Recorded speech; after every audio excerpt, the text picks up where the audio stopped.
Tuesday, stage 16, the day after the rest day, guys. Montpellier to Mont Ventoux, the Giant of Provence. Let's go, folks. Let's go.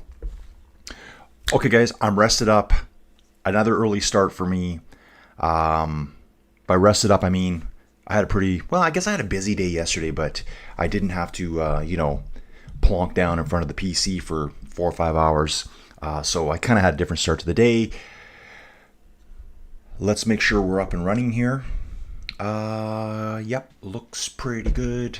Tried to move the camera over a little bit here. I wanted to lower it too. Let's get the jersey done up properly, folks. Ooh, now I feel I'm choking on that. Everything looks good here.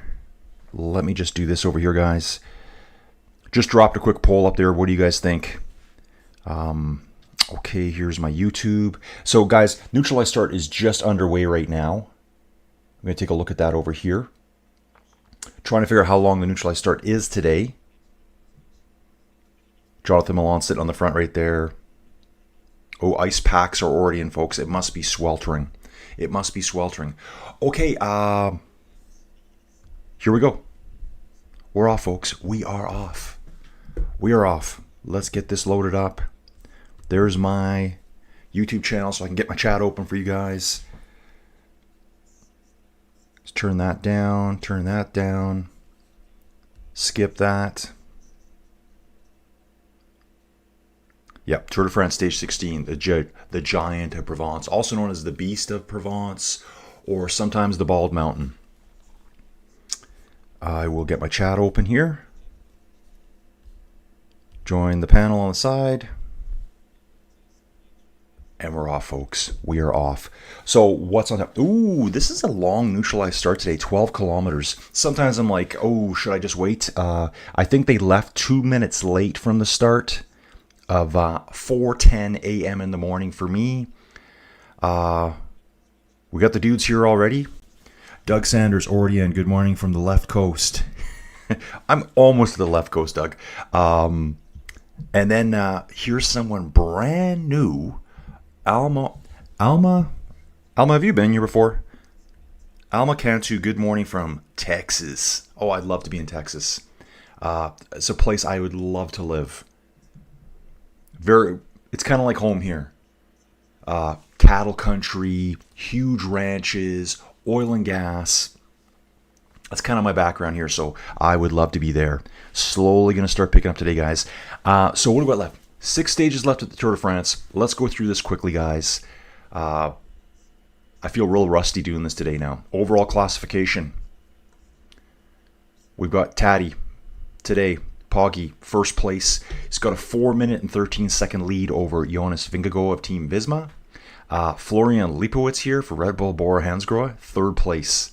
7:53 back. These are all with reference to Poggy. Fourth place, Oscar Only from Team Picnic Post NL, 9:18 back. Kevin Vauquelin, Arkea B&B Hotels. He is, sorry, I'm looking at a video here, 10:21 back. Primoz Roglic, 10:34, and so on it goes down. The big change on Friday to me, and I watched this really closely, was the swap of 9th and 10th place between EF Education and Ineos Grenadiers, Carlos Rodriguez and Ben Healy. Now, if you think 9th and 10th place aren't important to these guys, they are. Carlos is off the front, racing away. He spent most of the tour sitting around 13th place, moved to 12th, bumped to 10th after, I think it was the Super Banières Day. That was the Col de Tourmalet, the Perry Sword, and Super Banières. EF Education was driving the front, trying to bring it back, knowing they would lose it. They only lost it by 15 seconds. Come, over the winter, trying to raise money, new sponsors in the future.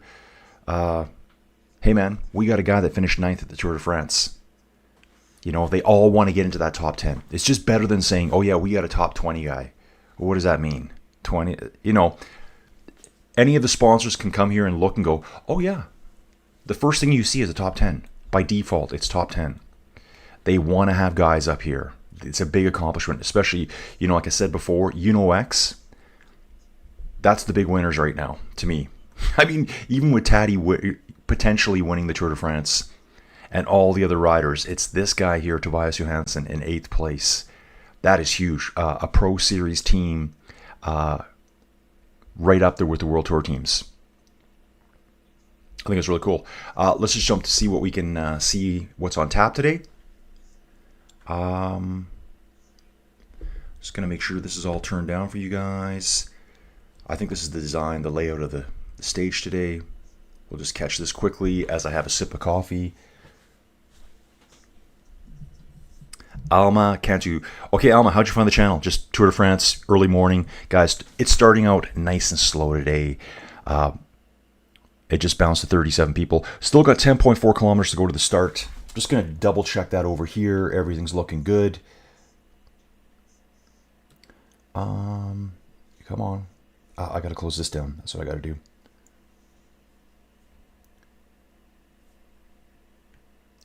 Neutralize start. Okay, so today, guys, it's 171.5 kilometers. With yeah, this is a really fun stage today. I don't think this is gonna. This is not the hardest day left, is what I'm gonna try to say. Ooh, look at that shot there. Oh my! Really gives you perspective. Let that play as I just catch up, guys. Have your sip of coffee, guys. Have your sip of coffee.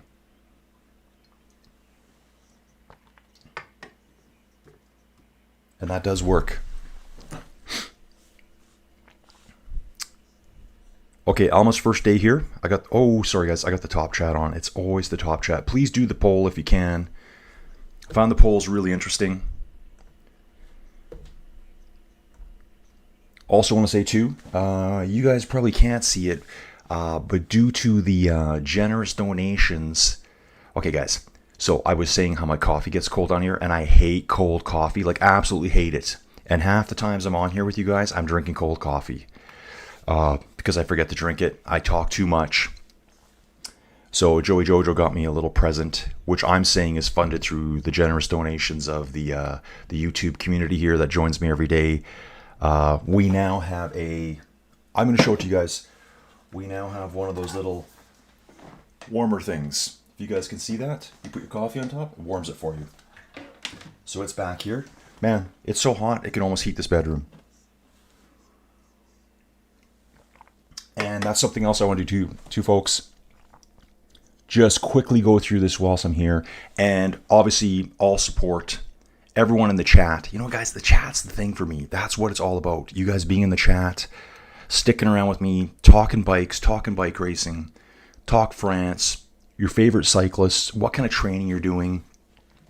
But in the last couple days, Robert, super generous donation, upgrade your mind over 40.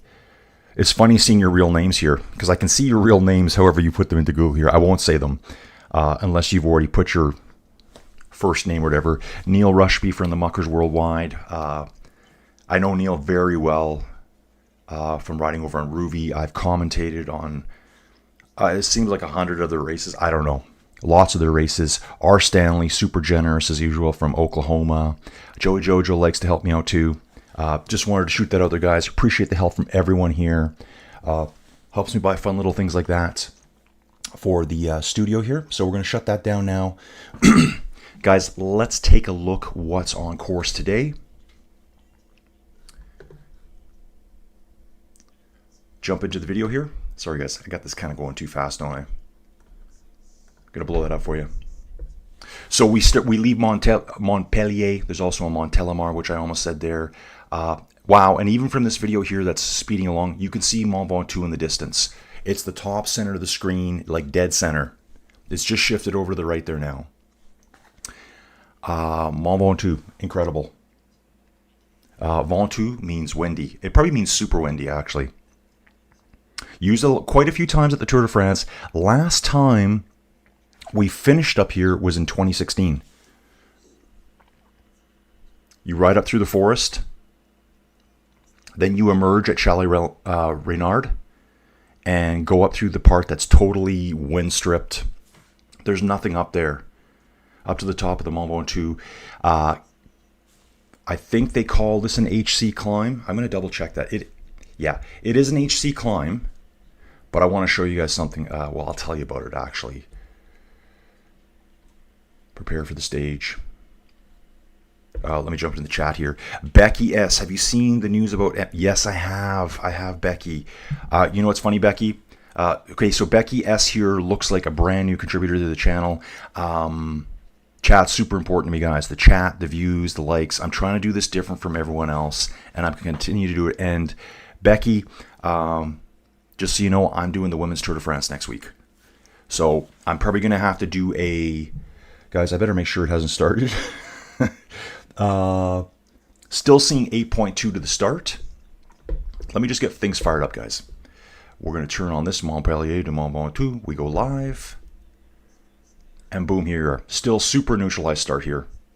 So yeah, as Becky says, I haven't even announced it yet today. I've got a friend in Scotland, Stephen Cycles, and another friend, Ruben, in Belgium. And they both messaged me super early this morning.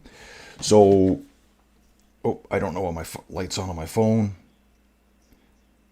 I just want to show you guys this quickly. If you can see it, it's 4:24 in the morning for me. I've been waking up since about 2 a.m. I'm a terrible sleeper. I think I had my alarm set for 3:40 to get. I'm like half an hour is all I need. I made the coffee last night, ready to rock. I woke up at 2 a.m. My body's saying, "Hey, wake up! Hey, wake up!" I don't use an alarm clock really. I have during this Tour de France. It's a breakthrough for me to use an alarm clock for once in my life. I see Michael Woods here talking Israel Premier Tech. Might be a kind of day that he wants to prove something. Might be that kind of day. Yeah, so Becky, let's get to this quick.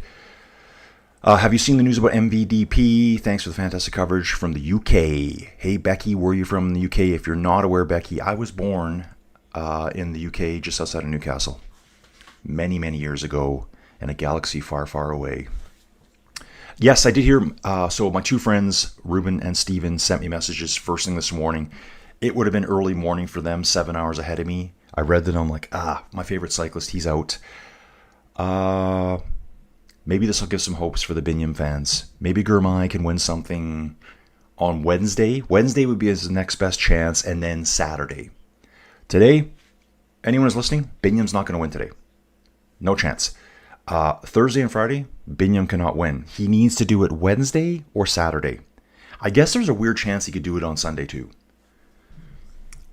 Bristol. So I think Bristol, I'm not good with my UK geography, but I think Bristol's down south there.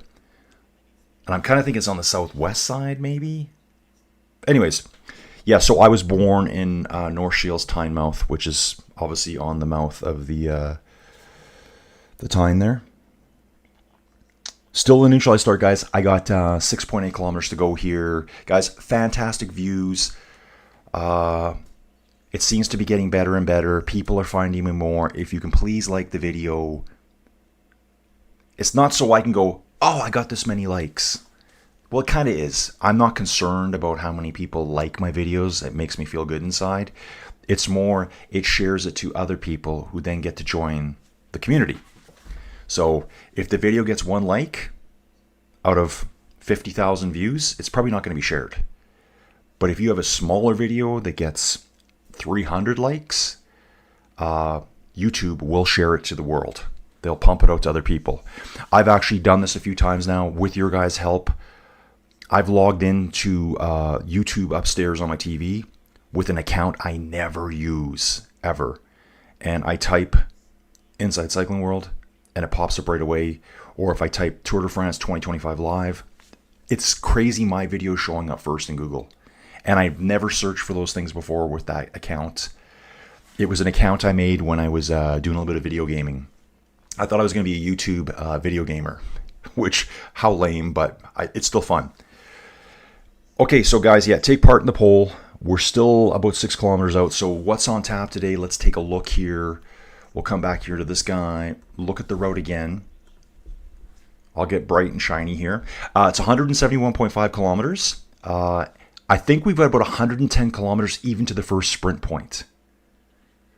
And then the final 60K will be the gradual slow ascent up to the Mont Ventoux.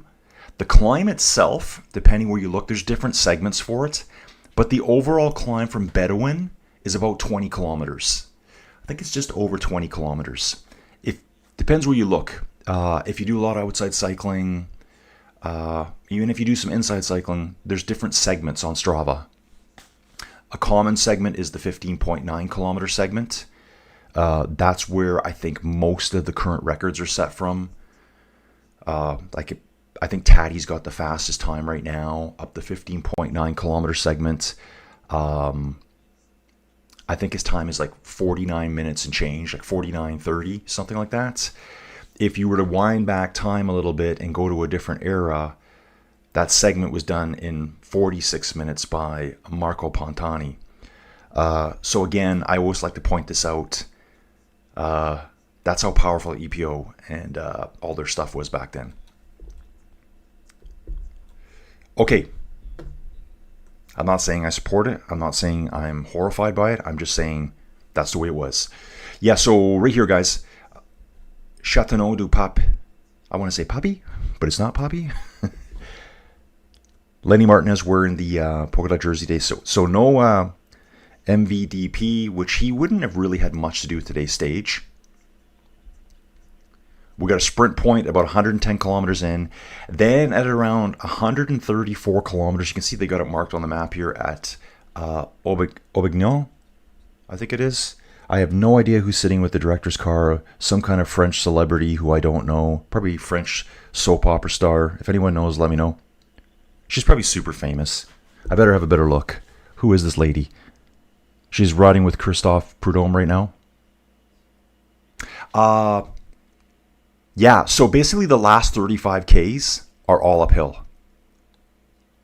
And you can even see here at Bedouin, it's at 149.2. It's just over 20 kilometers to the finish. So that's kind of where the main segment starts. But on Strava, all the time, I find it being a 15.9 kilometer assault. There's also 3 ways up Mont Ventoux. You can come up from the Bedouin side. This is the hardest side. Molosine is on the west flanks of Mont Ventoux. It's almost as hard. It's very, very close. The easiest assault is from Sous on the east side. It climbs like a long ridge line, and then it joins on at Chalet Reynard. So you don't have to go through that brutal stuff up through the forest. The section through the forest is quite steep. What we can do is maybe take a look here. We're just going to see that there. Sporting stakes, let's do that, guys. So we still have some good sprint points on hand at the sprint point. 20 points at the top. It's kind of weird how we have these sprint points here. Steven, I know you sent me a message about that. We've got valuable sprint points on a stage that has no chance of being contested by the sprinters. So I think that's kind of funny. It's like, I don't know if they're designing the tour for like the overall rider that's dominating, Tadej Pocagar, so that he can get all the jerseys. So he's like, these points are, it's kind of weird. It's kind of weird. The tours always change to, we do have time bonuses here, 10, 6, and 4 seconds for first, second, and third. I remember in the past, I thought the points, the time bonuses were bigger. So maybe they've reduced them to that. I think for HC climbs, maybe there should be more time. There shouldn't be a green jersey points on an HC climb. I think that should all be taken away. But it's always changing. In the past, that book I'm listening to, I think around 2009, 10, 11, there was 0 time bonuses. You were racing on your time. Still in the neutralized start, guys. Just going to jump here just to make sure. Stage 16, yep, we are still in the neutralized start right now. So we'll just bounce out of that again. I'm probably going to have to log in here now. Maybe we can take a look at this from, this is the Carcassonne stage right here. Take a look at this, see what, oh, it's a long video. Okay, I didn't actually want to do that. Let's just bounce out of this one quickly, and we'll come back to the stage here as I get caught up. Take a look at a bit of the live tracking here. So this is going to be our map. We're going to be starting Montpellier down here on the coast. I really like this area here. This reminds me of the south coast of Texas, really. Maybe Louisiana. This long feature here. This reminds me of the Gulf Coast. There is someone in the chat from a few days ago that is from the Gulf Coast. And there's a 90-kilometer triathlon ride on Ruby that I did. I only did half it. I only planned to do 50K of it. Pan Flats. Beautiful beaches. This area over here, this reminds me, very marshy here. This would be like Louisiana type stuff in the States. These river systems constantly migrating through time, building up new areas, eroding other areas.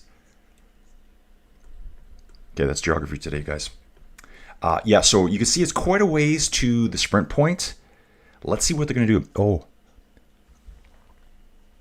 Occitanie. On our way up to the Ventoux here, I'll quickly try to show you this. So down in this corner here, this is Bedouin. We work our way up through the forest, and right about here on this corner, that's the Chalet Renard right there. That would be dead center of your screen right now. Then you come out of the forest and you're climbing up through all the limestone, the rubble that's on top of the Ventoux. If you look at where the HC is, you can see the road switchbacks down quickly. To the east, that's Molosine over here. This is Molosine. You can climb that way as well. To the west is what I meant to say. And to the east, you have Sioux down here on the bottom of the screen. You start on this one, but in this case, you're climbing the ridge all the way a lot longer. So it flattens out the steepness of the grade. You join on just before Chalet Renard here. Chalet Renard, probably one of the busiest coffee places in the world. How many people have paid for an overpriced coffee there? Probably riding a bike. They've got a huge outside seating area. I would do the same thing. So it's been a while since we finished at the top of the Ventoux.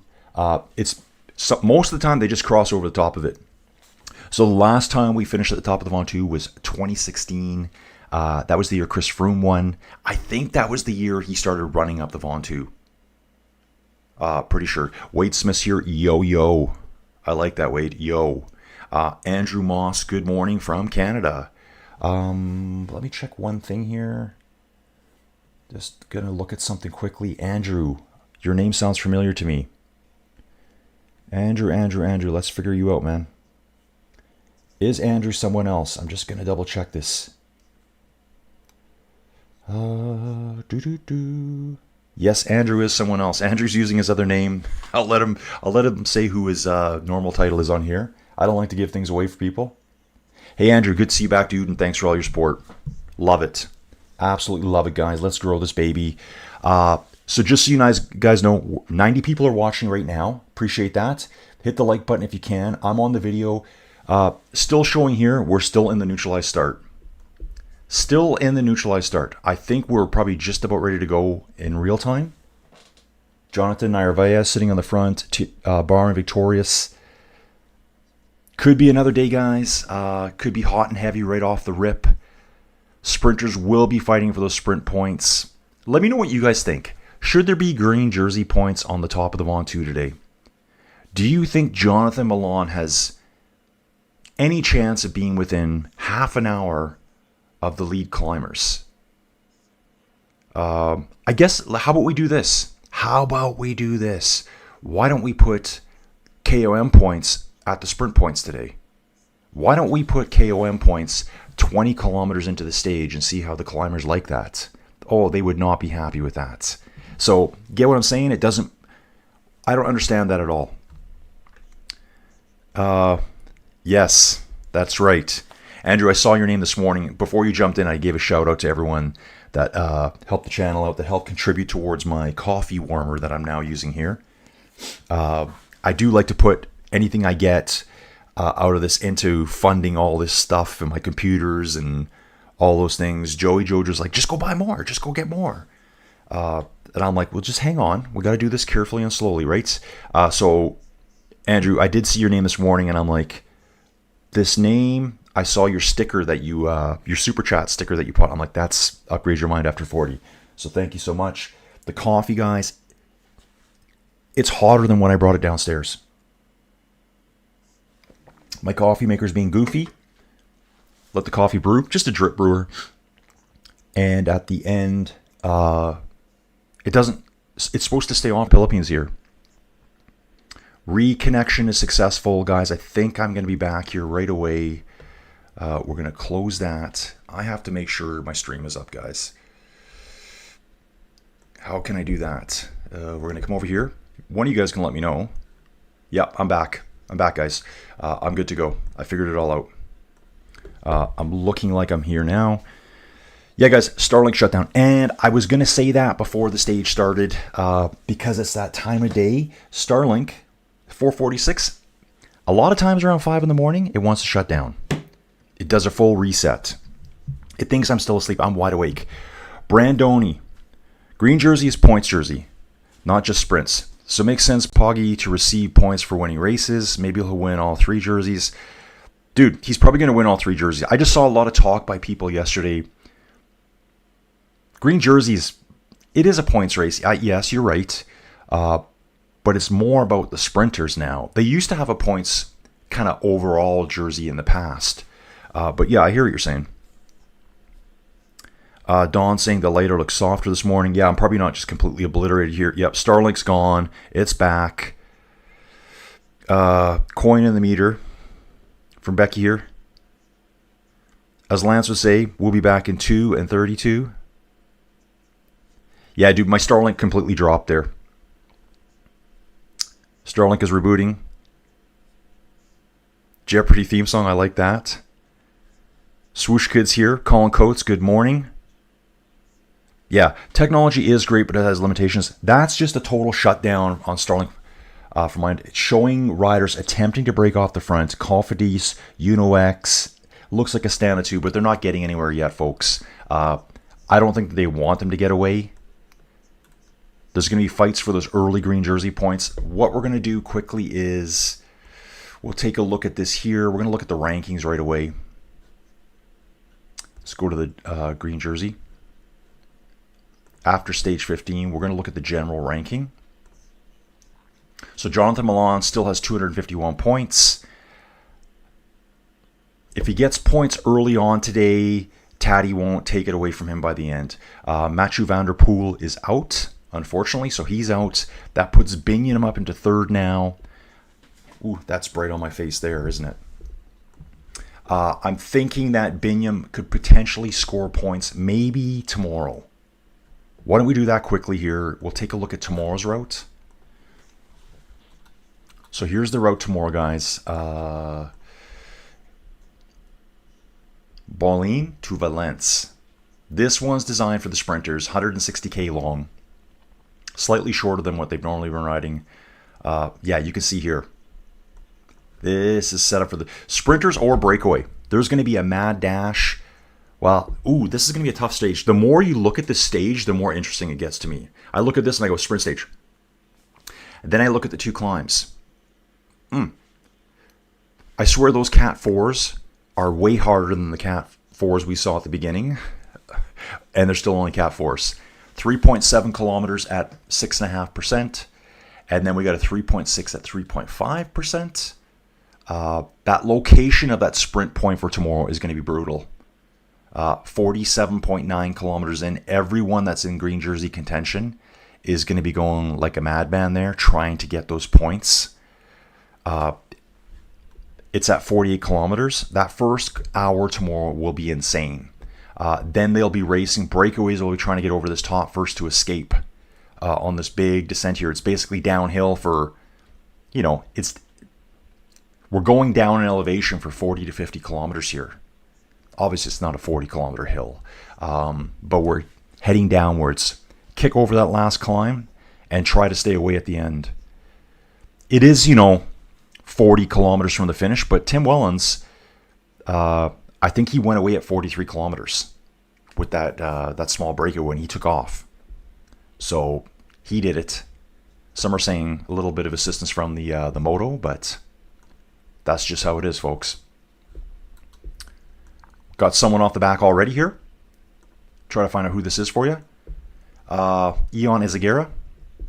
Probably a quick mechanical. Do want to get back to the chat. Yeah, guys, sorry about that. I have no control over Starlink.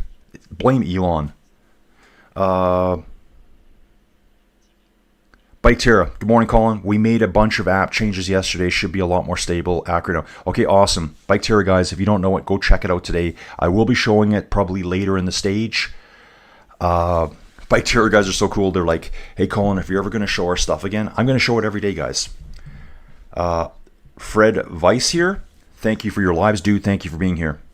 If you guys aren't here, well, I would say I wouldn't be here, but that's a lie. I would still be doing this. Whether there's people here or not, I would still be doing this. My channel's been going for, in January, 3 years. It's finally getting some attention from all you cool cycling fans. Break still trying to form off the front, guys. I think we got a little break now happening right here, Group 1. This guy here, Maurice, I forget his first name. Let's just say it's Xavier. Marco Haller. Yes, I saw him comment because they're, it's the Tour de France. They're trying to hype up the Ventoux, and he says, well, after rest day, he says, and it's just one climb. He says, I'm not too worried about the Ventoux. I'm just paraphrasing what he said yesterday. Huge string of riders at the front right now. Huge string. Looks like there's about 40 riders trying to form a break up front, a gap of about 10 meters, and then the main peloton. That's a bit delayed. 161.3, jump back to the race here, guys. Yeah, that's a couple kilometers ago. But so what we're seeing now is the remnants of that attack with guys going out front, and it looks like they might have already tried to pull this one back. You can see they're just sitting out front here. Mark Hershey. Look at these teammates. These teammates here for Tudor. Maybe they want to get a real win versus Julian Alaphilippe's third place. Ooh, I just missed that radio. I want to catch that radio, what they said there. I'm going to... Actually, you know what? Here's the beauty. Here's the beauty of it. Let's just back this up, maybe. I'm waiting for this radio right here, guys. I think it's from Arkea B&B Hotels. Let me get a chance to read this here for you. Of course there will be battle. Everyone knows that. They can't get the better of Poggy, so they're all hoping to be in a breakaway. But let's stay around Kevin, obviously. Keep your eyes open and don't hesitate if there's a chance to get ahead of the race. Come on, boys. Come on. So everyone's expecting a breakaway today. Seeing a mechanical here, rear wheel mechanical. This is Eon Izagirre. They're showing that. I'm going to get back to the present here, back to the future. Catch up with you guys. Get live. So yeah, Julian Alaphilippe came into Carcassonne. There was a huge schmozzle there at the end. I had friends saying, well, how did he not know that he didn't win? When I looked at I backed up my video a little bit. Between Tim Wellens and the Peloton, there were 7 groups in total. Tim Wellens being 1, the Peloton being 7. There was just a huge split of the field there. There was groups coming in. I think when Alaphilippe and Wout caught up, they caught up on the last bend. Tim Wellens had already crossed the line. Victor Campenaerts was getting already close to the line. There's a picture, a long shot, where I think it shows Campenaerts underneath the banner. And you can see them in the distance. I think Alaphilippe and those guys just came around the corner, joined on, and thought they were in the lead group. Alaphilippe did crash earlier in the day. He was the one who I thought he was going to be out. He was holding his shoulder. I think he was protecting his left arm. So probably just... Maybe he's had an injury there before. He was a bit nervous about it. 3 riders are out front now, guys. Let's take a look at them here. What is it saying here? Haller and Hershey set off. Yeah, so maybe Tudor's like, come on, guys, we almost got something. Alaphilippe got 3rd place. We got to do something. You can tell teammates like to talk the night before. We've already seen this happen this year. We've seen Mathieu van der Poel and Rickert. They did it one day. Kind of like, man, we should go on a big breakaway. I really want to get on the podium. Mathieu looks at him and says, oh, do you? Yeah. And then they went on that 173 kilometer breakaway. Battles are still happening here, folks. It's going to be hot and heavy today. Hot and heavy. I think we're going to drive all the way. The brake's going to get established. Then we're going to see the hill climbers come out to play at the very end. Jumping back to the chat here, guys. Oh, guys, we just cracked through 100 people. Okay, so yeah, Bike Terra, I'll be doing that pretty quick. Actually, I should see if it's loaded right now. Just going to get over here, guys. Oops, I'm in the wrong spot, I think. Hang on one second, guys. Let me do this. Okay, here it is. I'm going to just jump in. So Bike Terra, guys, is a virtual cycling app that you can ride your bikes inside. And you can use the route tab that made you teleport up to the Peloton. Ooh, that's cool. So they've done some updates. I'm just catching up, you guys. Leading group. Wow, this is so cool. So cool. I'll show you this, guys, in a bit. I've been using it every day. I think it's a lot of fun. I will be riding more. Guys, I didn't even ride yesterday. So on my day off, did I sleep in? No, I think I slept till 5. Got up, did some chores, went to town, came back home. By the time I got back home, Joey Jojo says, "Hey, Colin, the grass needs to be cut at the office." Okay.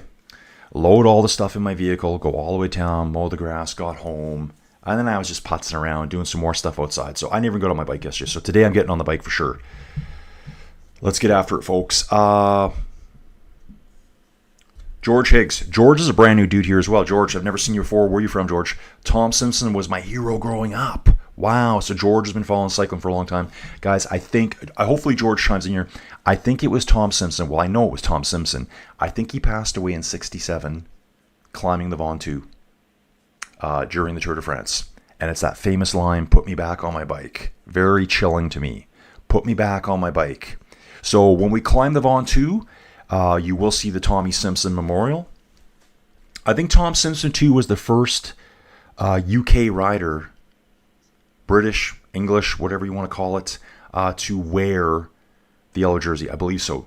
George probably knows that. Max Mikabenta, is there any issue on weight limits? Okay, so he's asking about the different... So the V5 RS and the Y1 RS, guys, those are the worst model names for any bike out there. They're really nice bikes, though. Colnago uses those names. They're very confusing.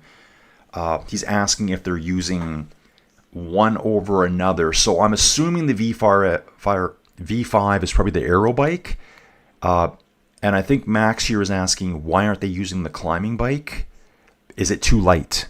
Because, guys, remember, at Tour de France, UCI rules, the bikes have to be a minimum weight. I think it's 6.7 kilograms. They can add weight to them.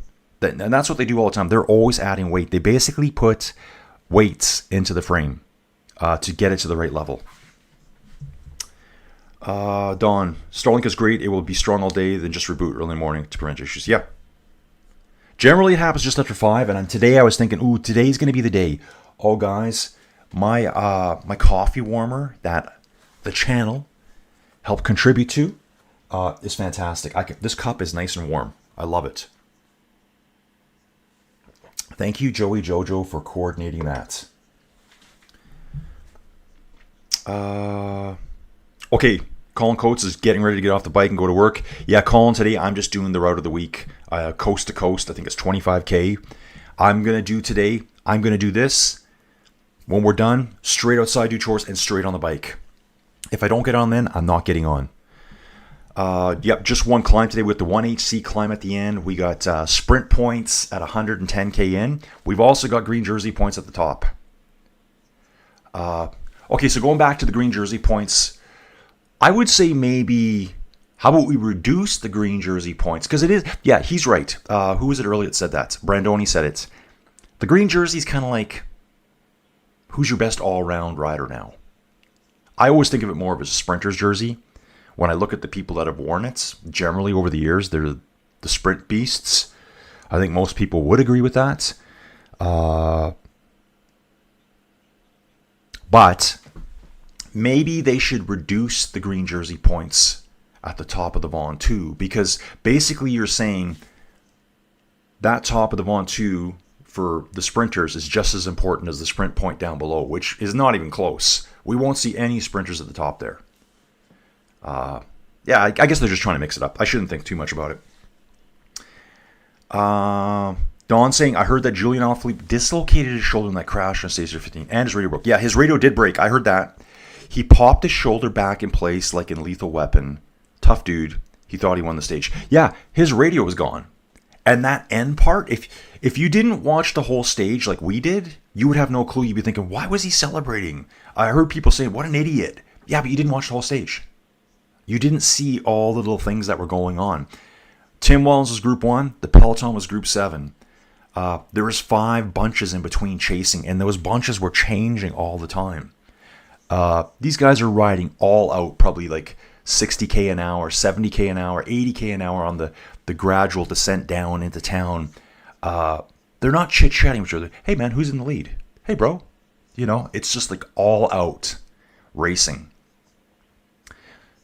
Either way, looks like Tudor is out for a day today. They got 2 riders in the break. A lot of teams, and you see it on all shows. It always seems so dramatic. A lot of teams have done, and I hate to say it, nothing this tour. I don't even like to say that, but that's what they say, not me. You'll see their DSs saying that we've done nothing. We have nothing to show for this. They all want to win. They all want to win. Looking here right now, I'm seeing more attacks go off the front right now. 3 riders trying to jump away right now. Peloton looks pretty blocked across the road. I think they just said go. Going to keep an eye on that. Just going to keep an eye on that. That's not that long ago either.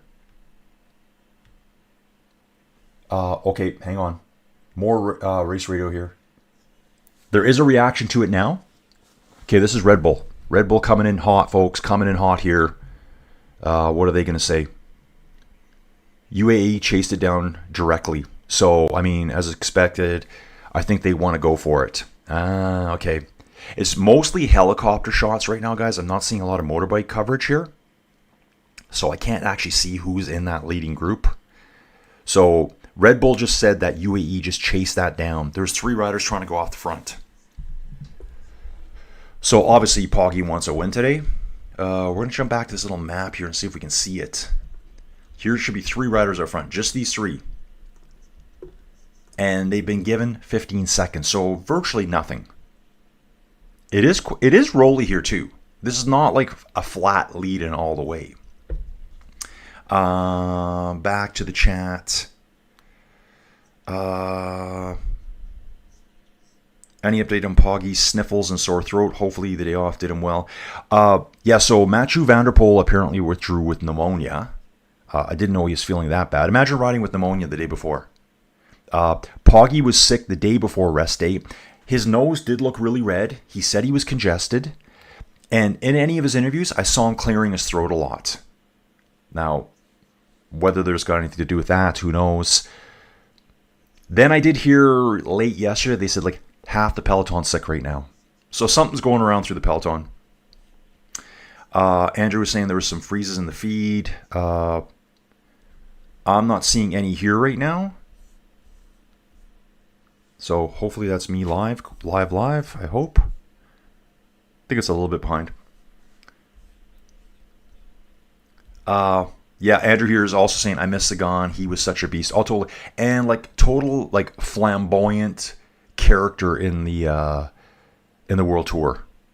There's certain riders, like I think I said a little while ago, and maybe someone took it wrong. They were basically, well, why don't you like Chris Froome? It's not that I don't like him. I just didn't like his style, I guess. He was just very methodical, mechanical, robot-like. No doubt, incredible cyclist. There's nothing to be taken away from that dude. But I like guys like Sagan, Julian Alaphilippe, who we just talked about. He's another one that I really like. Quinn Simmons, you can tell he's a great dude right away. Always wants to be up there. He's stylish. He doesn't care that his hair's flopping in the wind. Hey, does anyone know, does Quinn Simmons have a younger brother that's racing? Does anyone know that?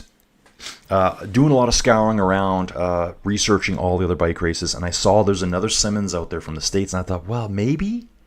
Does Quinn Simmons have a younger brother that's racing? Dawn saying they changed the points jersey format, green jersey this year. It evolved into a sprinter jersey these last 20 years. Dawn saying, look for echelons forming as they reach the hill for their 20-kilometer just one climb. Yes. Poggy saying sicknesses from the hotel air room conditioning and from all the ice they are eating. And also Don, Don, wealth of knowledge here with Don. Seeing Thomas Gachenard off the back for Total Energies. Just seeing if he's banged up at all. Looks like just a mechanical, I think. This guy looks like he's kind of grimacing as he's riding. Wonder if he did get banged up there and I just can't see it. And he's UAE, the team UAE car is towing him right back to the front. So nice for them to do that.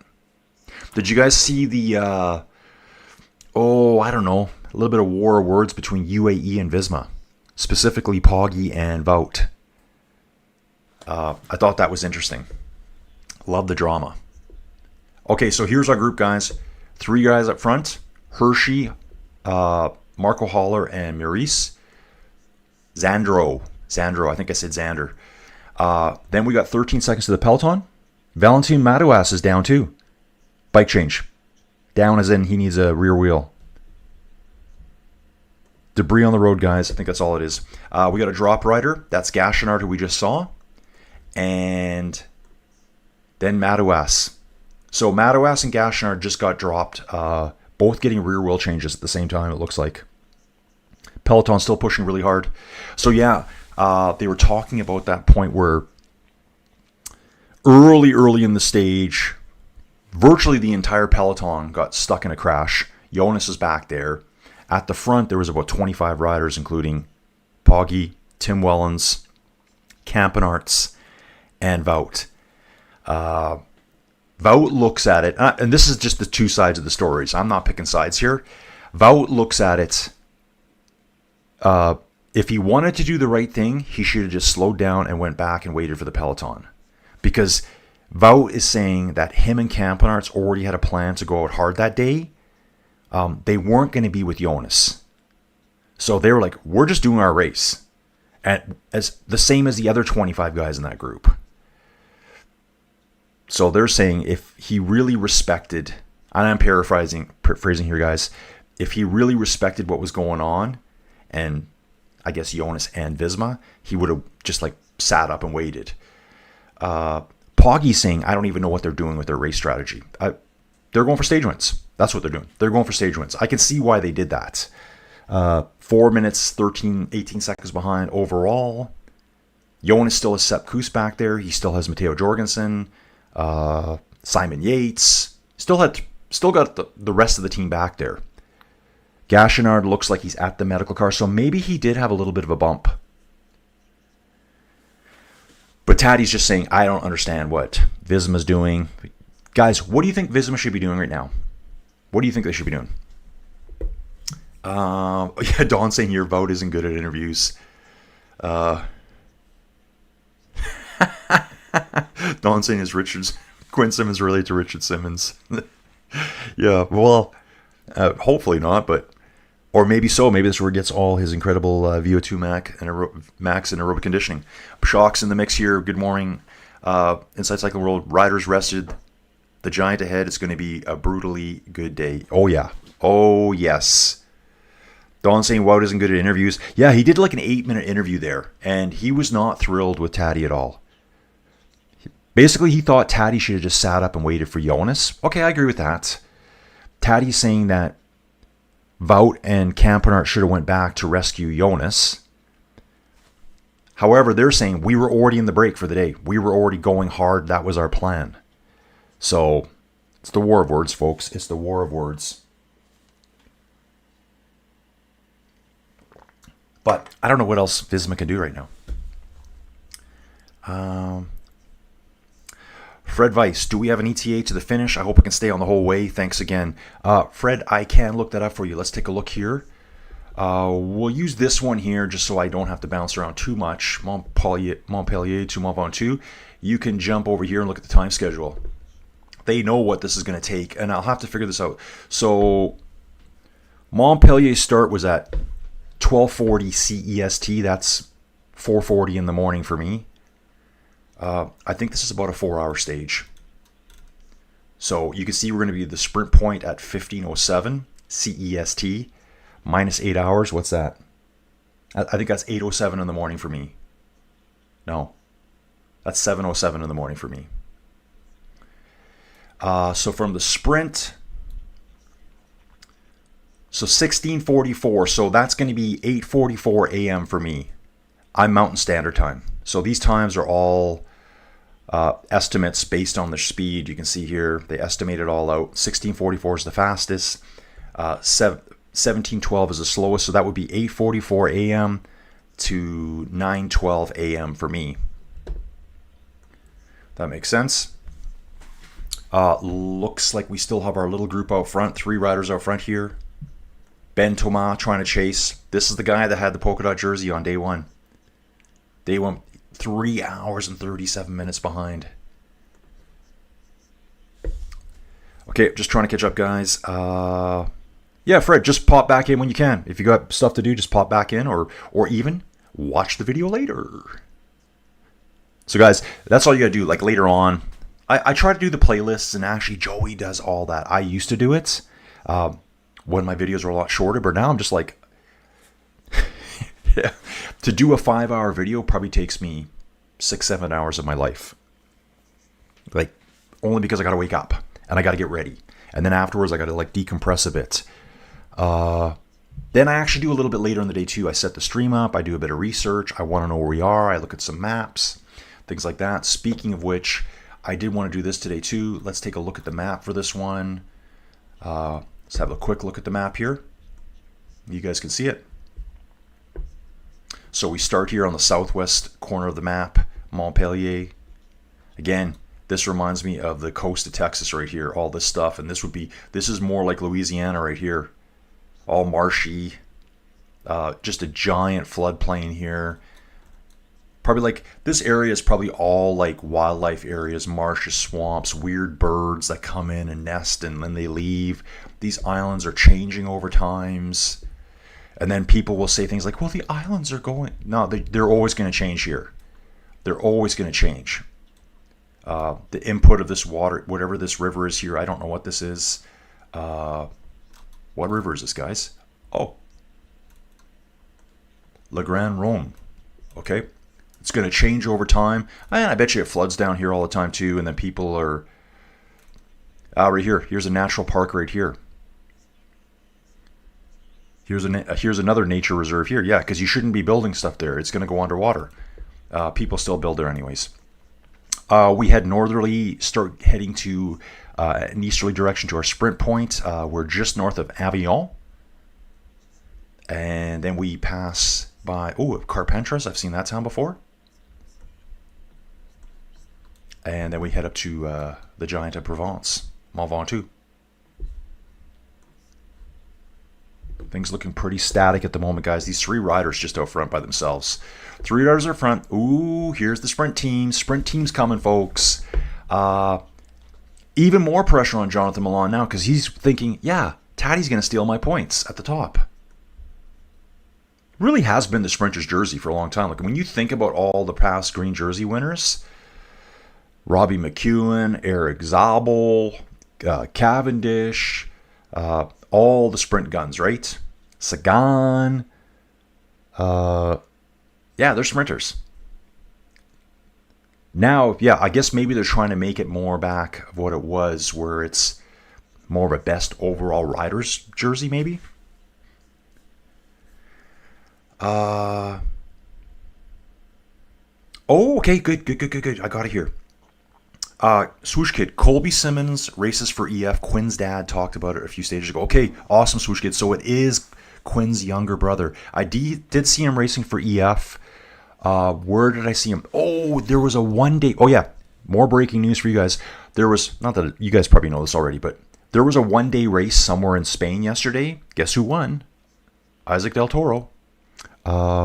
Just a one-day race. It is a... what is it? A 1.1 race. So... when you look at the numbers, a 1 means it's a one-day race, a 2 means it's a stage race of any distance. And then they have like a 0.1 or a 0.2. 0.2 would be like the next step down. 0.1 would be like a World Tour race. So the World Tour teams are there. I need to go back and take a look and see if they were all there. I don't think they were. I'll take a look at that. I got really deep into all the UCI points classifications yesterday, how you earn points throughout the season. Every standing is important, because sometimes people say, well, who cares about fourth? UCI points. UCI points are critical. It helps determine where your team stands and whether you're going to be promoted or relegated. Someone who always points it out, and I love this too, the Red Bull jersey, the red pinstripes, that is super classy to me. Who said that? Someone pointed it out a couple times. Primoz looks good here. Come on, Primoz. I'd love to see Primoz vault up the standings a little bit. Unfortunately, that would mean either Oscar Only or Kevin Vauquelin are going to have to be bumped down. But I think Red Bull could get 2 guys in the top 5. Let's see about that.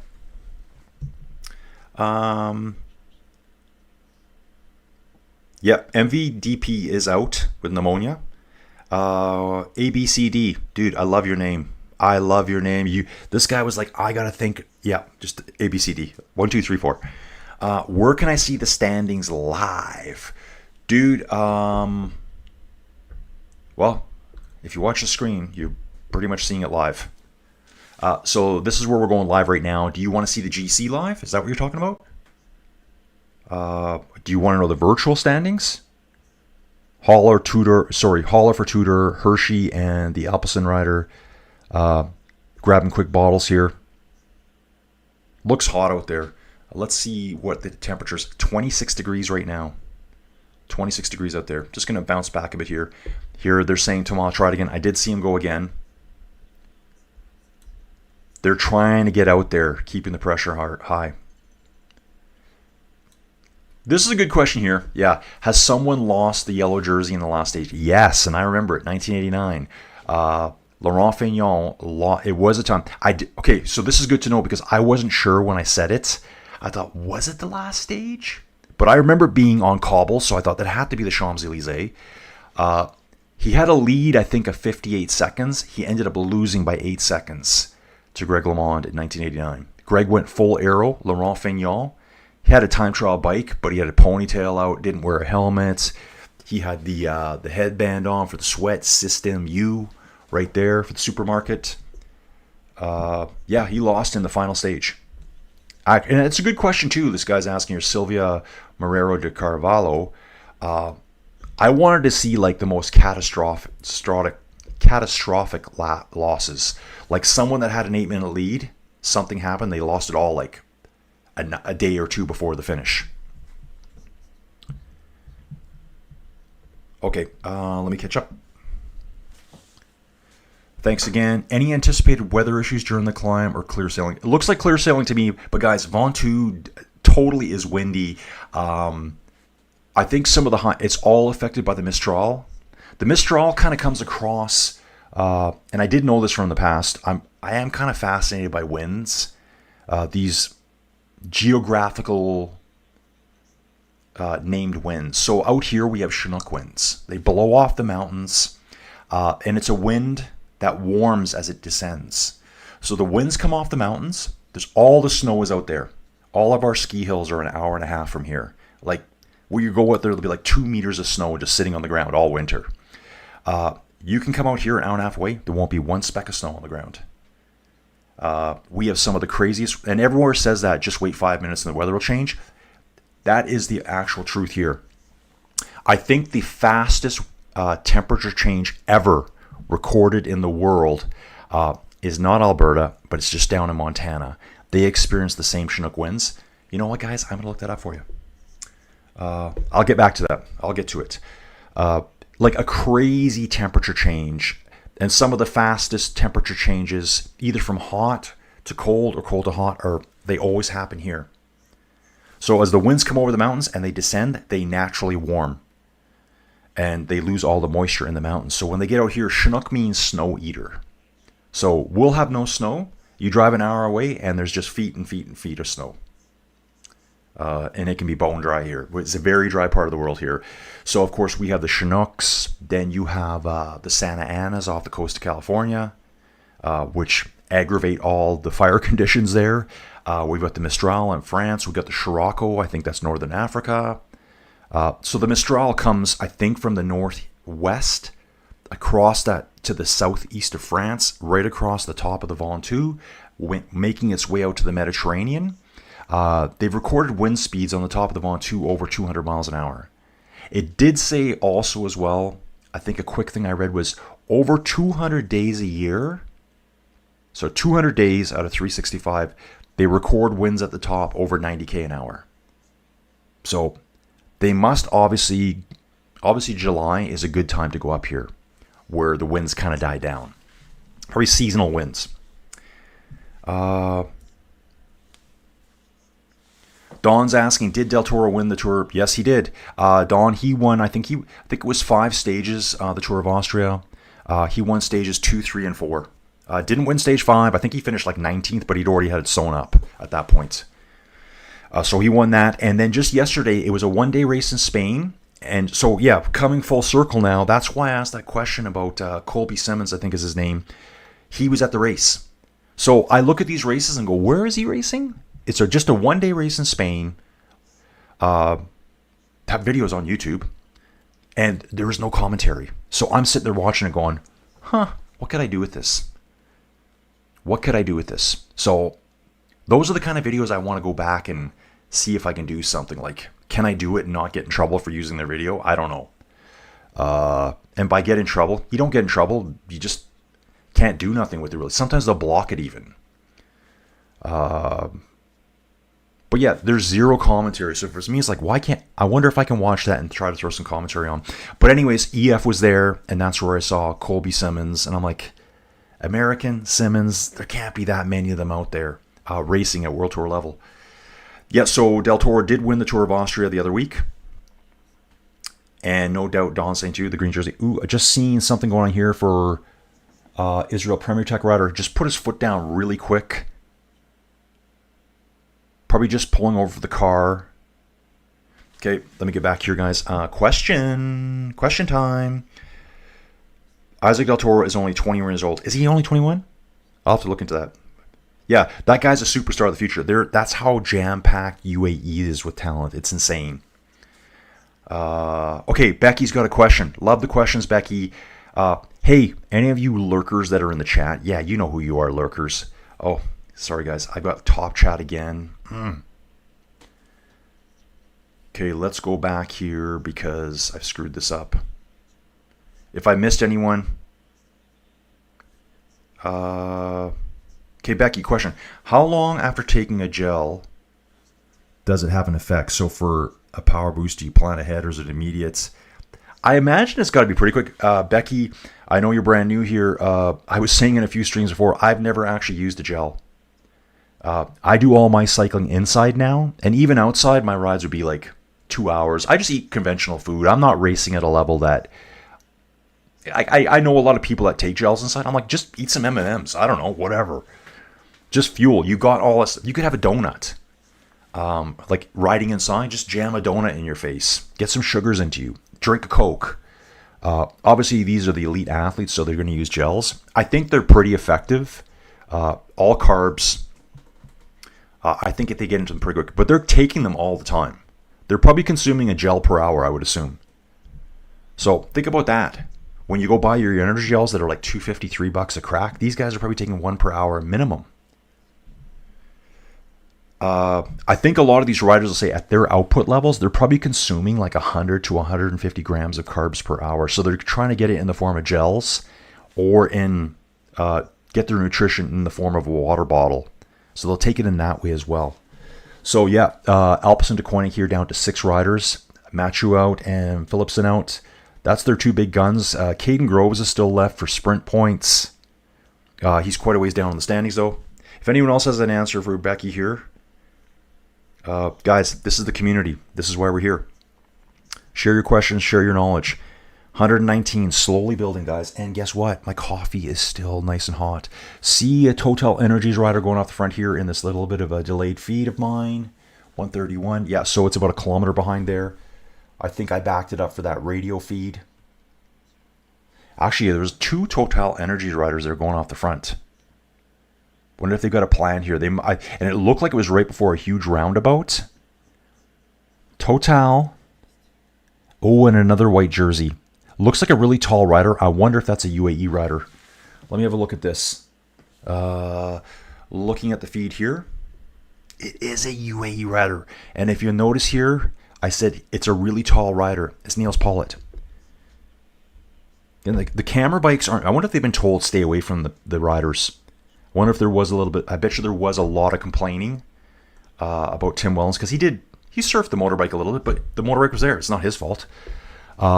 So this Total rider is trying to get away, and Niels Pollitt's sitting right on him. The Total rider looks back, and there's this like giant of a man sitting on his wheel. So UAE is controlling everything today. Obviously, UAE wants a stage win. Hey, what do you think? Maybe Poggy's going to say, hey guys, why don't you win it? Why don't you? I like seeing that. I like when the teams in the past, any of the teams, but I'll use Lance for example, when he'd want one of his teammates to go for a stage win. Don, the best climate difference was when my friend moved to Reno, Nevada, skiing in the mountains that morning and hanging on the beach. Yeah, absolutely. Absolutely.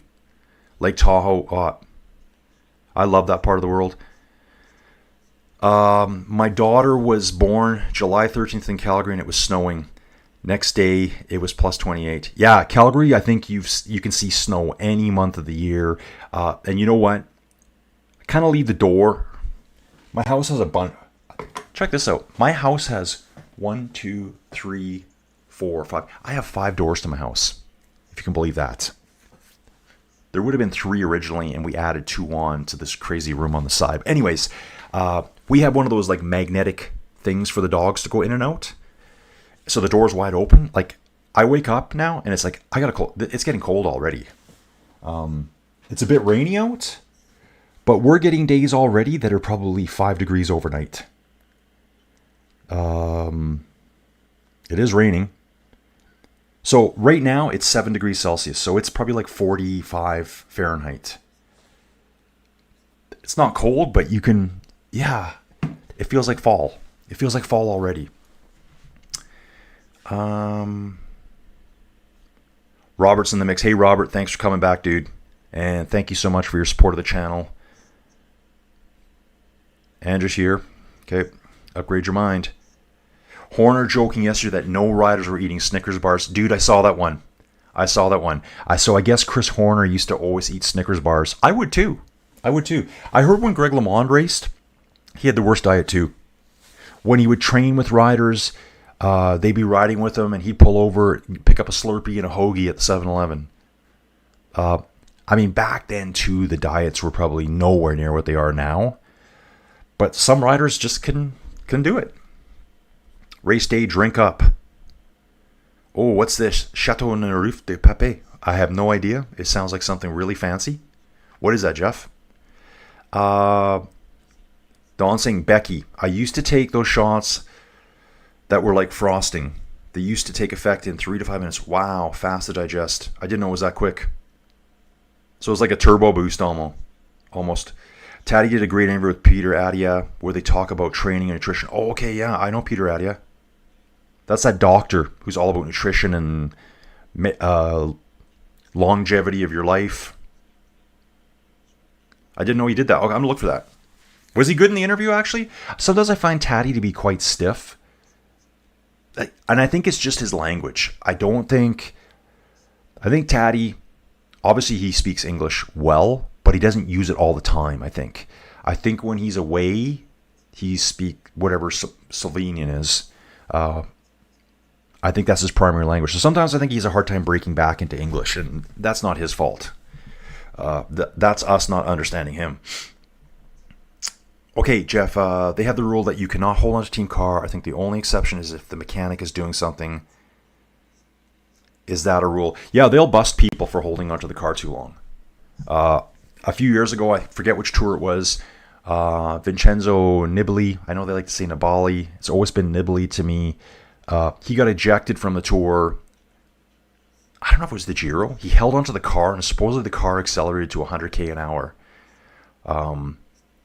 And I think he had a mechanic. Yeah, he said he had. I just heard it in that book too. He had a mechanical, so that was his reasoning for being allowed back on. Well, I had a mechanical, and they didn't wait for me, so I'm allowed to be back there. Well, yeah, but not really. So you can only hold on so long. You're supposed to actually keep pedaling, I think, too, if possible. Like, you can't just surf the car. If your mechanic's working on, your handlebars or your tape or something, I think they want you pedaling the whole time. Whether it's soft pedaling or not, you can't just get a free ride. Obviously, don't pedal when the guy's working on your derailleur, but... Okay, so Robert's agreeing too. So guys, I haven't even heard that podcast. I'm gonna download that today. Not your normal Poggy interview. Okay, I'll get on that, guys. That'll be today. I'll try to listen on my bike ride. Let's take a look at the race. See what's going on here. Still 3 riders up front, so these 3 have been allowed to go. We've got our chasing group. Delatrey, Elbar, and Vandenbroek. So Niels Paulet's gone back, and they're letting the French rider and 2 other riders go up front. Probably looking at their times. These guys are like 2 hours behind.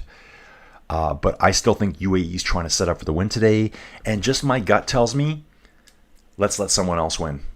Can't have your GC guy win everything. They're here to help him win, but it sure is nice if you can give one of your domestiques, one of your road captains, your lieutenants, something as well. Looks like there's quite a big bunch coming up here now. I'm not sure if they're going to pull that back right away. Just seeing this evolve as we speak. So here we go, guys. Yeah, there's a bunch trying to go, but they're right. There's 11 riders there. They're sitting off the front. They're just going to get absorbed back in. We've got our 3 up front. So I think UAE's only comfortable with 3 riders being up there. There's no one in between. Okay. It was back when I used to get dizzy on rides. So for a 50 mile, I would need to pack food with me. Goo shots, okay, would be lighter. Yeah, so I think riding outside, I would 100% use them. But, in the time I've been back in Soudal rider here calling for assistance, looks like, or he was waving at someone on the side of the road. That was kind of funny. My outside rides would be like an hour, 2 hours. I'm not going as fast as these guys. My energy reserves can get me through that. Inside, though, I find I have everything here. There is times when I ride with like a real sickly sweet drink and then my water bottle just to get some calories into me. Virtually impossible to eat much inside, though, I find. If you've tried to eat whilst you're riding, working hard, you can see the benefits of energy gels because you just can't get them in. It's pretty windy out here, too. It's looking windy out here to me. I could see a chance of echelons forming if they're not smart. And that's what I'm kind of seeing on screen now. How delayed is this? This 123? Hang on, guys. I want to see what's going on here. I think... Yeah, the Peloton split up. There's actually like a good 20-meter split between about 30, 40 riders off the front and the back. So it looks windy enough that we could see some echelons forming. It depends on which way the road goes, how the riders react. According to this, we've only got 3 riders out front. Okay, this here is a rider trying to get back on using the race director's car to get right back on. Peloton is quite stretched out. It's already heating up, guys. Average speed right now, take a look at this. Haven't really mentioned this. 51.9 kilometers an hour into the first hour of racing. So get on your bike today and go ride at 51.9 kilometers an hour. That's like 32 miles an hour. See how long you last. Okay. Ortigueras, Jehu. Hey, Colin. How you doing? Dude, I'm doing great. Thanks for you being here. Yeah, seeing Paulette go berserk up front is always a much watch. Yeah, definitely. Definitely. And you can always see him. That white smile of his, you can see from a mile away. Or just look for the tallest guy out there, it seems. So when I saw those 2 riders going, I just saw 2 white jerseys. It was from the motorbike. And I'm like, okay, that guy behind looks huge. That's got to be a UAE rider in the name of Paulette. Yeah, and you can't tell if he's smiling or riding in absolute pain. You can never tell. Eric, friend here. Dude, you're brand new. Brand new. Say hi to everyone. 30 seconds for the gel. Holy crap. Are you serious? Guys, people ask me all the time. I actually had one of my friends over on Ruby say, dude, I want to sponsor your channel. I'm going to send you a box of gels. We never got... I never took them up on the offer. I'm like, dude, just don't worry about it. Like, it's okay. I've just never used them. So listen to this. This is from Eric. Eric, great input here. I love this kind of stuff. This is important for everyone, even like me. I've been riding bikes a long time. I just don't use them. Maybe it's for people that are just thinking about getting... hopping the road furniture, guys. Hopping the road furniture. Time that hop wrong and you're down. Tour could be over. I was bonking on a double century. That's 200 miles, guys. And my buddy, a Cat 1 Pro, handed me a power bar and said, eat and drink half your bottle within minutes. And I was back on his wheel pushing 25 miles an hour. Okay, so yeah, they're designed to give you an instant energy shot. Aunt DiBiase's back again. Mr. DiBiase, I like to call him. Good morning, everyone. Ray Phillips, Regis. I think Ray Phillips is UAE or Visitor not trying to win. Dude, I think UAE is setting this up for a stage win today. They're actually showing a replay right now. Niels Paulett went to the front. Here it is, UAE. Okay, then I'll come back. Close the road. I come back. I let him go. So Niels Paulett reacted to the Total Energy riders going up the road that was Delatray. He grabbed his radio, and it just showed the radio broadcast there. And, probably like English is not his first language. I come back, close the road. So close the road means line up across the road and shut it down so no one else can go. So UAE is totally trying to control this today. I'm seeing Binyam for the first time today. Binyam is at the front of the peloton today. Maybe he's going to go for green jersey points today. He's got to get something. Hasn't had like a stellar tour yet. Quinn Simmons, Team Simmons riding on the back here. So I think UAE is going for a stage win, and I'm thinking it may not be Poggy today. I think it might be someone else. Robert, weirdest thing I used to eat on the bike was little red potato. Now that's weird. That is weird, Robert. Pre-cooked, stuffed in jersey, tasted like sugar. Bad idea, really. Dude, all carbs maybe, soft, you get them down easy. I find when I eat like a Cliff Bar, I can't even chew them. I'm like gagging on them because I'm losing breath. You can't get them down. Looks like Julian Alaphilippe is on the front here, and another two-door rider in the forms of Storer, it looks like to me. And we see Tim Wellens, Niels Paulett sitting on the front right now, with one other UAE rider there. Poggy pulling up too. UAE's controlling, guys. Adia interview is very good. Get the long version though, not the shorts. Yeah, dudes, I'm all about long stream content, as you can tell. And to be honestly, I've told people that before. If I'm on YouTube and I see an 8-minute video, I don't even want to watch it. There's not going to be enough there for me to be entertained. It's just going to be edited down, cut up junk, dumb little highlights. I want the 3-hour version, and I'll take it in when I want to. So yeah, dude, thanks for that, Fred, saying there's a longer version. That's the one I'm looking for. Bonjour, guys. Tequila here. Tequila. Hope everyone's doing well. We're doing great. Thank you very much. Andrew Moss again. Taddy was very good. Zone 2 for up to 5. Yeah, I know. His Zone 2 is just insane.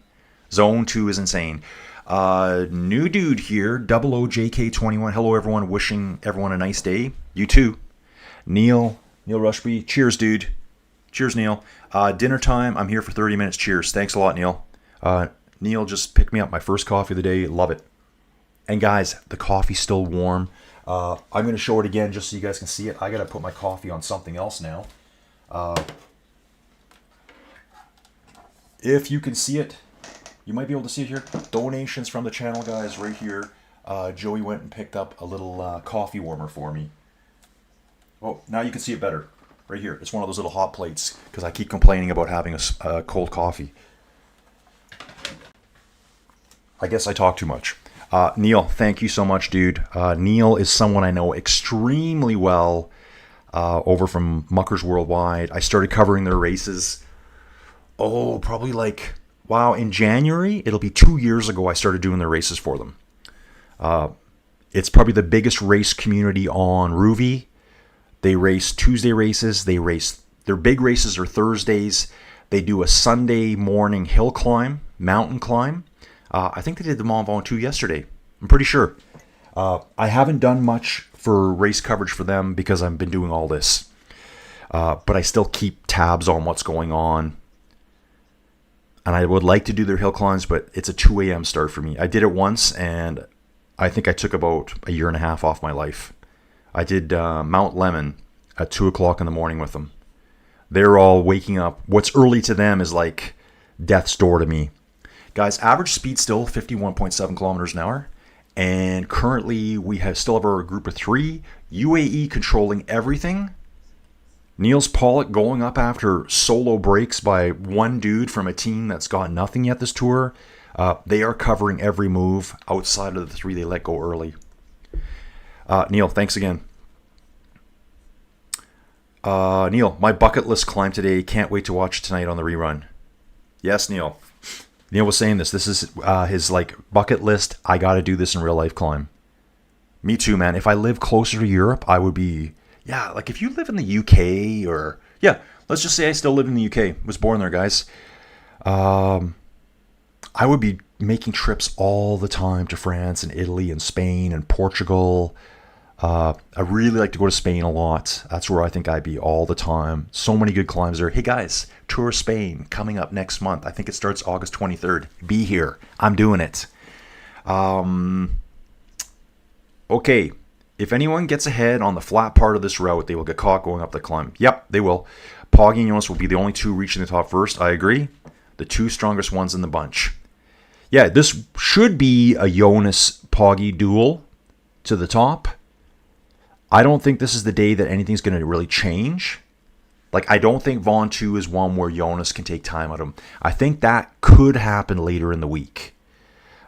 If there's any cracks in Poggy this year, it's stage 18 and 19 coming up on Thursday and Friday. I think those are going to be the 2 best stages of the tour.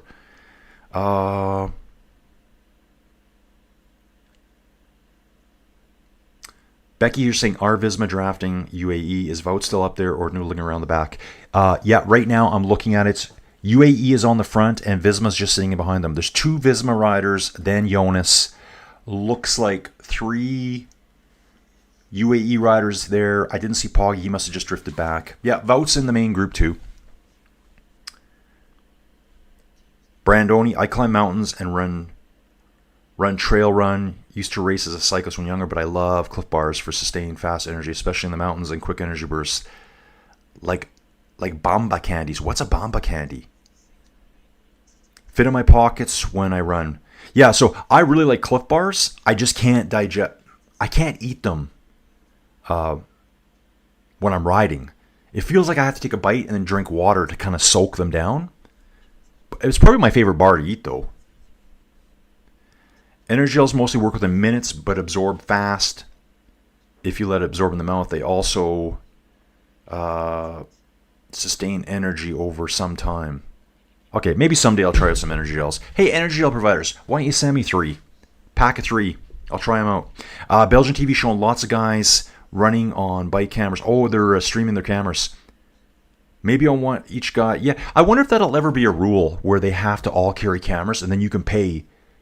Okay, I'm seeing a Jayco Alula rider here, side of the road, like standstill, not stop, like barely pedaling. I wonder if he's having trouble with the shifting. Dawn saying I hooked up to a semi-pro club once while my club was on a ride, and I was doing 27 miles an hour without trying. It was cool. Drafting is a real thing. Oh, absolutely. Mamba type candy, lol. Mamba, not Bamba.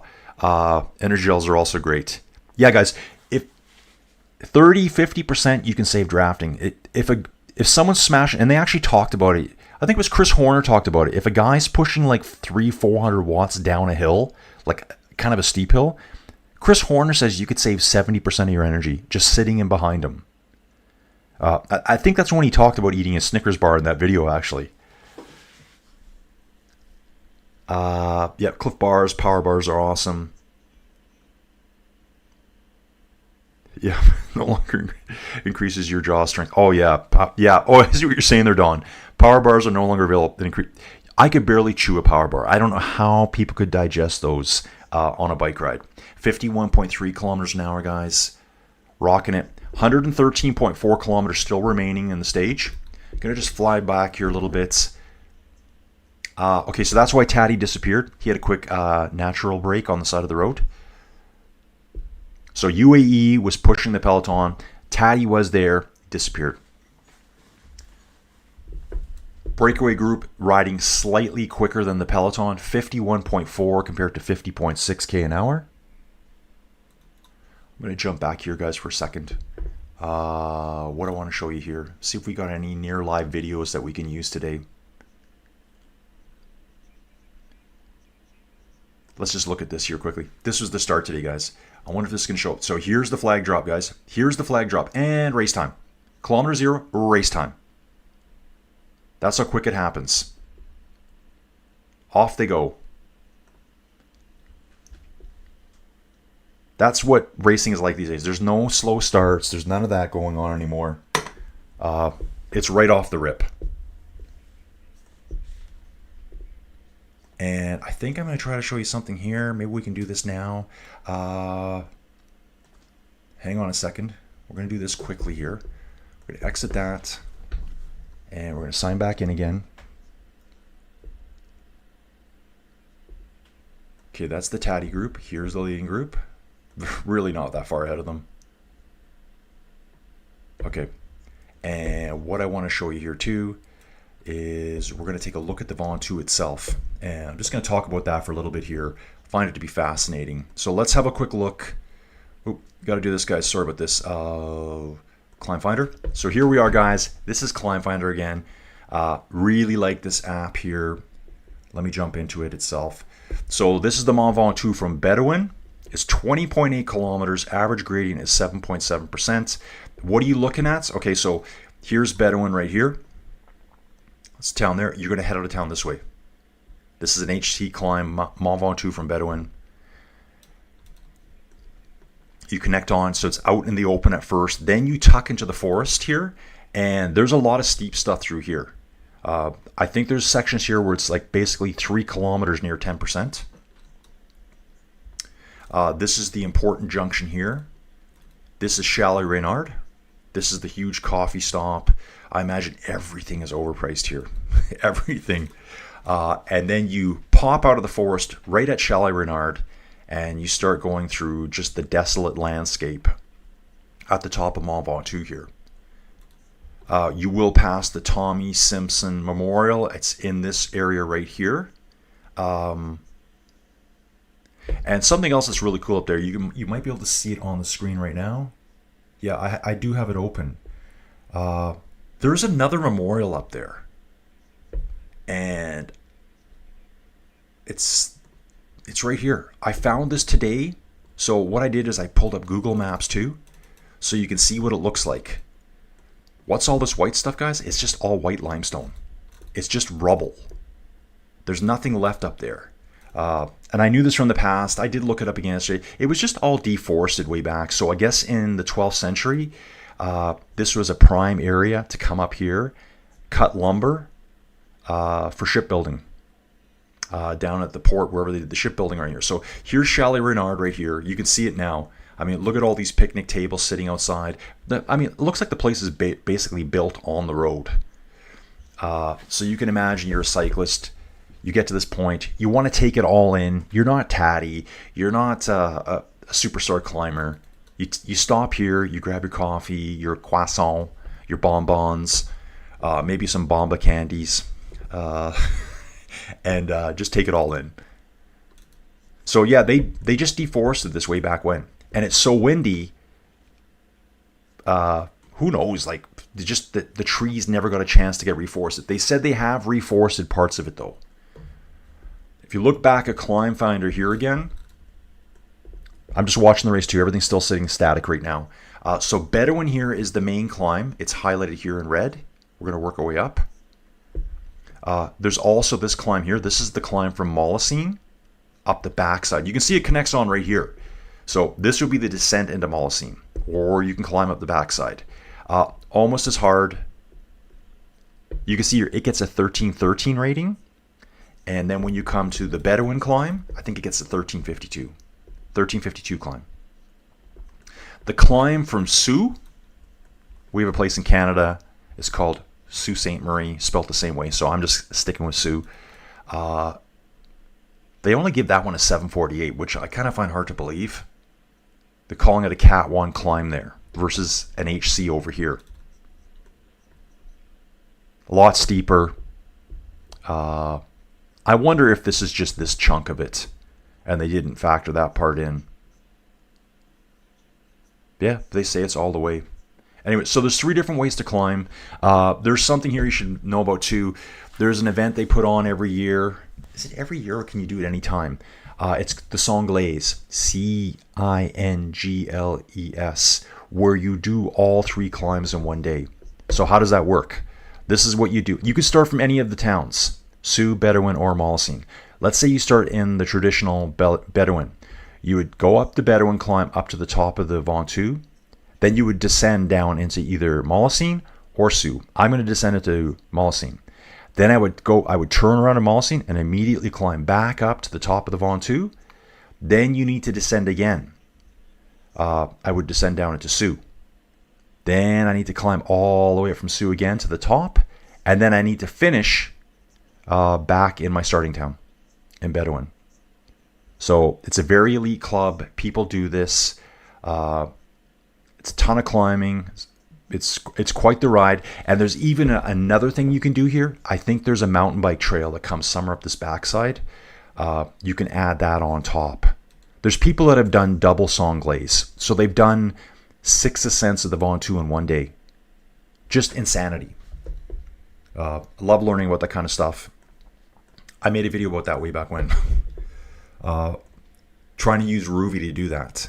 Okay, guys, I'm going to jump back to the chat here. I want to see what's going on in the race. All looks static right now. Okay, so our group of 3 is still up front. Then we've got our Peloton of 161 riders. And we got Gashinard. So that means we only got 164 riders. Did we lose anyone else? Oh, that was yesterday. Yeah, that was yesterday. Alaphilippe crashed pretty hard at the very beginning. If we go to withdrawals here from yesterday, did anyone withdraw on the rest day? Sometimes they do that. Outside of Mathieu van der Poel. Ooh, right there. I didn't see this one when Van Eetvelt did not start stage 15. I didn't even know about that. So our numbers are just slowly dwindling downwards. Stage 16 here. Let's take a look at the map again. I am seeing the one rider. I think this is Gashinard off the back. Yeah, this is Gashinard here. I'm worried about Gashinard right now. This guy, I would say he looks pretty emotional right now. I think he's hurt really bad. And I saw him earlier too. He is just, at the very beginning of the state, this Gashinard guy is it Gashinard? He's for Total Energies. It is Gashinard. It looked like he was struggling at the beginning, so I think he's riding through something that's just killing him. He's grimacing riding, and it looks like he's probably crying a little bit, knowing he's going to pull out soon. So, poor dude. Okay. Let's get back to it, guys. I'm sorry. Yeah, Robert's laughing here. Yeah, power bars. Yeah, just break your jaw. Dentists must have hated those old power bars. Rip fillings right at you. Yeah, exactly. That's what I used to think. Fred Weiss, what was Lance eating back in the day? Is nutrition more fine-tuned? Yeah, absolutely more fine-tuned. Yeah, I think it's gone light years. The guys were mentioning that there's a really good interview with Poggy and Peter Adia. I've never listened to it. I'm sure he talks about there. And actually, I know over on Inside the Ride, that's the My Whoosh podcast. I'll just call it that, the My Whoosh podcast. Cy Bradley, not Bradley, Bradley. He does an interview with UAE's head of performance, whatever his title is. So you might learn something there. But yeah, I think those are the things that have all been changed. And I like to joke about it. Just how good the performance enhancements were in the past, if you get what I'm saying. Because even with all the new stuff, the tech, the nutrition, the training, the better equipment, the better clothing, some of these climbs still stand from the older days when it was just baggy jerseys, bandanas, dangly earrings, things that just no one would ever do anymore. But the supplements were so good. Those records still stand.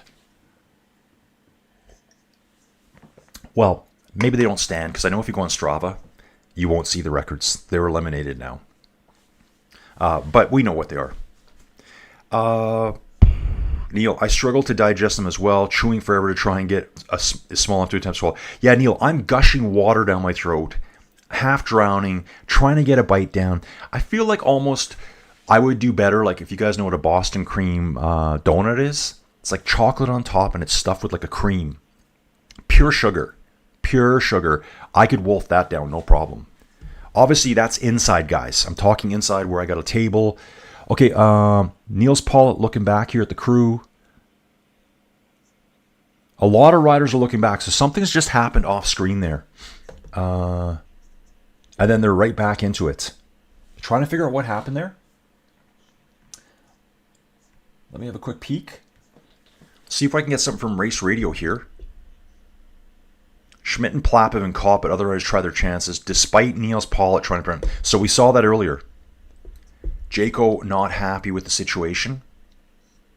So they're trying, but it seems Niels Pollitt keeps pulling everyone back. Yeah, I'm watching right now. We have Cofidis on the front, a Uno X rider, I believe. Okay, then the camera cuts away. Okay, let me go out of here. June Basada. Hi, everyone. Good day cycling to all. Neil saying the KMC. Neil, I think you've told me about this before. The KMC gels and bars are amazing. Minty. Oh, I like that. Minty. Jeff Pangubatan. Does the race start? Yeah, dude, it's already underway. I'll keep you updated as quick as I can. What's going on out there? Anything I'm allowed to show you, I will. I know Joey Jojo even put a disclaimer in the YouTube thing, like, I can't show you the race. If I'm showing you the race, I'm ripping them off. I'm doing everything I can here that I'm allowed to do. There's lots of rip-off channels out there. They all get shut down midstream. Eric, I think this is Eric's. I raced when I was attending Cal Poly University, and once raced with Cat 1 and 2 pros in a criterium. I stayed in the front group. I lasted 15 minutes before my hazard got me. Those guys are fast. Oh, absolutely, dude. Like, when you think you're good, like, dude, there's times when I think I'm good. I'm like, yeah, I'm pretty good. Yeah. I go tell Joey Jojo, oh, I killed it. I'm nowhere, like, I'm terrible compared to good cyclists. Becky, there's illness in the Peloton for sure. Arg, they need to take immune boosters. Yeah, they said like half the Peloton says they're feeling sick. A flu. They're probably going to brand it as COVID 2025 now. They'll probably be taking COVID tests. Please don't cancel any more bike racing for me. Please don't do that. June's asking what team is leading the Tour de France. I think it's still Visma. We can look at that. I think it's still Visma at this point. Team rankings after stage 15, general ranking, team. It's still Visma. So Team Visma, Lisa Bike, I don't know. I think they rank it on a few of the riders, not all of them. UAE's in second place. Visma has a lower elapsed time by 16 minutes and 51 seconds. Red Bull, Decathlon, Arkea, B&B Hotels. So Visma. Okay, so that's Neil again. Okay, Neil's got to get back to work. Yeah, Neil. No slacking at work, dude. Okay, I got to get... So he was on his lunch, I think. Okay, got to get back to work. So we won't be there when you read this. Enjoy the chat coverage, guys. Hopefully back tomorrow at dinner time. P.S. Cheers for the segment about doing the climb 3 ways. Yeah, Neil, you got to do them all. Just go to Provence, hang out, pick a town as your home base, and spend, 3 glorious days climbing the Mont Ventoux. That sounds like a dream trip to me. We should hook that up, Neil. Meetup. In real life meetup. Jeff here. Dude, you're right about this. This year's number one tech is shorter cranks. The longest cranks are Geraint Thomas, old schooler, 172.5. Is there any confirmation of short cranks here in the chat? We haven't discussed it yet, but I think some of them are using like 160 mil cranks now, and they're going shorter even. I don't know what the benefit is really. Just, I guess, quicker turnover of the pedals, I guess. Maybe it increases your RPM naturally. That's all I can think of. Robert, thinking about getting a CGM, continuous glucose monitor, just because I'm interested. Would want to see what a donut would do. Yeah, me too. I watch a lot of triathlon guys. I love Lionel Sanders. Let's have a look here. Ooh, poor Gachenard. He's slipping back now. 220. So this is the guy that was, they showed him now. He's in agony. Something's bothering him. He was in agony earlier. So I think, I hate to say it, but there could be a withdrawal coming up at the rate he's drifting back. So you can see here, guys, UAE is serious about taking the stage today. The 3 riders up front who've been away all day, they've got a 6-second lead. It's 6 seconds to the Peloton. So basically, if I was these guys, I would just shut her down. You're caught. Why just throttle yourself up front any longer? Yeah, Jeff, sorry, Robert, it would be cool to see that, wouldn't it? So when I watch Lionel, he stops and does all that lactic testing too, where they take a little drop of blood from your ear, read it, and they can look at it and go, okay, this is how you're reacting to that. I love that kind of data. I think it's like a lactic test. How's your lactic build up in your body? How quick are you clearing it out? A donut would just absolutely spike it. I can see the Mont Ventoux in the background already. It's looming. It's waiting.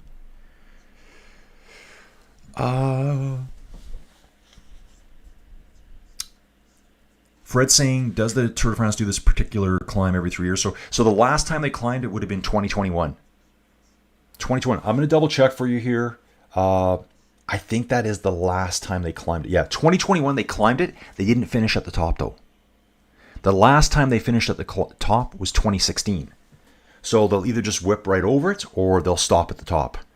So it's been, 9 years since they finished at the top. Before that was 2013, 2009, 2000. So guys like Richard Virenque, Chris Froome went up here in 2013. Marco Pantani in 2000. Showing Lance's name there with a little cross through it. Jean-Francois Bernard in 1987. I love that guy. That was an individual time trial. A 36.5 kilometer individual time trial up the Mont Ventoux. That's the kind of stuff I want to see. And they've done that before. Way back when in 56, Charlie Gall won it. It was a 21.5. So it would have started, it started in Bedouin. I was just going to say that. Would have started just a further bit down the road. The 36.5 kilometer time trial was from Carpentras, which is just a bit south of Bedouin. So much cool history of the tour. Okay, I've lost my string. There we go. I'm back. Okay. Yeah, so they did it 4 years ago. They finished here 9 years ago. It is a cool climb. Okay. I love guys who are just gonna like randomly stomp in here. Stomp in. I'm looking at your name as I said that out loud. Waffle Stomp Oz. So I'm thinking maybe he's an Australian. You'll see no discernible difference on a CGM if you have eaten. Your body, unlike people with type 1 diabetes, still releases both insulin from the pancreas and glycogen from the liver. Dude, this guy knows what he's talking about, I think. So basically, Waffle Stomp, if I had one of those meters hooked up and I just want I wolf down like a Snickers bar and a donut, it's not going to spike, or my body just knows what to do and levels it out. Where someone with type 1 diabetes who doesn't have that system working at peak performance, you would see rapid spikes in theirs. Brandoni, I use Boost Oxygen in the high mountains. It's an amazing high altitude. Vingago used it. Dude, I don't know what Boost Oxygen is. What is that?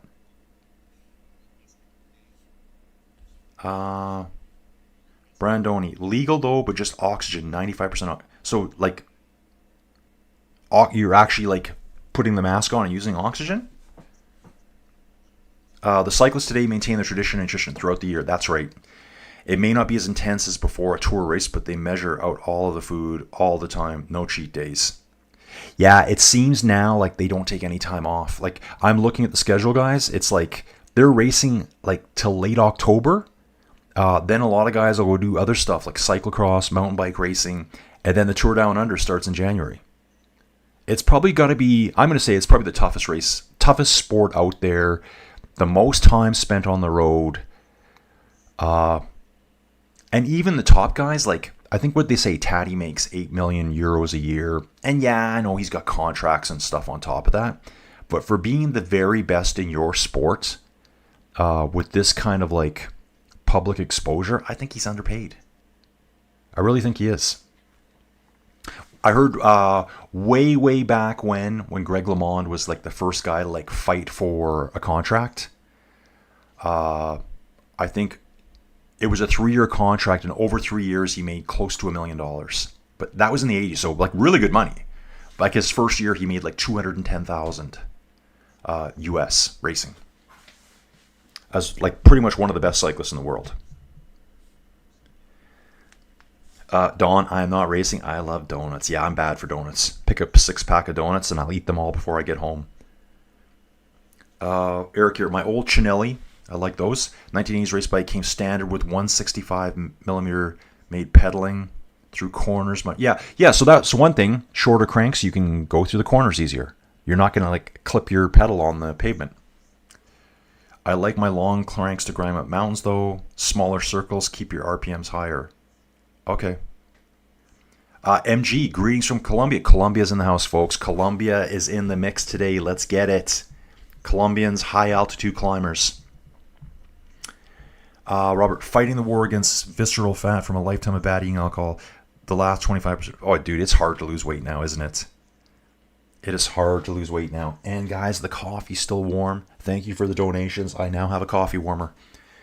Actually, the very bottom is quite hot. Okay, so let's take a look here, see what's going on. I'm watching a break develop now. 23 riders off the front. So UAE decided, okay, let's back off a little bit, or the pace has been increased with the sprint point coming up. EF riders there. Ben Healy's in this very front group. We got a chasing group of 6 here. Arno DeLee, Groenewegen, maybe they want to at least get involved in a sprint. Then we got the Peloton, 135 riders, and Gachenard just slipping out the back. Slipping out the back, folks. He might just withdraw today. Hopefully not. I'm hoping he doesn't. So here's the situation on the road right now. This group's been allowed to go. I wonder if UAE's saying enough controlling. It's not a huge gap though. 13 seconds to those guys. So this is just a bunch of riders smashing it at the front. They've got a 13-second gap over a group of 6.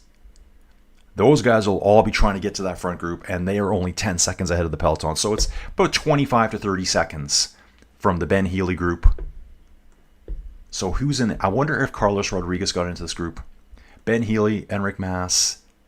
Carlos Rodriguez is not in this group because if you look at the top of this group here, you'll see it shows the standings. The highest placed rider will always be at the very top. Ben Healy's 10th. Carlos Rodriguez for Ineos is in 9th. And I think there's going to be a battle between them all the way to Paris. But lots of riders want to get. There's Mike Woods. I said today might be a day that Mike Woods wants to do something. Velasco, Inkhorn, Marc Soler. Could be something. Enric Mas, a climber, might want to maybe take his chances today. Back in the chat. So Fred's saying, so Lance won this climb, maybe only once. Pontani and I, dude, let me just check for you. Lance won the Tour those years. I don't know if Lance has ever won this climb. So the years when they summit finished this, and I don't know if this is the definitive source. Lance has never won climbing and finishing at the top of the Mont Ventoux. And yeah, Lance has never won this one. It's Marco Pontani in 1998. Okay, hang on. Oh, Eros Pauly. Guys, if you want to see something really cool, I posted it in my Discord. Eros Pauly in 1994 went over the top first. He's like the biggest guy in the Peloton. He went like on a half-hour attack and they let him go. And he hung on. Take a look on YouTube. I don't want to give it all away to you. Yeah, so in 2000, it was Marco Pantani here. Lance won the Tour that year, which was taken away. Okay, see if this is going to stabilize. Now it's 20 seconds to that group. The group's grown a little bit bigger. It was 23, now it's 26 riders. Only a 20-second gap to the Peloton. And I want to see if UAE's sitting on the front. Let me see what I can see, guys. This looks like the Breakaway group. 20 seconds up the road. Lots of looking back here. I can see an Israel Premier Tech rider on the front. Call for this rider, no, Intermarché rider. They're all like looking back, like, are we getting a break? Are we getting it to go? Really forested area here. Let's see where they are. Like, yeah, it's like, just looks like just forest everywhere here that we're riding through. So I'm looking at this group here right now. They're only showing one rider. That's not correct. That front group, again, showing one rider. There should be 20. It said there was 26 riders there, unless it's all changed again. Yeah, I don't think I'm getting all the gaps here properly. There was 26 riders in that group that had a 30-second lead. Now they're saying there's one. So just hang on with it here to catch up. What are they doing here? So here's Gachenard out the back again. They haven't. Yeah, there's still a gap. There's still a gap. They're just getting bad data here, I think. One rider out front is saying, let's just let that figure out. I'll go back to the chat here, guys. Dawn, looks like they were about 45K to the base of Mont Ventoux. Yeah, and we got that sprint point coming first. Climbing basically starts about 35K from the finish. I mean, look at this. It just looks like a wall. It really is. Now, I am watching Louis Barret here. He is trying to go off the front on my replay. He's 98th place overall.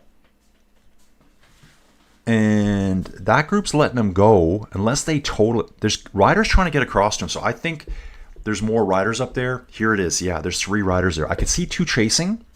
So I don't know if that whole group went back and they just merged into the Peloton. Inkhorn, Brett Van Moor, and L. Barret, Louis Barret there. It's now saying we got 3 out front with the Peloton. I think there's still people in between, though. I'm sure there's people in between. Yeah, so here's the group that was packed with climbers. That was earlier. That was 2 minutes ago. Ben Healy, Mass, Woods, Van Wilder, Pavel Sivakov, Mark Soler. So there was a 20-second gap. Unless it just disappeared, there might be more riders in between here. And again, finally we're getting the data here, guys. Now it's saying we're back to a group of 34. So yeah, there's 34 riders in this break. They're going to go for it. Probably attacking right now because, as you can see on the profile, there's a little bit of a climb here. They're hoping to get over the top and get away. 26 degrees Celsius. Okay, Brandoni, it is a canister of oxygen in a can. You can. Okay, I didn't know you can actually purchase that. So it's meant to be used like at high altitude. Just take a quick blast off it, and like portable. Tudor rider trying to go out the front here too. I'm going to guess this is store. Let's just see what happens here. Waffle Stomp. You might see a very small immediate spike, but regulation immediately. Okay, T1Ds, I don't know what that means, are limited by the speed of insulin. The fastest insulins are about 15 minutes to onset, 35 minutes to peak action. Okay, so obviously Waffle Stomp does all this stuff. Waffle Stomp, what's your background? Are you like into triathlons, or is it just cycling? Love to know more, dude. Appreciate your info. Guys, if you can like the videos, how would everyone like the video just for Waffle Stomp's info there? I like that. Got about 250 people watching now, and we're seeing the Giant of Provence in the background. It's kind of funny how they logged the very top. So they basically clear-cut the top. Maybe that's where the best trees were? I'm like, why wouldn't you start at the bottom? Because there's trees on the bottom. There have been reforestation efforts on it. Why would you go to the top? Becky, she's got another question here. Has the physique of riders changed in the last 50 years? Absolutely. Absolutely, Becky. Looking back at old black and white footage, the winners don't look that skinny and small. Yeah, small and skinny. Yeah, no, they're totally different.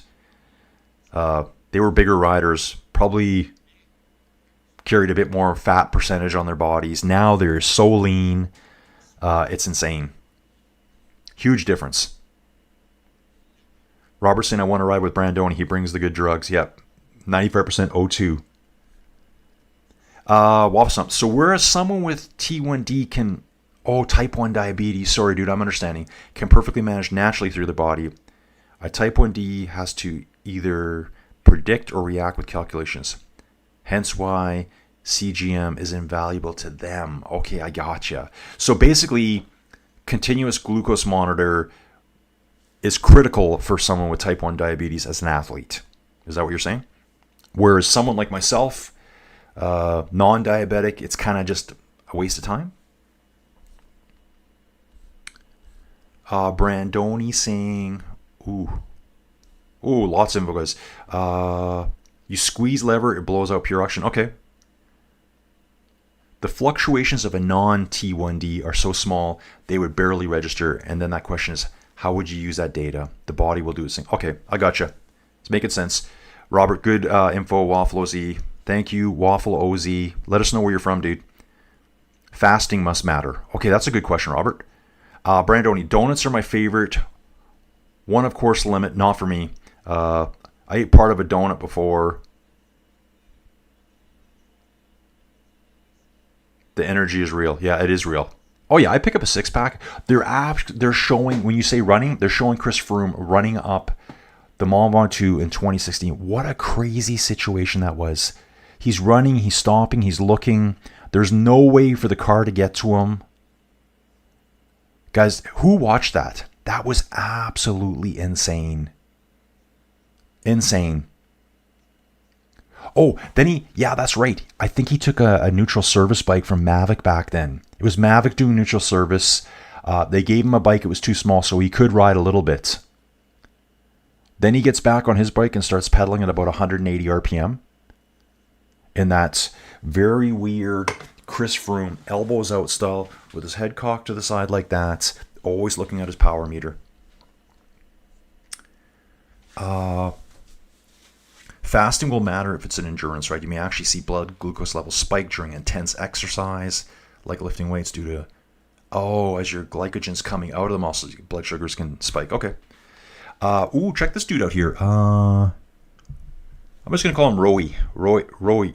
Yeah, Roy. Hello from Israel. Dude, welcome aboard. I don't think we've had anyone from Israel yet.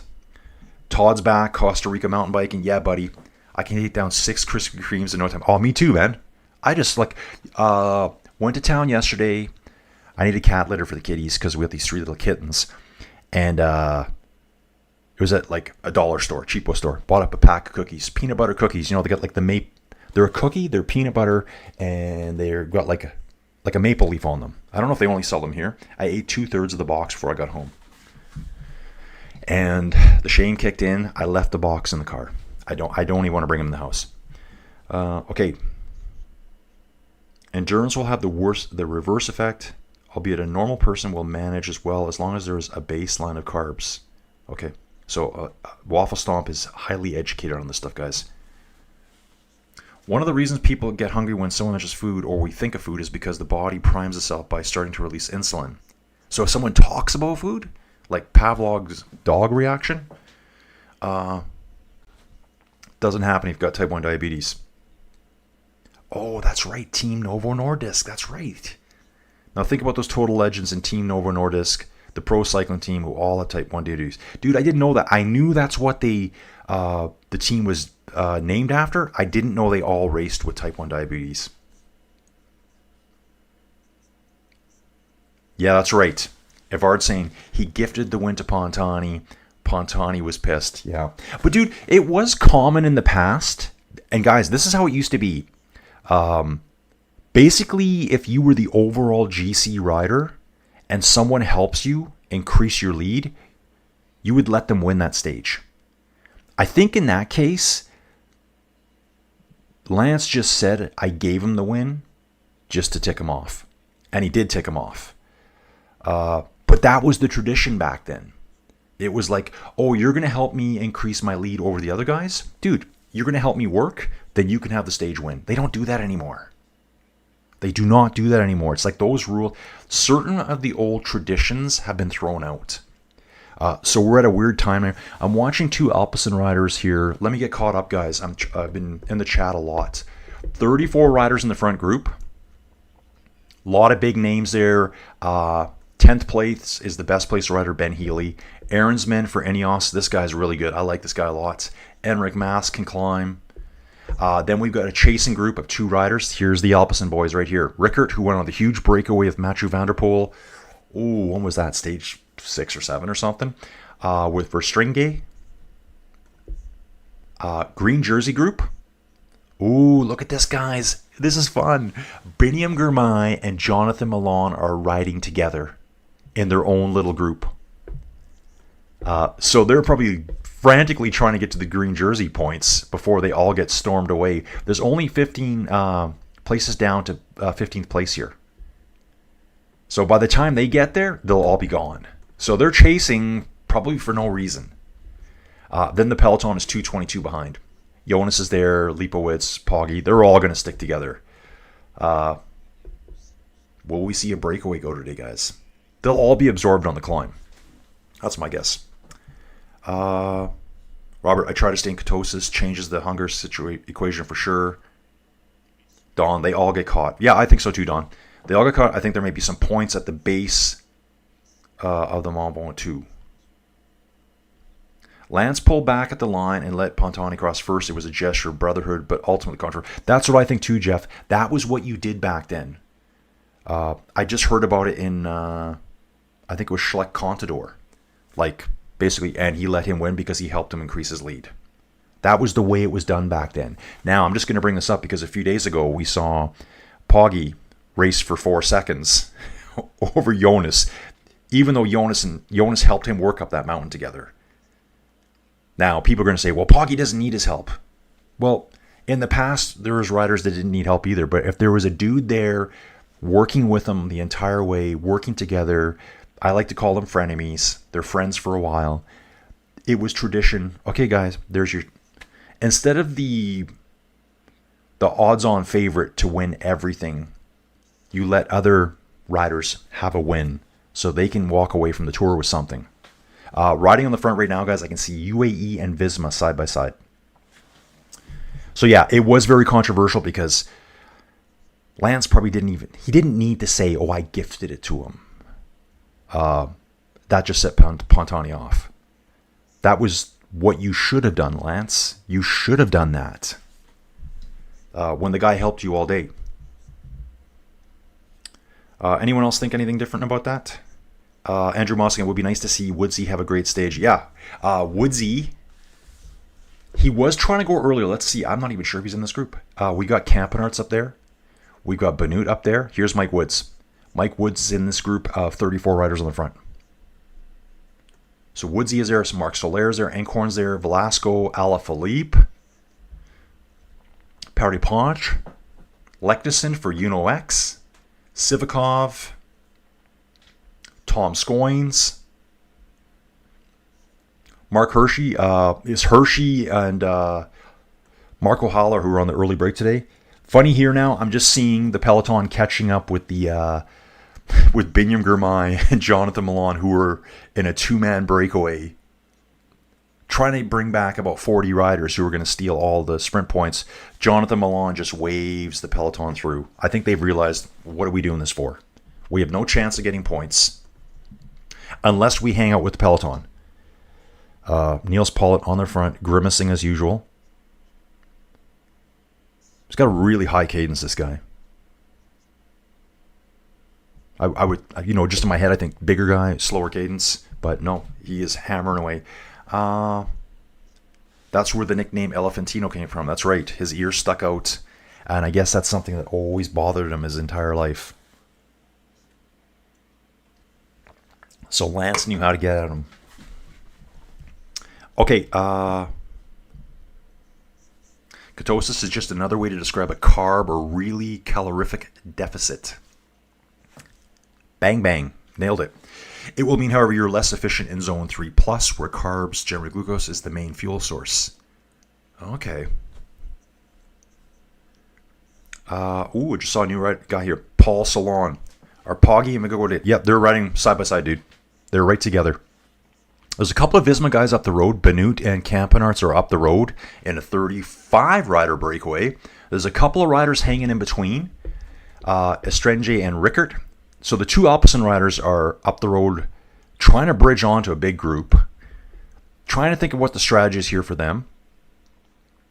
I don't know, maybe trying to get up the road for Caden Groves. I think Caden's pretty far down in the green jersey standings, though. Then we got the Peloton at 246 behind the breakaway. Gachenard just slipping even more. He's now 7 minutes behind. So I hate to say, guys, and I hate to jinx him, but I think he'll be pulling out. Unless he can just survive through this. Who knows what's bothering him? ESG Legacy. Dude, welcome aboard. You're brand new. You are brand new. Everyone welcome ESG Legacy. You think Poggy will win? The Tour, 99.9% chance he'll win the Tour. Today, he could win. I think maybe I'd like to see him be the real GC leader, the real yellow jersey leader, and allow or help one of his teammates to win. Guys used to do it in the past. For all the work that their teammates are doing, you got to help them out a little bit. If they're capable. If they can't win, there's no point giving the stage to another team. Then you go for the win. I'd love to see that. Brandoni, the great thing about them logging the trees at the top is that there's a view for the climb. That's right. Robert, nobody liked that Pantani win. Not Marco, not Lance. Even Poggy referenced it this year. Yeah, that's true. We got Oliver Marachik. I think he's been here before. Dude's in the mix here. Fred Rice. CGM for Bikes is the best for testing to see how individual foods affect your particular glucose system. Helps to fine-tune diet and avoid getting diabetes. Jeff Little's here. Froome was an unlikely champion. That was back when the doping was so good that your legs turned into a dishwasher and your head just fell off at an ankle. Oh, dude. Hilarious. Actually, something that just popped up yesterday. I know someone popped in and talked about all the runners out of Eritrea and Kenya. And I was talking about it. That's their sport. Doping is rampant with those guys. Rampant. And I don't mean just those guys. I mean, I think at the highest levels of running, it's pretty bad too right now. So what the thing now is, they're using, I guess they're using drugs. This is how I figured it out. They're using drugs that are meant for something else that they would normally never take, but they're really, really good diuretics. Or would it be an anti-diuretic? So basically all the stuff that you're trying to not pass into your urine sample sticks in your body and they never see it. So it's being masked. But what the anti-doping guys are finding out is, why are you taking that when you don't need it? It happened to a cyclist way back when, probably late before 2010. There was a cyclist, they were like, this is a drug that as a healthy, normal, young individual, you would never take this drug. It has an incredible side effect of masking other stuff. So that's kind of what I think is lurking. So there's been some incredible breakthroughs in marathoning times. So they're masking it. It just came out. It just came out on YouTube a couple days ago.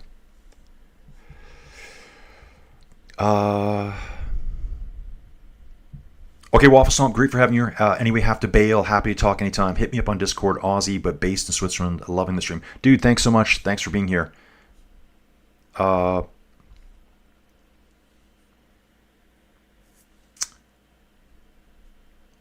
Weiss saying, so no Lance moment today between the two leaders. Grin. Well, yeah, like, I mean, if let's say it becomes two riders at the finish. I'm just keeping it on the front here, guys. We've got 35 riders in the front group. They've got a 39-second lead over two riders, the Alpecin de Koenig riders. Jumping back 2 minutes and 15 seconds. So, guys, they've let this go now. We've got the Peloton. And then Gachenard riding solo 4 minutes and 39 seconds behind the Peloton. So he's really struggling back there. Mont Ventoux, guys, this is where we head through all the lavender fields. The fields are all purple. I do want to jump down a bit here. Yeah, Paulette is doing a lot of work still. But we got 36 riders in that group up front. We've climbed 848 meters, still 2,100 meters of climb to go. 1,500 meters of that alone will be on the Mont Ventoux. So it's basically 20 kilometers at 7.5%. There's your 1,500 meters. Yeah, imagine if Jonas and Tadej go up there and they ride together, and then Tadej says, here, take the win. And then afterwards he says, yeah, but I gifted it to him. Well, yeah, no wonder everyone was ticked off about it. You just don't say that. But Lance would say that. Everyone's saying, I don't think Lance said anything until Marco showed him he was pissed. Okay. You know what? I'm going to go back and watch that.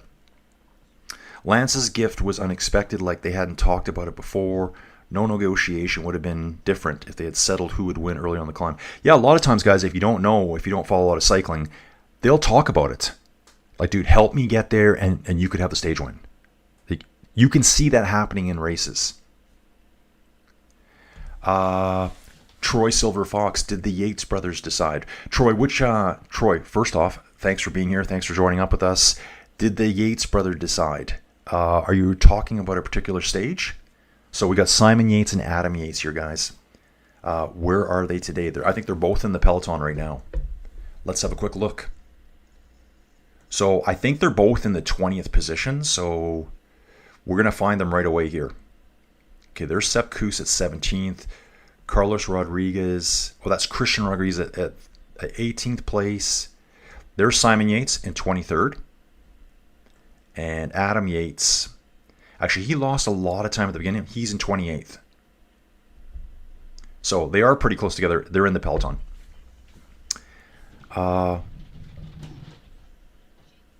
Okay, Becky's saying, interesting TV piece maybe last night. Total Energies Edinburgh has a no advertisement policy for big oil companies. So Total Energies would have to hide their sponsorship. Wow.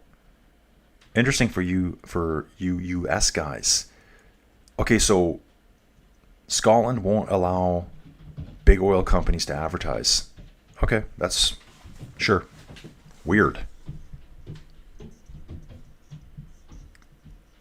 Becky's saying, interesting because you wouldn't have seen it. Yeah, we wouldn't have seen it. That's right. Because we're seeing the sponsorship here. Okay, thanks, Becky. Brandoni, if I sat on possibly strong climb all the way up a climb and he let me, I'd probably let him take the sprint or I'd feel bad. Yeah, if you sat on. But generally when this happened in the past, and I just listened to it, that was the tradition. If another rider helps you get up there and it helps your position and you are the yellow jersey, the leader of the GC, the patron of the Peloton, you give him the win. Whether or not you could outsprint him or not, you would just say, yeah, it's your win, dude. Because let's share the wealth, spread the love around. One guy winning everything every year, it gets old. Teams are all here to compete for sponsorship, for TV time. Looking at this here, this is the Peloton. I'm seeing a bunch of Total Energy guys here on the front. Like the entire team is there. Looks like, I think that's still Niels Paula on the front, then all Total Energies. So what are they setting up here, guys? What are they setting up? Why is Total Energies got the entire team there? I'm just going to see what Team Radio is saying here. Yeah, so we already got the breakaway. We know about that. Paula pulls the bunch. They're not talking about Total Energies yet here. I'm looking at it. So Paula on the front, 3, 4, 5, 6, 7. There's 7 Total Energy riders right behind him. Oh, guys, I can't believe this coffee is warmer than when I came down here. Thank you so much for the gift, everyone. And Joey Jojo.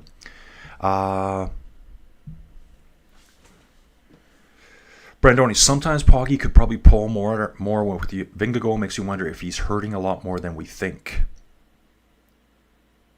Yeah, when he's riding with Vingegaard, they're both encouraging each other.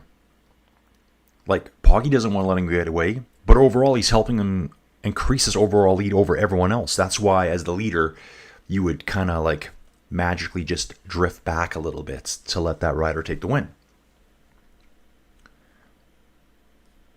Okay, guys.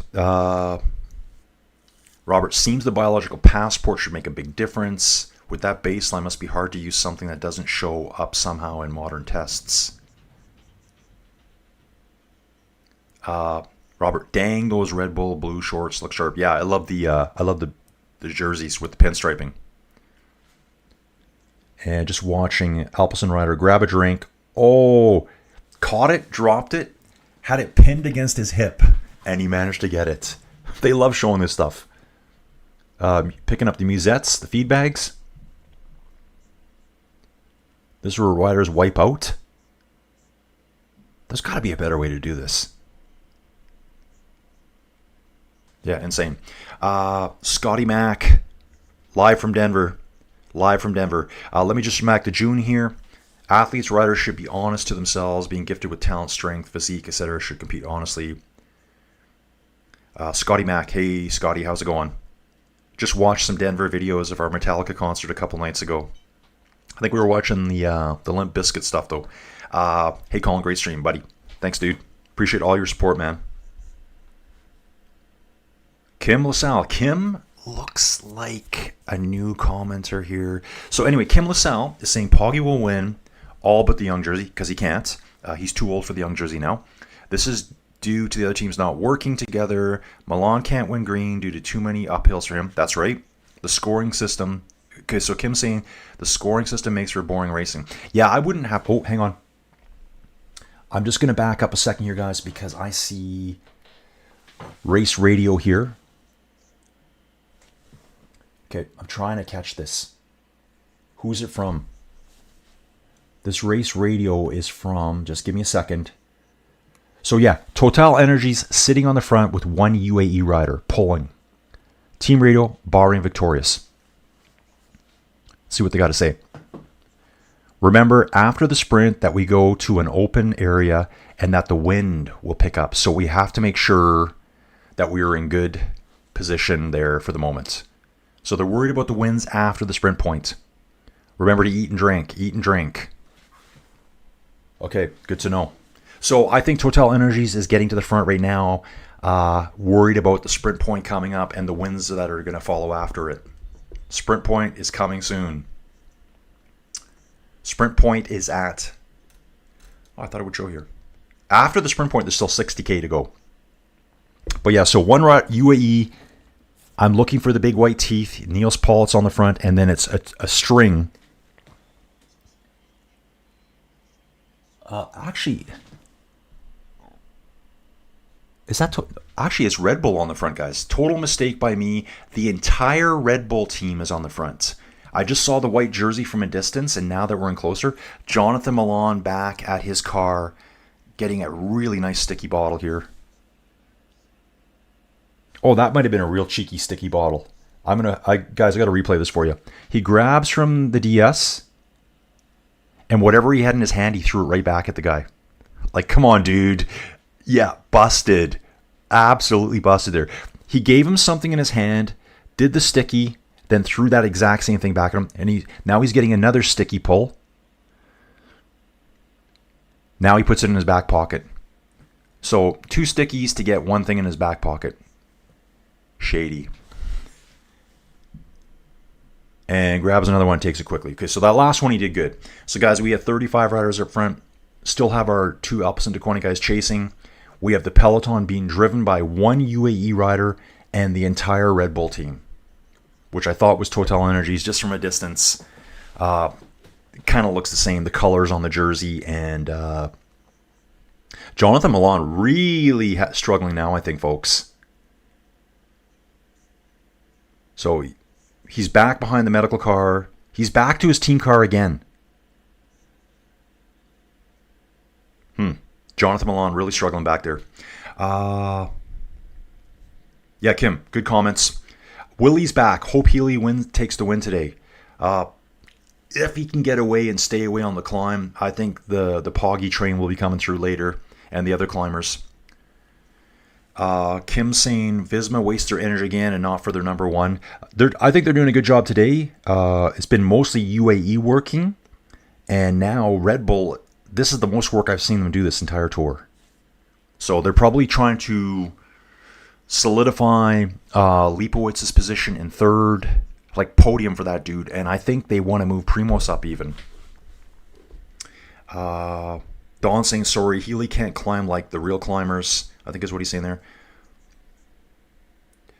June, Poggy has one good cure from the rest. Poggy has a big heart. Yeah, definitely number one rider in the world right now. Wout van Aert was, for me, the best Ventoux winner.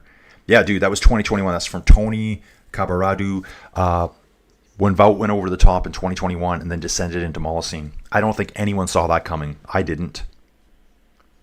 Don saying, oh, I didn't know this. Don saying this will be the second time Poggy takes 3 jerseys at this tour. Last time was white, yellow, and polka dots. But it is exciting to see him take the yellow, green, and polka dots. First time since 69. I was going to say just there, Don, I was thinking about that last night. I'm sure Eddie Merckx has won 3 jerseys at once. And 69 sounds like right around Eddie's first. Would that be his first or second Tour de France? Robert, that is crazy dominance. But again, I think, yeah. So, yeah, Don's saying it right here. Someone did it in 69. So, 56 years ago, guys, someone had already done this. And you guys know. But I think a lot of the younger people watching aren't aware of these old-time greats. Yeah, they didn't have all the tech. Yeah, they didn't have this. But that probably made it harder. They didn't have the nutrition figured out. They were probably finishing a stage and then having beers afterwards. They didn't have nutrition figured out. They didn't have glucose monitoring. They didn't have lactate testing. They didn't have wind tunnels. They rode the same mountains, though, on worse conditions, on worse bikes. If anything, these mountains are probably easier to climb now than they were back then. What do you guys think? Ian Holmes is here. Ian's saying, hey, buddy, keep it up. Climbs are epic. Hey, Ian, dude, what time is it where you are right now? I'm trying to figure out your time zone. Are you tomorrow? Like, I have no idea. So Ian's in the Philippines. Is it tomorrow in the Philippines? Or is it very, very late tonight? Because me and Ian are trying to set up a group ride between me and him on a meetup on Zwift. And I'm like, how are we going to do this? We got to get this figured out, Ian. Cole's back. Hoping for a real battle on the climb today. Yeah, me too. I think it'll be a good battle, but I don't think anything will be decided. Oh, I'm going to look at the poll. Let's see what you guys said in the poll. So I asked, when will the tour be decided? On the slopes of the Ventoux, 20%. I was kind of expecting a lower number. Stages in 18, 19 mountains. So the stages, stage 18 and 19 coming up on Thursday and Friday are the 2 single hardest days at this Tour de France. Back to back. I think the one day is like 120 kilometers. It's got 3 HC climbs in one day. And it's climbing immediately. You don't get to warm up. You have to go hard immediately. And then the last one, you can hear it in my voice. Dude, Poggy has already won. 54% of you think Poggy's already won. For me, it'll be decided Friday. Then I'll know for sure. I think anything can still happen.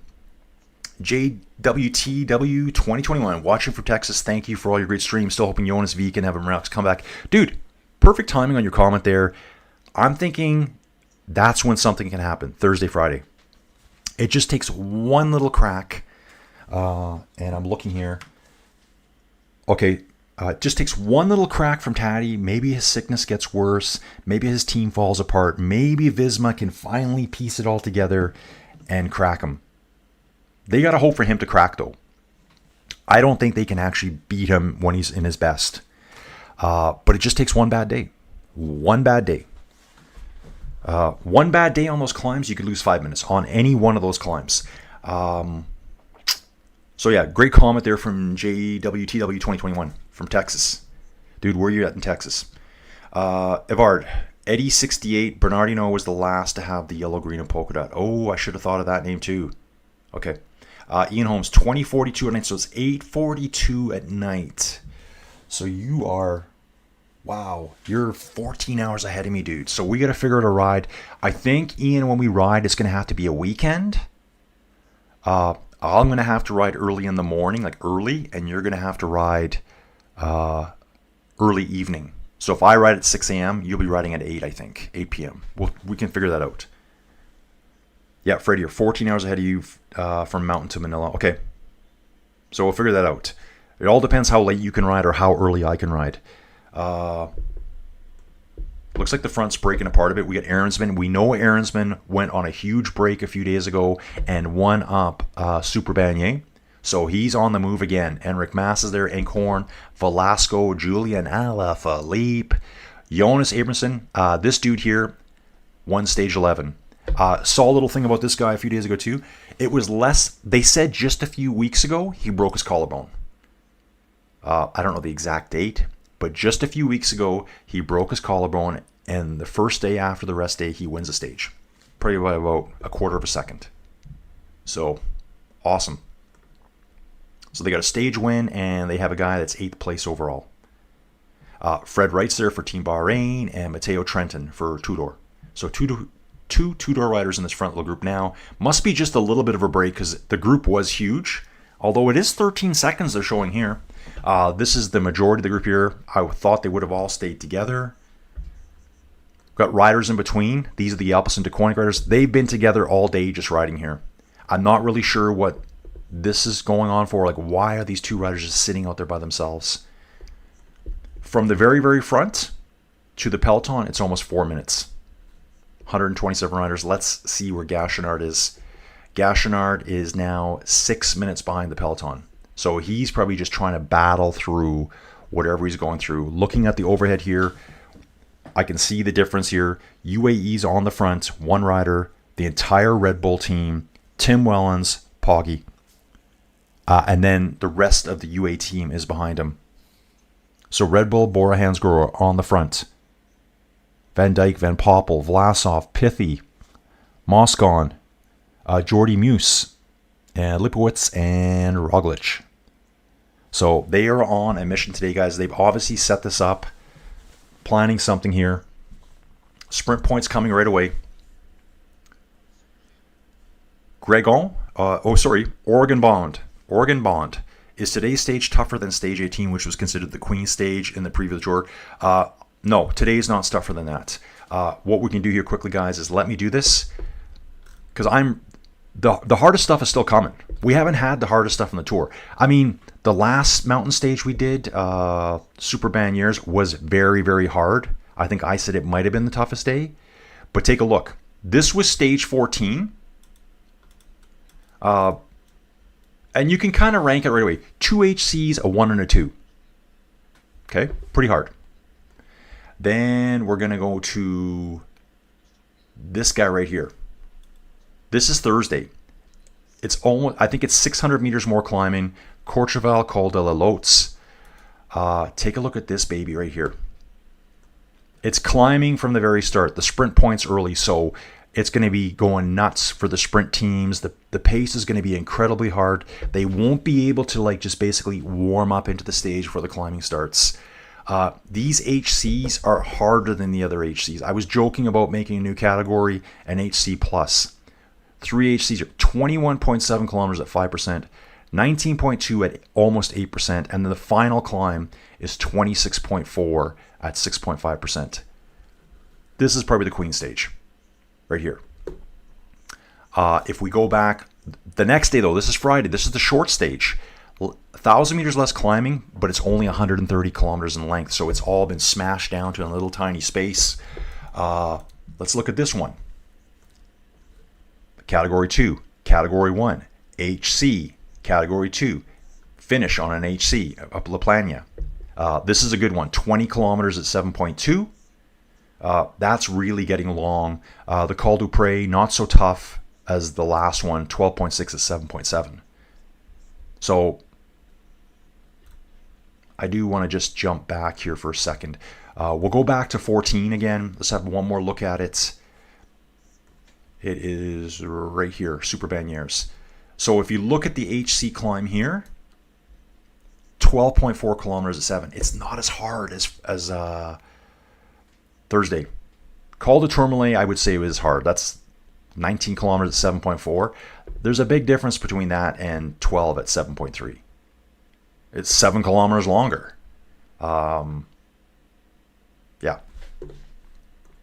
So good question. From Oregon Bond, is today's stage tougher than stage 18, which was considered the queen of the stages? Stage 18 is way harder than this. This one's one climb. It's a tough one. It is a good HC, but I think Thursday's climb have 3 versions of the Mont Ventoux in one. They're all like those 20 kilometers, 6-7%. We got one of those today. And I did see riders yesterday saying, okay, yeah, it's the Mont Ventoux, but it's only one climb. I'm not worried about it, were some of the comments. And that was Marco Haller for Tudor. He says, I'm more worried about later in the week. Okay, so what's going on here? We're looking at now, Tudor's doing a lot of work at the front. Where is Red Bull? Guys, they're now showing a map with the winds. The winds are blowing at 24 kilometers an hour. That's perfect for echelons to form. So let's take a look here, see what's going on. 7 riders on the front. Aaronsman. This guy knows he can do it. He's done it once this tour. He's won a stage already, up an HC climb, up to Super Bagnier ski station. Then we've got the Healy group, 30 riders here. From the Healy group, it's 4 minutes back to the Peloton. The top guns, they're all here. The only rider that's not here of the top 10 looks like Ben Healy. That's the only one I'm thinking is not here. We've got, who's missing? 1, 2, 3, 4, 5, 6. Yeah, they're all here outside of Ben Healy. 9 of the top 10 riders are in this group. And Gachenard's still drifting backwards. 6 minutes, 15 seconds back now. And the coffee's still hot. Might be getting hotter by the second. In fact, I can probably turn the... Oh, you can turn it down. I didn't know that. It actually has different temperature settings, guys. Okay, catching up. Ian saying we'll meet up on a weekend. So, guys, just so you don't know, myself and Ian Holmes here in the mix, we're going to meet up and have a Zwift ride inside together. Virtually riding together, doing something on Zwift. Avard.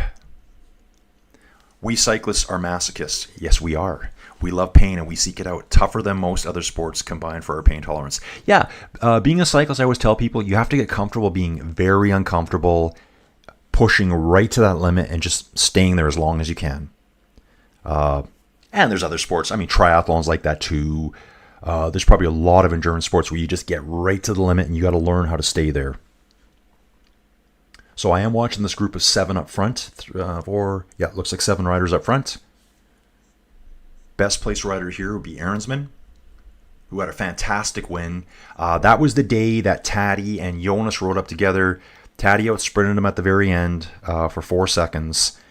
Tadej even said, he goes, I didn't have anything left to counterattack that dude up the road. That's why you saw Poggy afterwards congratulating him so much. And that's one thing I will say about Poggy is that he's really good about that. He probably in the world he lives in, he probably hears all the comments. Oh, he wins too much. He wins everything. Oh, okay, they're showing the sprint now. So this is the sprint. They've actually gone through it for the 7 riders. UnoX rider sprinting against, looks like an Astana rider here. The other 5 didn't even bother. So the UnoX rider will pick up the points. Let's see who that is, if they're going to show it to us. Abrahamson. So that's Jonas Abrahamson. That's the guy that broke his collarbone just a few weeks back. It was Velasco. See if we can see those points here. Here we go. Here's your one little picture you get to see, guys. Abrahamson, Velasco, Trenton, Aaronsman, and Rick Maas. Those 5 positions there. And then the rest of the sprint points come through. This is why Jonathan Milan and Binyam Girmay just after a while just drifted back to the Peloton. Milan was actually calling the Peloton up. Like, get ahead of me. I don't want to work anymore. Okay. Got 300 people here watching now, guys. Smash the like button if you can. Hit the bell thing. Subscribe. I think as of this morning, I was 52, 53 subscriptions away from hitting 30,000. Just a little bit of a milestone. Trying to figure out what I can do for that. People are like, what are you going to do? I'm like, I don't know. What do you want me to do? Yeah, Ian, it would be really cool if you could. I would love to see Big G, that's Geraint Thomas, win a stage, as it is his last year in the Tour de France. Yeah, let's take a look at him right now. I'm going to do that, guys. Let's have a little team preview here. Ineos Grenadiers. And see where he is. So here's Geraint Thomas, old-timer now. Currently 47th overall at the Tour, so still well placed. Nowhere where he was before. I think he's 39. Yeah, he's 39 years old. Done a lot of racing. The team's not the same as it used to be either. So what I want to do here is take a look at Aaronsman, though. Aaronsman is 13 years younger than Grant Thomas. 16th overall. And just been slowly working his way up. Wow, I didn't know this. I forgot about the stage. Stage 10. What's stage 10? Oh, that... Hang on a second. Stage 14 was... Oh, I've completely lost my mind here. What was stage 10? Guys, I got to look at this. Route stage 10. Was that Super Banyers? I think it was. Oh, no, it was this one. Puy de Sancy. Okay. So, stage 10, he got second place on. Super Banyers, he got first place. So he's going to fly up the rankings. Stage 15 into Carcassonne, sprint finish, rolling really fast into the finish. Winds are 25 kilometers an hour right now, guys. I'm going to try to get the graphics up here and see if I can see where it's coming from. And once we start the climb, I'm going to slip into a little bit of Bike Terra action. So we can see what's going on there. Oh yeah, hair is crazy right now. Hair is crazy.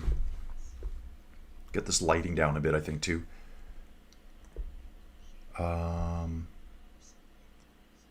No, we don't want to do that. Okay, so we're going back here. 7 riders still out front. Aaronsman, Mass, Velasco, Alaphilippe, Abrahamson, Fred Wright, and Matteo Trentin. They've got a 32-second gap over 30 riders that are chasing. I'm sure they're going to try to get back on. Campenarts had a really good finish yesterday, too. He basically just time trialed away from everyone. Yeah, Quinn Simmons wasn't happy with the finish with Tim Wellens, but stuff happens. 4 minutes, 21 seconds back to the main peloton.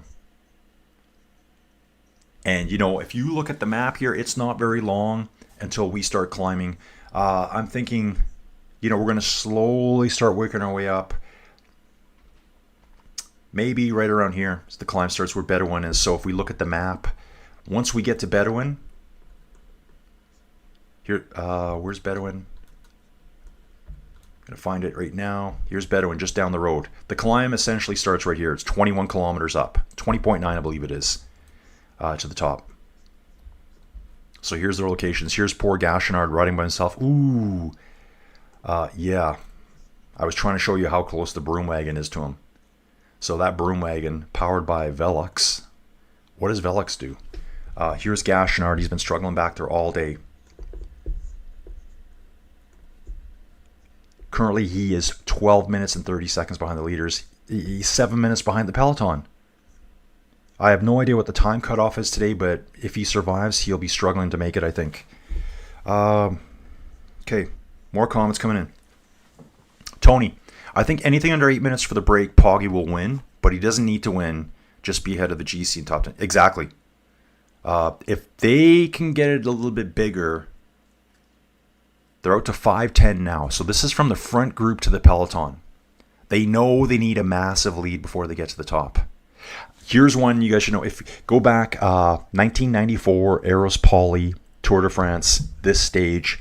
I think he was 6'4", 6'5", weighed over 200 pounds. He went on a huge breakaway, and they let him. At the base of the Ventoux, he had a 27-minute lead. At the top, he'd lost it all but 3 minutes to Marco Pantani. He did get over the top first. So he lost 24 minutes against one of the best climbers up the same climb. So yeah, these guys need a big gap to stay away from Poggy if Poggy goes full assault.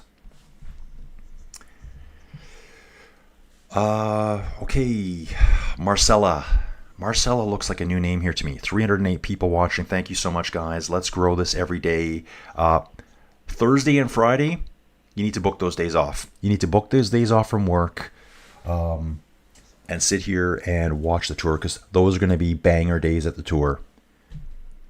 Those are the days that I guarantee you, if you think Poggy's not worried about them, you're wrong. He said in lots of things, he goes, Jonas can still win the tour. Jonas can still win the tour. I have to do everything I can to watch what he does. It just takes one break on any of those 3 HC climbs. and it could be 10 minutes. Okay.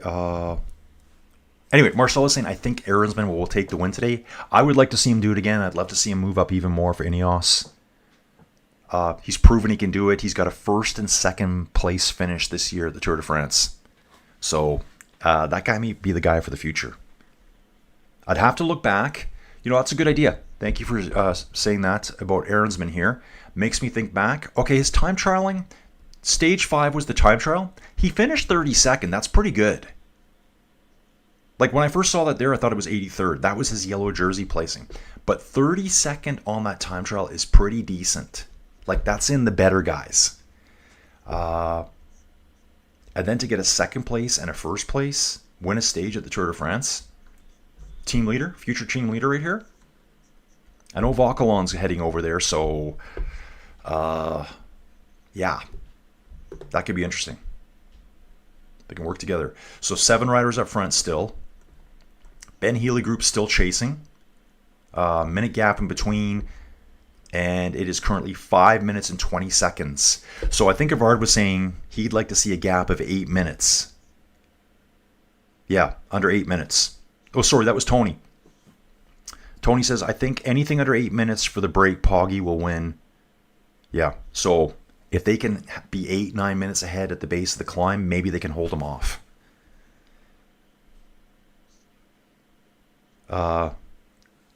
Okay, I think Movistar needs to do something, otherwise it's a flop tour. Yeah, they all need to do something, right? I think there is a Movistar. Enric Mas was up there earlier. Enric Mas is in this first group.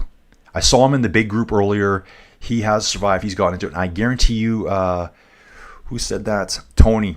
That's exactly what they're saying to their riders. If we don't do something, guys, this tour is a flop. So he's probably their best place rider at 20th overall for a pretty big team. Not really the best tour for them. Evard, Velox tires and rim tape? Yeah, I'm not sure. I wasn't sure if it was Velox or Velux. See if I can find him. I may have to use the map. Velux, Velux. Head of the course right here. 2 Tudor riders there. Alaphilippe's on an adventure, folks. Alaphilippe is on an adventure. Actually, I didn't even see his name in this group. Yeah, there it is. 52nd overall. They need a huge gap. They need a huge gap to stay away. Once Jonas and Tadej start turning things up. Yeah. Oh, wow. Looking at it here, it's like 13 minutes and 30 seconds from these guys, the 7 riders up front, to Gachenard at the back. So he's going to be fighting all day just to avoid elimination and also survive what he's going through right now. The way he was grimacing, he was in a lot of pain. So I'm thinking it's something mechanical. As he moves, it sets off more pain. Becky saying thanks for the answers. So that was probably someone.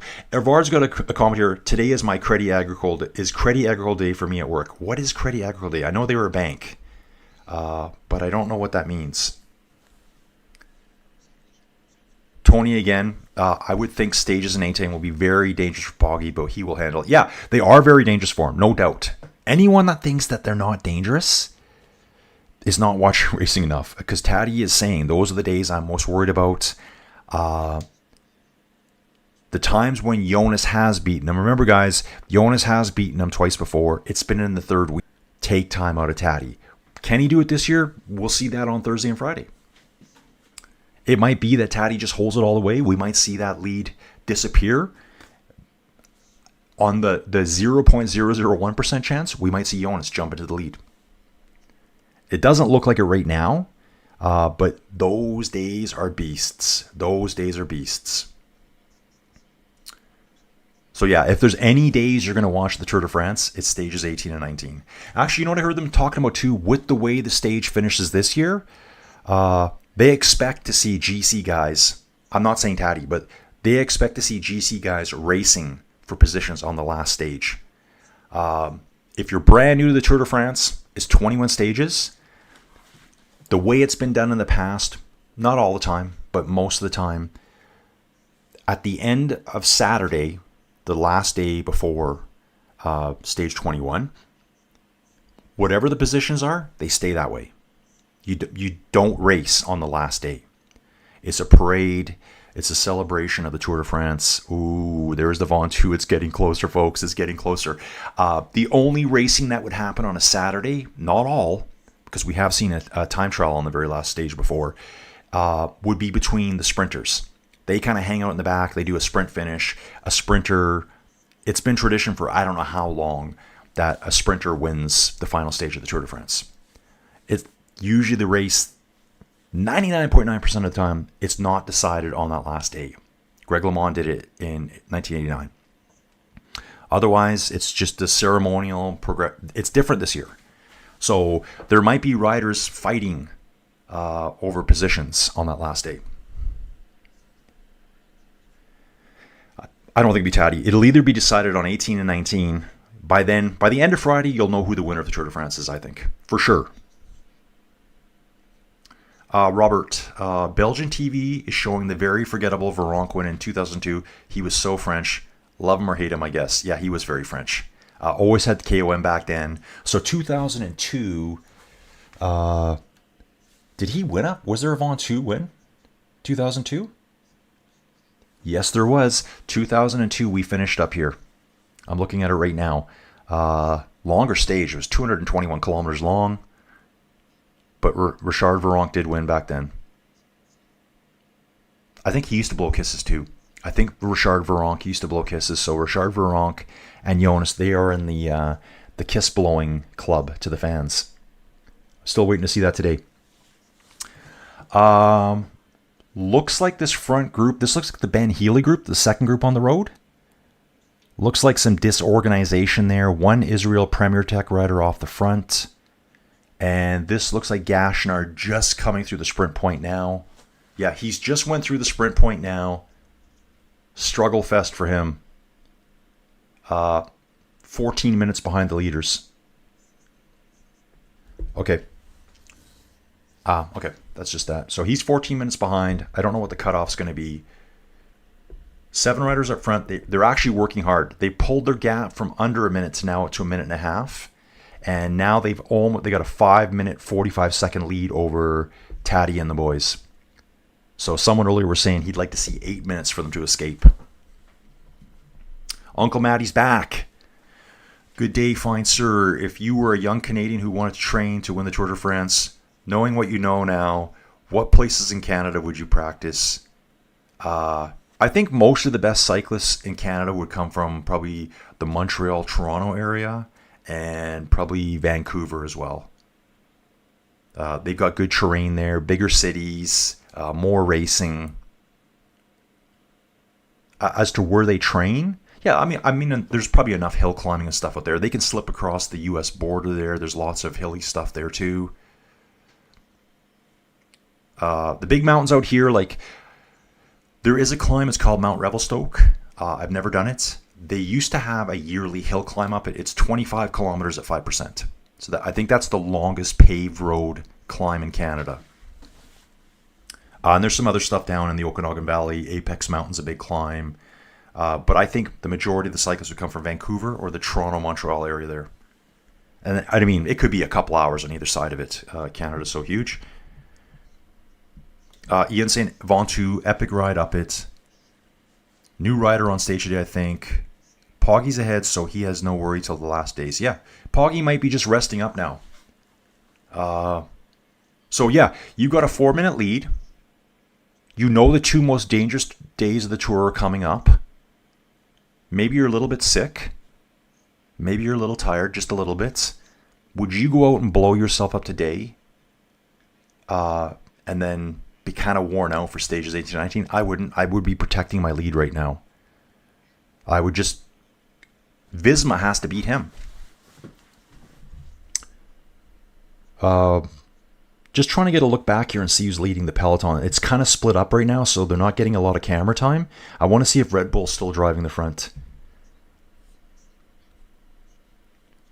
June, everything is very possible until the end. We only have predictions percentage-wise. I bet with Poggy. Yeah, at this point, you have to bet with Poggy. Before the race started, you had to bet with Poggy. Odds down, hands-on favorite to win the Tour. So when he does win, it's like, yeah, that's kind of what we expected. It's just what can the other riders do? Having a quick peek here. Peloton is pretty stretched out, and it does look like that's mostly Red Bull on the front here. Yep. Whitish jerseys from a distance. Remember, I'm in the helicopter view here. Blue shorts. And then I can see Poggy riding right behind them in yellow. Might be a couple of UAE riders there. So basically, and then Visma boys. So it's Red Bull, Poggy, and UAE plus Visma working. The rest of the Peloton is just a big blob behind them. No one else is working. They're trying to get in the draft. Robert, Maddie, I know Derek G trains on Vancouver Island. I think Ryder Hesjedal came from Vancouver Island too. Maybe Victoria. I believe he did. Vancouver Island is actually really mountainous. It's really pretty too. If you guys get a chance to go to Vancouver Island, go there. It's a huge island. It's not like just a little island you go to, because people think, well, how big? It probably takes, I bet you if you were to drive highway speed, it's probably an 8-hour drive from top to end. Rains all the time there too. Not sure what happened to Gachenard yet. Way off the back. Started the day and I saw he was in pain. They cut to the camera again. He was in more pain. And then he's just been drifting all day. The golf podcast is back. Ivar's wearing the team kit today at the bank. I think that's what he was saying. It's Credit Agricole Day. The golf podcast. It's not decided on the last day, and unless it's Greg LeMond in 1989 Epic. Yeah, that was the last time, guys, where there was a time trial on the last day. The leader went in leading with just under 1 minute. That was Laurent Fignon. Greg came out and smoked him. Ended up winning by 8 seconds overall. Smallest victory of margin in the Tour de France ever. Wow, that coffee warmer is fantastic. Jonathan Vandenberg, 30,000 subscriber, wins the bike behind the chair. No way! No. I need some prizes. Yeah, I need sponsors to come on board. And yeah, I got to figure out something. Someone said I need to do an FTP test live. And I'm like, I have not been riding enough lately. Not at all. Cole saying Jonas should go today. Yeah, he should try something. Like, I don't know what Visma can do right now, because I've seen a lot of comments like, Visma's doing this race completely wrong. This is not... I don't know what else they can do. They've got a plan. The plan just hasn't worked yet. Yep, this guy here, T1, looks like LNZ. Poggy going to let the break win. It's stretching out now, and yeah, there's no one up front that he has to worry about. Highest place rider... Well, I think the Ben Healy group will probably get back to them. Maybe not. It's 1 minute and 40 of the Ben Healy group. So even Ben Healy, 10th place overall, he's almost 19 minutes behind Poggy on the road. And they've only got a 4-minute lead back to Poggy. So even if the race ended right now, Ben Healy would still be 14 minutes behind Poggy. Aaronsman's the only threat up there, and he's actually 43 minutes behind Poggy. So I can see this being a conservative day for them. If the attacks go off, I would like to see Poggy let a teammate go for the victory. I think that'd be really cool. Spread the love around. Brandoni, guarantee Poggy will be attempting to win the stage, not a stage to say. Okay, so Brandoni's opposite of me. He thinks Poggy's going to win it. Okay, Huber, brand new commenter here. I'm going to think he's Polish maybe, so I don't understand what he's saying. Someone can translate that. Yeah, June's got it. Stage 21 is a respected stage for the rider holding the yellow jersey. As a tradition, drinking wine, champagne. Yeah, that's where they like put on each other's hats. They trade bikes. The tallest guy in the race and the shortest guy in the race will change bikes, and it's like a comedy show. And they line up across the road and they take pictures. I think they're trying to get away from that. Maybe they'll still follow tradition. Maybe they'll do that in the first 30 kilometers and then race on. There are 3 ascents. I'm going to show you this, guys. right here on the final stage. This is why it's different this year. So it's this, the Côte de la Butte Montmartre. So this is taken from the Olympic Games. Usually it would just be like a flat sprint here at the end. So it's 132K. There will be racing here, 100%. This racing alone is enough to probably throw most of the sprinters out. So again, anyone who loved the parade and watching the sprint finish is a little bit disappointed that they have this, because now it's not going to be like a Cavendish style a sprint finish, or a Jonathan Milan sprint finish. This climb here at the end of the stage, after the end of 3 weeks, 3 times up this, I think it's cobbled as well, will probably be enough to shed all those sprinters out. Makes me think that a breakaway is going to want to try to get ahead to survive. It's kind of my guess. Okay, 7 riders up front, 135 gaps. Came down a little bit here. It is coming down. We are getting close to Bedouin now. Bedouin should be getting very close. It's just down the road here. This is Bedouin right here. Maybe I can show you. Okay, I'm just going to leave it here for now. Watch these little dots. See what's going on. Yeah, the broom wagon is just hovering behind Gachenard here. I wonder what we're going to hear from the tour here. Yeah, Gachenard's in trouble. Here it is, guys. So here's the time cut. I was thinking about this. I'll read from this directly. With the current pace of the race, we can anticipate the winner to at least match the fastest scheduled time, based on an average speed of 42k an hour. The time cut would then be set at 41:39. At the moment, Thomas Gachenard's tracker indicates he is 15 minutes behind the front of the race. He has lost more than 6 minutes in the last half hour of racing. Oh, his team says he is suffering from stomach issues. So someone asked what's wrong with him. Stomach issues, upset stomach. Like I said, one bad burrito. It could be anything. One bad sandwich. One bad glass of milk. This is the 10th finish at the top of Mont Ventoux. Yeah, Charles Gaulle. I did read that this morning. Charles Gaulle won it in 1958. And there was a year, too. It is saying here, 1 year they did finish at Chalet-Renard in the modern times. That was the time with Thomas de Ghent. It was so windy, they wouldn't allow them to go out into the open. If you heard the video earlier, I think I read there's over 200 days out of the year that wind speeds are recorded at 90k an hour. So that's like 55 miles an hour. That's a strong wind. That's the kind of wind that starts damaging things around your property. So they can't have these guys out in the wind facing that. Okay. Yeah, Ian's getting excited for the start here on the Ventoux. The fun is about to start. Yeah, it's just been kind of a gradual build today. Gradual build, though, listen to this. Average speed, still 50.3k an hour. When I do my ride today, where I'm going to ride inside with no winds, no one cutting in front of me. Team radio here. Okay, let me just check this out, guys. I want to see what they're saying here. This is from Israel Premier Tech, I think. Steve, no one wants to ride. When I ride, no one follows me. Who's saying this? Yeah. Oh, I see.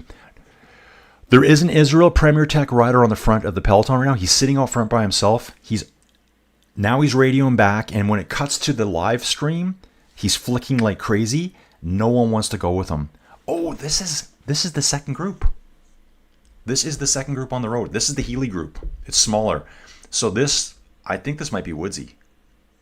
Oh, it is Woodsy. And you know what? When he says Steve, well, it could be this Nealon's guy too. Steve Bauer, DS for Israel Premier Tech. Greatest Canadian cyclist of all time. So that's really cool to see that. So they want to go, and no one's helping them. Looking back at... oh, that's cool. They got a BMX course out here, like a pump track. Bunch of dudes riding BMXs. The guy out front is all in yellow. Wow, that's a cool track. So they're trying to chase, and no one wants to help. So Israel Premier Tech's trying to get after that group of 7 out front. And Steve being Steve Bauer. Evard, so many innovations in that Le Mans when clipless pedals, aero bars, aero helmet, exactly. He went full aero. He pulled out everything he could to win it, and he did it. Robert's saying the champagne tradition is a relatively new one. It could go away and I wouldn't miss it. Yeah, to me, it's like they're not even, and that's what they're trying. Oh, sorry, I've got this just hovering on there. The tour is trying to make it. The organizers are trying to make it a race to the last day, because, guys, I'll admit it. Stage 21. If I was just watching, I'm not going to get up to watch the whole thing. It does start later. I did see, because it's a shortened stage. Stage 21, I think it doesn't start till after 8 o'clock in the morning for me. So obviously I would have been awake before that, but I might be doing stuff outside. I'm not concerned about the champagnes and the parade that they do. The Golf Podcast live. If Jonas cannot stay with Tadej or does not finish ahead of him, then the tour may be over for Jonas. Yeah, I mean, if Tadej goes on the attack today and thrashes Jonas again, it's kind of proven that he just can't beat him. But I think at this point, too, we know Tadej's better at this tour.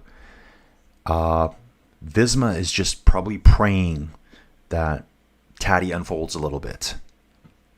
They got to hope that maybe he doesn't feel great, that the team doesn't work well. It's still Red Bull at the front. It looks like two UAE riders. I'm seeing the Belgian jersey here, so it looks like Tim Wellens is just taking a turn at the front.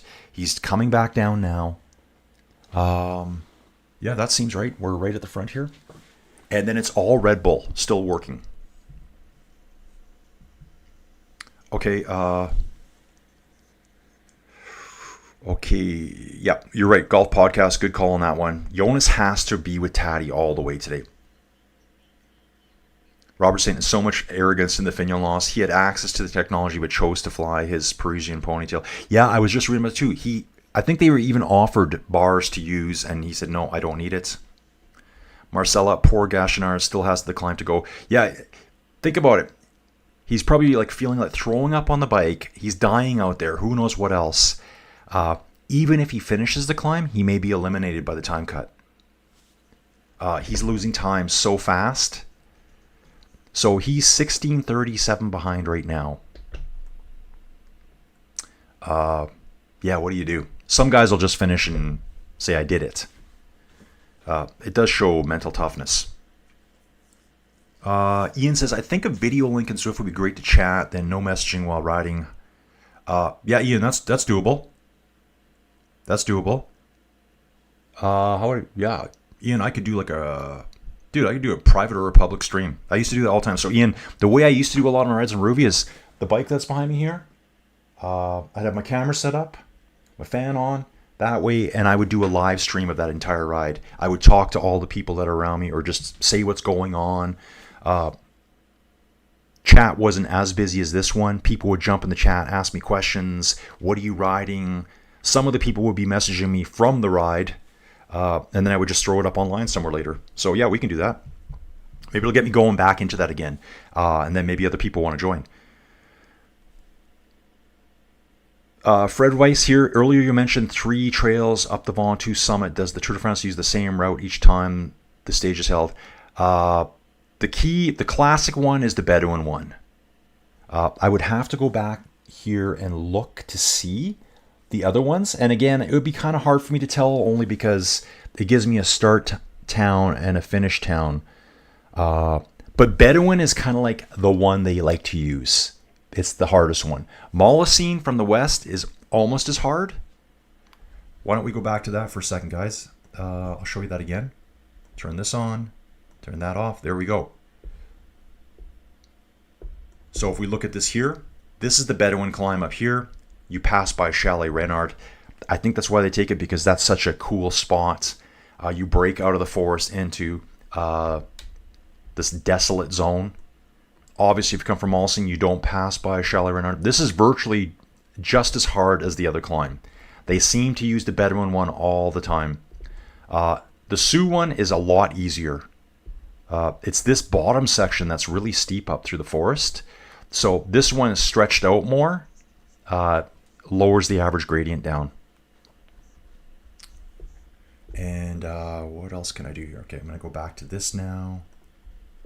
But yeah, so Bedouin's the main one that they like to use. If anyone can remember the last time they used Molosine, I don't remember offhand. Here's our groups. 6 riders up front. We've lost someone out of this front group, so they must be just dangling out the back. Looking at the video feed, yeah, I just see 6 riders here. Who have we lost? Alaphilippe's there, Aaron's been there, Mass. There was a 7th rider, so I would imagine they're in between here somewhere. They're in here somewhere, just not popping on yet. The Ben Healy group is 2 minutes down. I'm shocked they haven't brought them back. It is 31 riders now. So maybe someone just pulled the pin. I am seeing a Bahrain victorious rider here just being picked up by the Ben Healy group. And it looks like the Ben Healy group is being led by Sudal. So, that might be Fred Wright, I think it is, that's gone back to that group.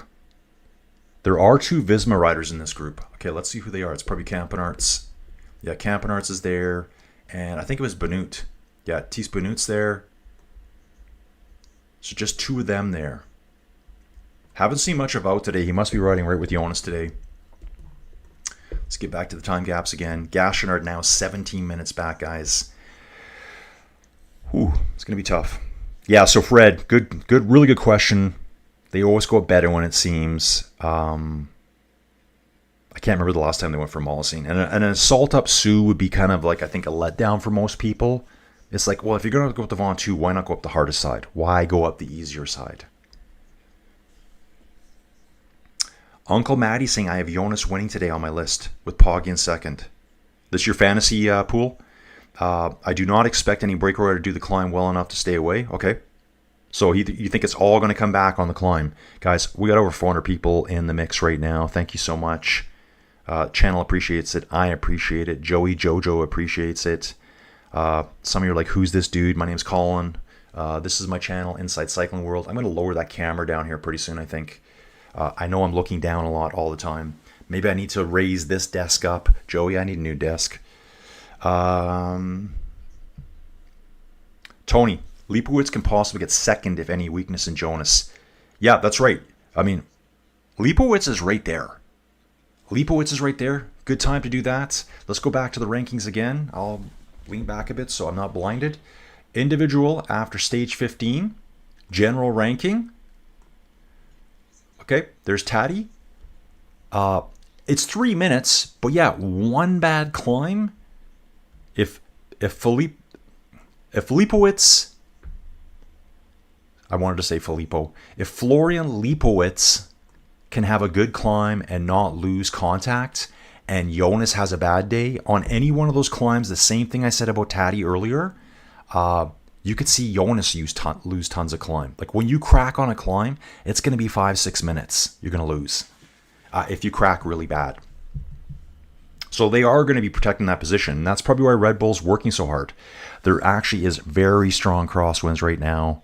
English flag, the UK, United Kingdom flag on top, and one in the middle. Not sure what that is.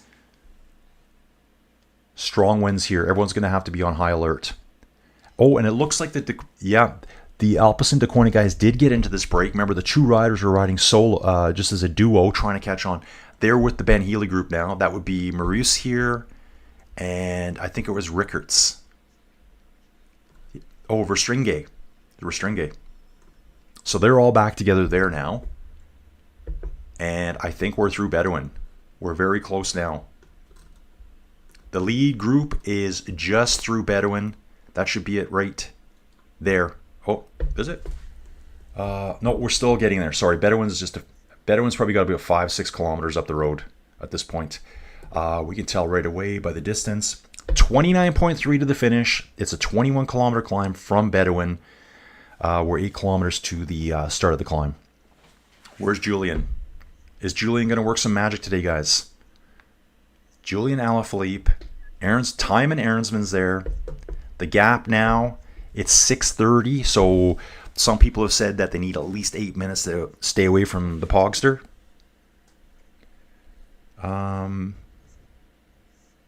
Cole saying, I feel like any of us could manage this Visma team better. I like that. I don't know if I could. I like the way Bora is working themselves back into the story. Yeah, me too. I like seeing the other teams show up and start doing stuff. Tony saying Visma is shooting themselves in the foot. Bad tactics. Ooh. Watch for Primoz leading up Lipowitz. Okay, Cena Bahrain rider going out the back here. This is the front. This is the Healy group. Santiago Buitrago. So he should have been in that group right there. Let's see if he's still showing up. We got Fred right there. There he is right there. Santiago Buitrago. So now you know where you are. That's the second group on the road. He was just falling back. And actually, he's behind the race official's car. He's letting himself drift back pretty far. I don't know if he's just going to start heading back. Okay, that's a flashback. I thought there was a huge attack going on there. Okay, see what the race radio is saying. Into the last 30K. Oh, wait, Fred Wright. He's the guy that fell out of the front group of 7. Got caught by the Ben Healy group, and it says he shared water with Buitrago. So Buitrago obviously wasn't getting his drinks in. Maybe that's why he's falling back now to go get a real drink. Oh, the coffee's still warm. So good.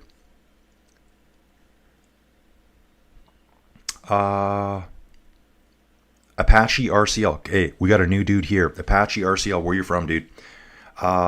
We are leaving like 2, my friend. Okay, I don't understand that exactly, but we'll figure it out. Oh, we are leaving likes too. Thank you so much, dude. Thank you much, Apache. I understand now. Got it.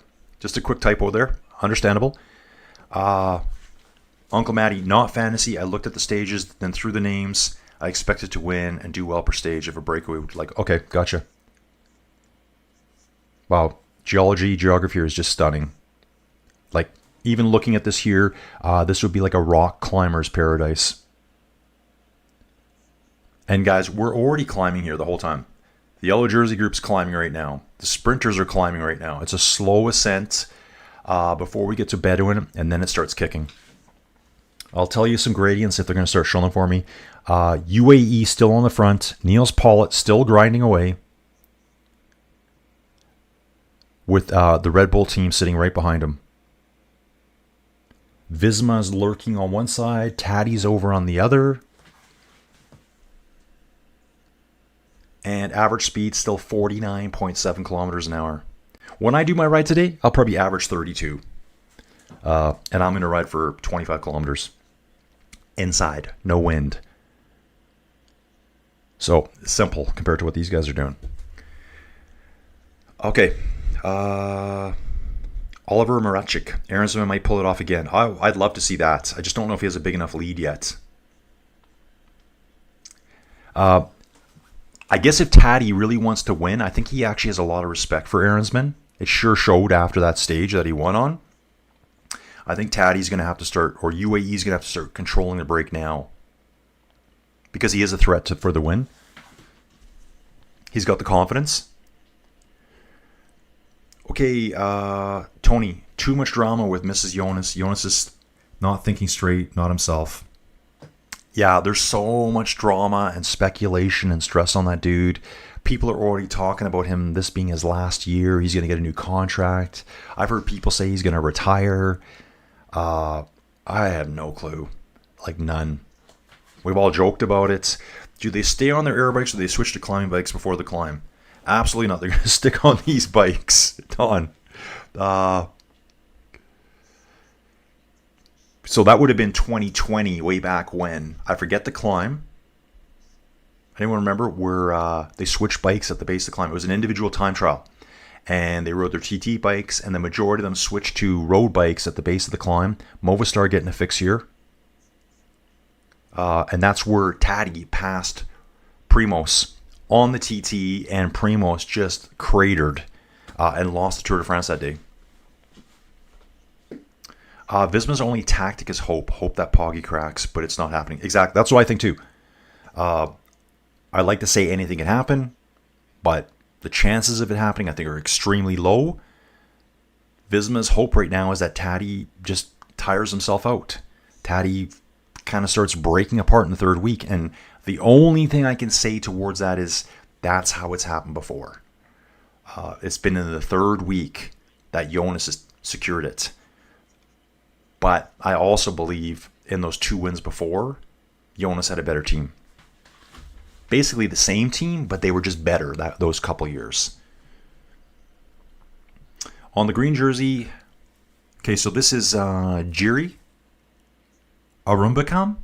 On the green jersey is the winner quite clear, Jonathan Milan, any chance Benny. Right now, Jonathan Milan is the green jersey winner. I think Binyam was fourth, but with Matthew van der Poel withdrawing, Binyam now sits third. The problem is Tadej might get the green jersey because there's green jersey points on all the climbs when they finish at the end. So Jonathan Milan can't get them. Binyam can't get them. Tadej's probably going to get them and take that jersey as well. Ooh, look at this prediction here. Dixon Mauki, another brand new commenter here. Abramson to win today or top 3. Ooh, nice one. Let's see where he is. This is Jonas Abrahamson, won stage 10. No, he won stage 11. Yeah, I'd love to see that. I was cheering for him hard. Mathieu van der Poel was chasing all the way. My favorite cyclist is MVDP. But yeah, MVDP. And I was cheering for the UNOX guy all the way to win. Come on, Jonas, come on. That's from Marcela. Mark Lister, also no draft. So I think what Mark's saying here is with the slower speeds going up the hill, there'll be less draft going up. In the steepest parts, maybe where it shallows out a bit. I don't know how fast they're going to climb this. What do you guys think? What is it, like a 22, 23K an hour climb? Something like that? I know some of the other ones have been climbing really fast, like 24, 25 kilometers an hour. Actually, they're showing Jonas Abrahamson right now. We're cheering for the other Jonas today, Marcella. Not the Jonas, the other one. I am too. Okay, Don here. 2022 Tadej is not 2025 Tadej. Poggy has learned and is better. Yeah, you can also say that too.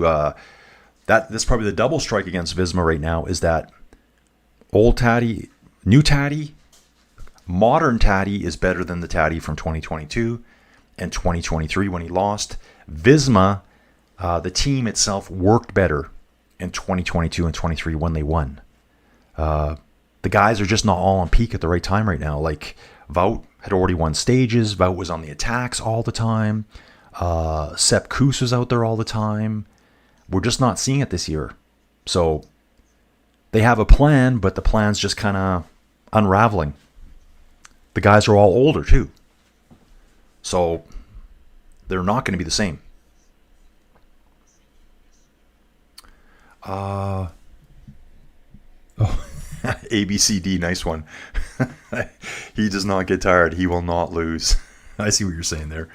Robert, first sighting of Diddy the Devil. He's kind of the original crazy roadside fan. Yeah, exactly.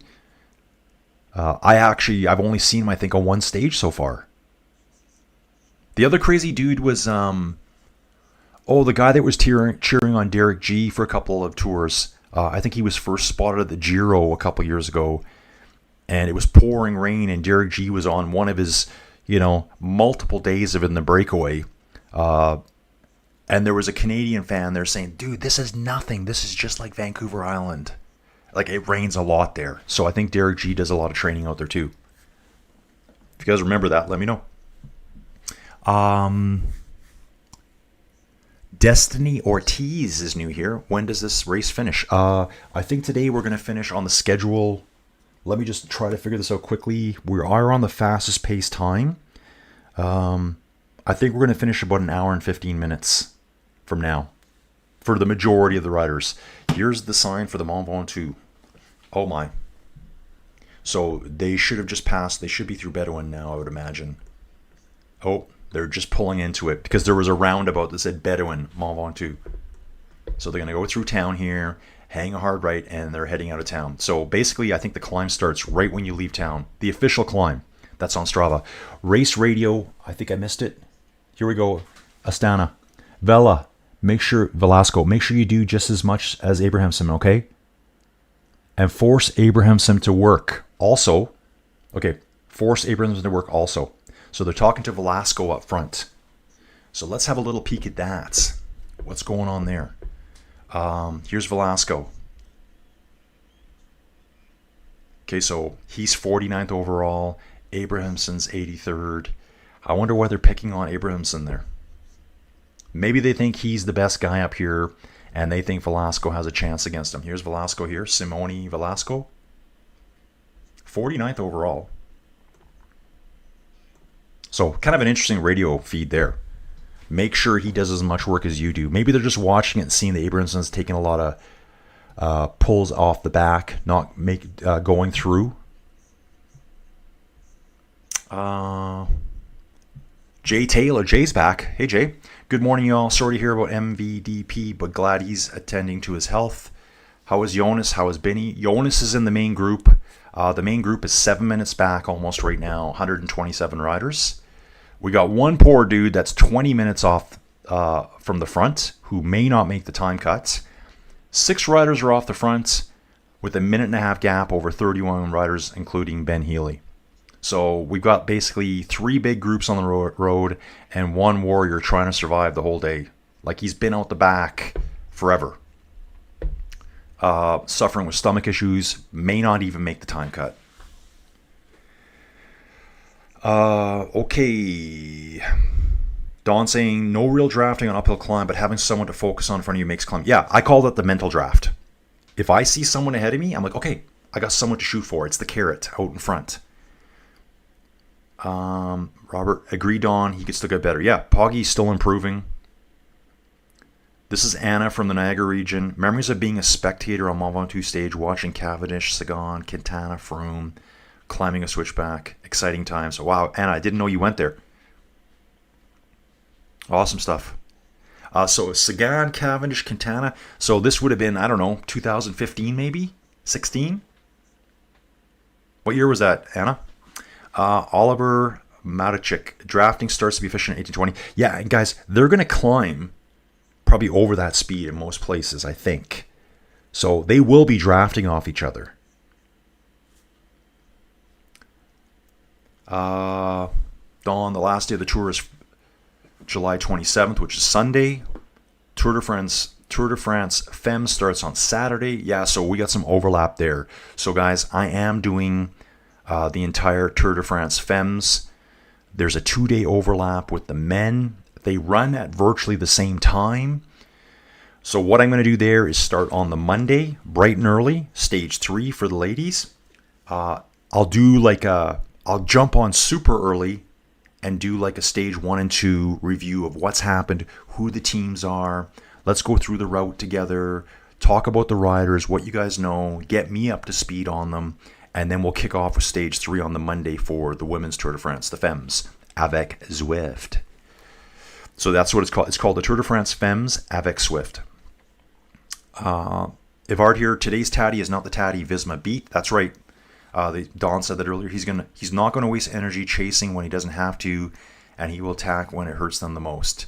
Yeah, he's definitely matured. He's not as reckless as he used to be. Okay, so 6 riders in the group. They've started the climb now. I just want to have a quick look at this. They should be on the climb now. Yeah, so they're on the climb. So is group 2. They're already climbing away. I'm looking for some gradients here.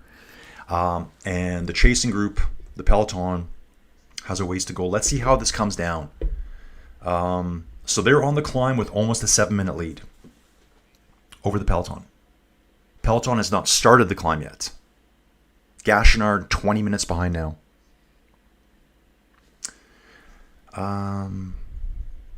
Okay, Robert's saying Femmes will be very interesting this year. Robert, you going to be around for it? So yeah, it probably starts at the same time. I think the first, I'll take a look at the stages and see what they are. They're a little bit shorter. But yeah, I'm thinking day 1. So day 1 will actually be stage 3 for them. I'll jump on at least an hour before and go through everything that's happened in the first 2 days. Unless I can figure out a different way how to do it. I could watch the whole stage live that way and do the call as I'm seeing it here. Possibly. I could possibly do that too. Thinking about that. But then it's going to be, so starting today, guys, I'm streaming 13 days straight. So just mark, if you want to watch some cycling every day, I've got 13 days straight between the men's Tour de France and the Tour de France Femmes avec Zwift, which starts on Saturday. And it goes for 9 days past that. Swoosh Kid, Bora Hansgrohe should not be pulling the Peloton. Come on, UAE Visma, do your job. Okay, so Swoosh Kid doesn't want Bora up front doing the work. I think maybe Bora is trying to put some pressure on on Visma, because maybe deep down they think Jonas is hurting. Like, Jonas could be suffering too, guys. Jonas could be sick. Jonas could crack at any point. And with a little bit of hard work, we could see Florian Lipowitz into second place overall. We've got a dude here named Mike Marin just saying hi. Hey, Mike, welcome to the chat. Glad to have you here. Introduce yourself. Let us know where you're from. David Geisler. Good morning, my Canadian brother. What are your thoughts on Primoz and goals for the Tour de France? Dude, I think Primoz is going to help Florian work his way up. Maybe have a chance of fighting for second place overall. I'm actually thinking Red Bull's goals will be to have 2 riders in the top 5. Which means Oscar only or Kevin Bocalon will get bumped out. Primoz is looking pretty good. He's looked strong to me. He had a good time trial. I think Primoz can move up. Okay, looking at the front here right now, still 6 riders there. Now it's showing 5 riders. Someone's just been pipped out there. We got 1 drop rider. Okay, Matteo Trentin's dropped. That makes sense to me. He's a bigger rider. For Tudor just dropped, and I'm watching it right now on the replay. Matteo Trentin just gets dropped out. Let's see if the Tour is talking about it yet. Okay, Trentin is done. That was at 46, same minute as mine. So they're right on it right now. The Italian worked hard to give Alaphilippe a head start. Here we go, folks. Ooh, and I can already see Thymen Ahrensman moving to the front. He's already pushing the front. Thymen Ahrensman, Abrahamson, Velasco, Enric Mas, and Alaphilippe sitting on the back here. So Alaphilippe, older. Come on, guys. Already a super day today. You're going to do everything to make it even. Oh, even bigger in today. Come on, guys. So this is Tudor cheering on Alaphilippe now, who I think will be probably the next rider out of this group here. Watch him go on a huge attack now. And you know what? He's attacking right now. I'm watching it on camera. He just puts in a huge dig and jumps back on. He goes right past Ahrensman. So he heard the radio. Boom. He just responded. And he goes on a huge attack. Enric Mas is the first to react. Velasco goes. Abrahamson goes. And actually, Ahrensman finds himself off the back now. Kind of slowly getting up to power. I think he's under control here. Can Alaphilippe really drop all these guys with 17.4 kilometers of climbing remaining? I don't think so. But that was a strong attack. Very strong attack. Ahrensman looks under control here. He's grabbing a bottle, but he's probably 100 meters behind them right now. So Ahrensman's been dropped out of that group. Velasco just hanging on. Okay, they've all pulled up. Actually, Abrahamson goes on an attack over the top. So Abrahamson puts a counter attack in. Marcella, Jonas, the other Jonas, is on the move. Alaphilippe now reacting. Enric Mas just sitting in his wheel. Velasco struggling to hang on to Mas's wheel here. Mas actually, you know what, looks super smooth on the bike. He's like rock solid. Velasco is all over the place trying to generate the power. Mas moves to the front. Only 4% gradient here, guys. Wow, this is cool to see. And I'm looking at it. Abrahamson is being dropped out the back now. The Healy group. So there's going to be riders in between. I think we had 7 there. There's only 4 left in this front group right now. 4 riders. Ahrensman, Mas, Velasco, Alaphilippe. Abrahamson's going out the back. And he's grinding to a halt, Abrahamson, actually. Just watching this replay here. Ahrensman, just incredible job here, winding his power back up and coming back on. He's slowly dialing them back. It says he's in the group with them, but he's just bringing them back now. So Abrahamson put his attack in, and I think he just blew himself up. Hopefully he recovers. We're in about a 7% zone right now. From the very front riders, we got 4. Ahrensman, Mas, Velasco, and Alaphilippe. It's 6.5 minutes back to the Peloton. Poggy and crew. We'll just call him that for now. Let's see how poor Gachenard's doing. He's 21 minutes back from the front. Looks like Lenny Martinez is under some... he's having some struggles here, a little bit of discomfort. Ooh, up through that forest is brutal, I'll tell you that right now. So, drop rider, we got Abrahamson here, dropped. Like hard. 40 seconds behind that front four now. Matteo Trentin would have been there somewhere, and there was one other rider. Velasco's still there. Aaronsman's still there. Alaphilippe, Mas. Alaphilippe is the one that lit it up and started doing all the damage. Okay, back to the chat, guys. Okay, I'm just seeing your house. Alaphilippe's great right now. Okay, so David's from Canada too, I think. Ben Healy over 5 minutes up over the ahead of the yellow group. He could move up the GC. Let's take a look. If that holds, overall classification, general, Ben Healy 5 minutes ahead of the Peloton. Yeah, so Ben Healy right now, he's riding with Carlos Rodriguez though. Yeah, you're right. He could pull back a lot of time on, even on Johansson here. Like a lot of time, because he's got like a 6 minute gap on him. So if it was to end right now, he'd be getting a lot closer. Let me get caught up. Yeah, and yeah, so I hear what you're saying. Taddy's better. Visma team is not as strong. Is this the same Jonas as the past? I think he looks really good right now, but still, he survived a horrible crash, and we don't see many riders coming back from crashes like that to this level. So give him props for that, right? To come back to this level. Other riders have never made it back. Like Chris Froome never made it back. Egan Bernal never made it back. He's getting there now after 3 years of a crash. Alaphilippe's looking great. 4 riders in the front group. Alaphilippe was the first one to attack. They've got 15.4 kilometers to go. 15.3 to go right now. Abrahamson is almost a minute back. And then it's a 45-second back to the Healy group. From what I saw earlier, the Healy group was not chasing hard at all. There was messages from the Israel Premier Tech rider, who I think was Neelan, saying they're not working with us at all. No one will follow. Sitting on the front right now, though, it looks like a lot of Visma teams of the GC Peloton. Fans everywhere here.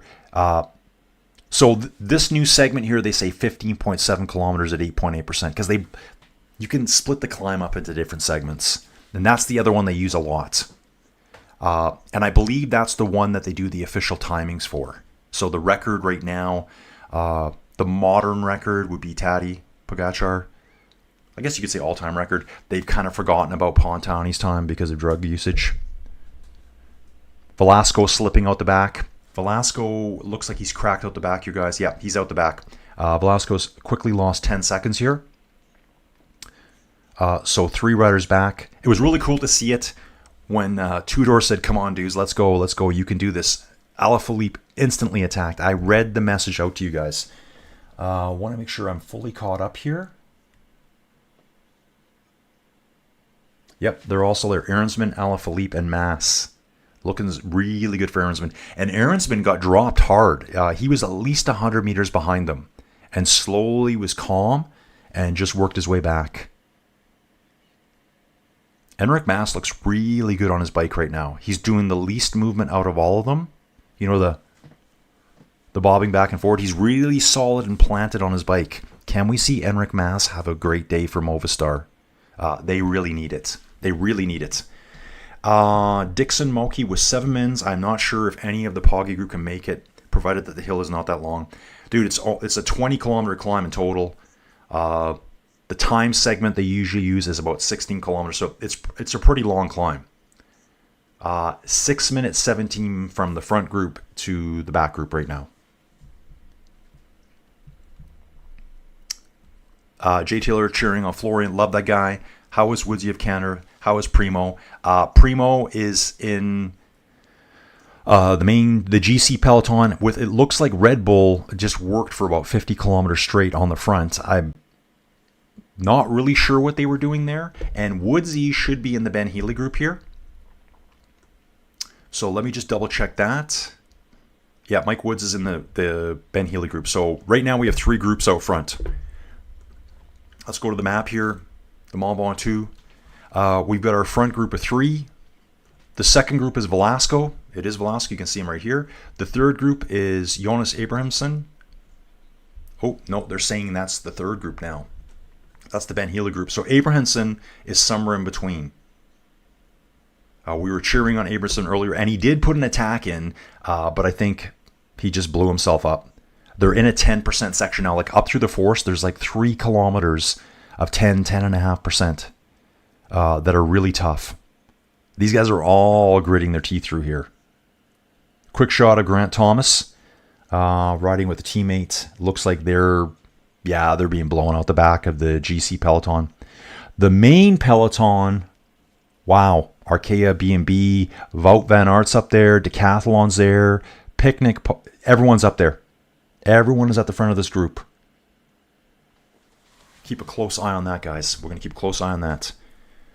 So you can see our little dots here. So now it's group 2. I think Velasco has been totally picked up by the Ben Healy group now. Let's see the gap now. It's still at 142, so the front 3 are holding off 32 riders. Now it's showing differently. Okay, here we go. Now it's showing differently. Let's see if the live tracking shows it. I don't think it will. It is. So he disappeared for a while. So Velasco is just dangling off the back there. 9-10 seconds back. Off the front, let me see where this is. Off the Healy group, someone's attacking right now. It's Valentin Perripanche. So the Healy group is getting sick and tired of not being able to close the gap. They're going for it. And is that Enric Mas on the attack? I think Enric Mas is attacking too. I think Enric Mas is on the attack right now, guys. Enric Mas has made a move. Does he have it today? He's looking over his shoulder. He's got a huge gap on them already. Big gap. He's got a 10-second gap already on them. And, okay, I said earlier, going up the climb, he was so planted and calm looking on his bike, and everyone else is doing a lot of rocking. So maybe Enric Mas is just on one of those days. Someone earlier here today said, and whoever you are, put your hand up. I want to see someone put their hand up. Someone said Movistar needs to do something, otherwise their tour is a flop. And I agree with you 100%. Enric Mas hurt us, dude. And he's going after it right now. Dudes, 450-something people watching. Thank you so much for being here, everyone. Please like and subscribe. Smash the bell button. Do all that fun stuff. And behind the Healy group, they're sick and tired of this. They're going now. I can see Israel Premier Tech rider coming. I think that's Woodsy there. Perripanche is coming. And just around the corner, I saw a pink jersey. That's going to be Ben Healy coming. Ben Healy's coming next. Okay. Destiny Ortiz is cheering on Oscar only. Oscar is 4th overall right now at the tour. Jim Boyd, a great yow. I thought Van der Poel pulled out from the rest of the tour. Yeah, he's gone. Van der Poel's gone. He's got pneumonia. Did I say Van der Poel? I know. I saw Wout van Aert. Wout van Aert is on camera right now, pulling Jonas, and I can see Sepp Kuss right behind him. Poggy, about 7th or 8th riders back. Oscar only sitting here comfortably on the right-hand side of the screen. 2 Uno X riders there. Obviously, I think it's Johansson. That's in 8th place overall. Doing this climber. I think we're going to zoom in a little bit here. That still looks tough, doesn't it? Even when I zoom in. It doesn't look like a wall anymore. But this over 20 kilometers long would just be mind-sapping. From the front to the back, it's 22 minutes now. Hang in there, Gachenard. Enric Mas doing it. 11% gradient here, guys. It is really tough up through the forest. I think the steepest gradients are through that forest. And it's prolonged. It's like 3 kilometers of 10.5%. Okay, just so you guys know, even Enric Mas, world-class climber here, 14, 15K an hour. That's all he's doing for speed. So further back down, you're really not going to get much drafting. There could be a bit of a mental draft. Shimano neutral service right beside him here, just in case anything happens to him. We got the 2 chasers, which are Aaronsman and Alaphilippe. Love seeing Alaphilippe up here. Again, I told you guys earlier, he's my kind of rider. So they're chasing at 18 seconds down. We've got 1 minute to Ben Healy. I told you he was coming around the corner. Velasco, who got picked up. There's Michael Woods, the 5 riders, Buitrago, and Valentin Perripanche for Soudal. Then we're going to bounce back a bit more. Yeah, here's the original Ben Healy group right here. They're 45 seconds down. They don't seem too interested in trying to chase the leaders. That's why the other guys took off. Perry Pont went first. Woodsy went. We heard someone from Israel Premier Tech complaining that the Ben Healy group, no one wanted to work. And looking here, looks like Valentine's maybe got a bit of distance on the other riders. Hard to tell at this point. We'll see with the delay what's going on there. Yeah, so Mathieu Van der Poel is out. Wout is still there, though, pulling hard for Visma. Okay.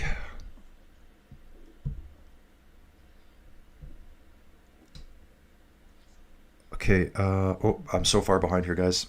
Yeah, he's out. SW saying a bit too early, lol. Okay, so I'm not sure what I missed there. Marcelo, oh, wow, quite early for an attack. Yeah, they went right at the bottom, guys. Oliver saying they're attacking too early.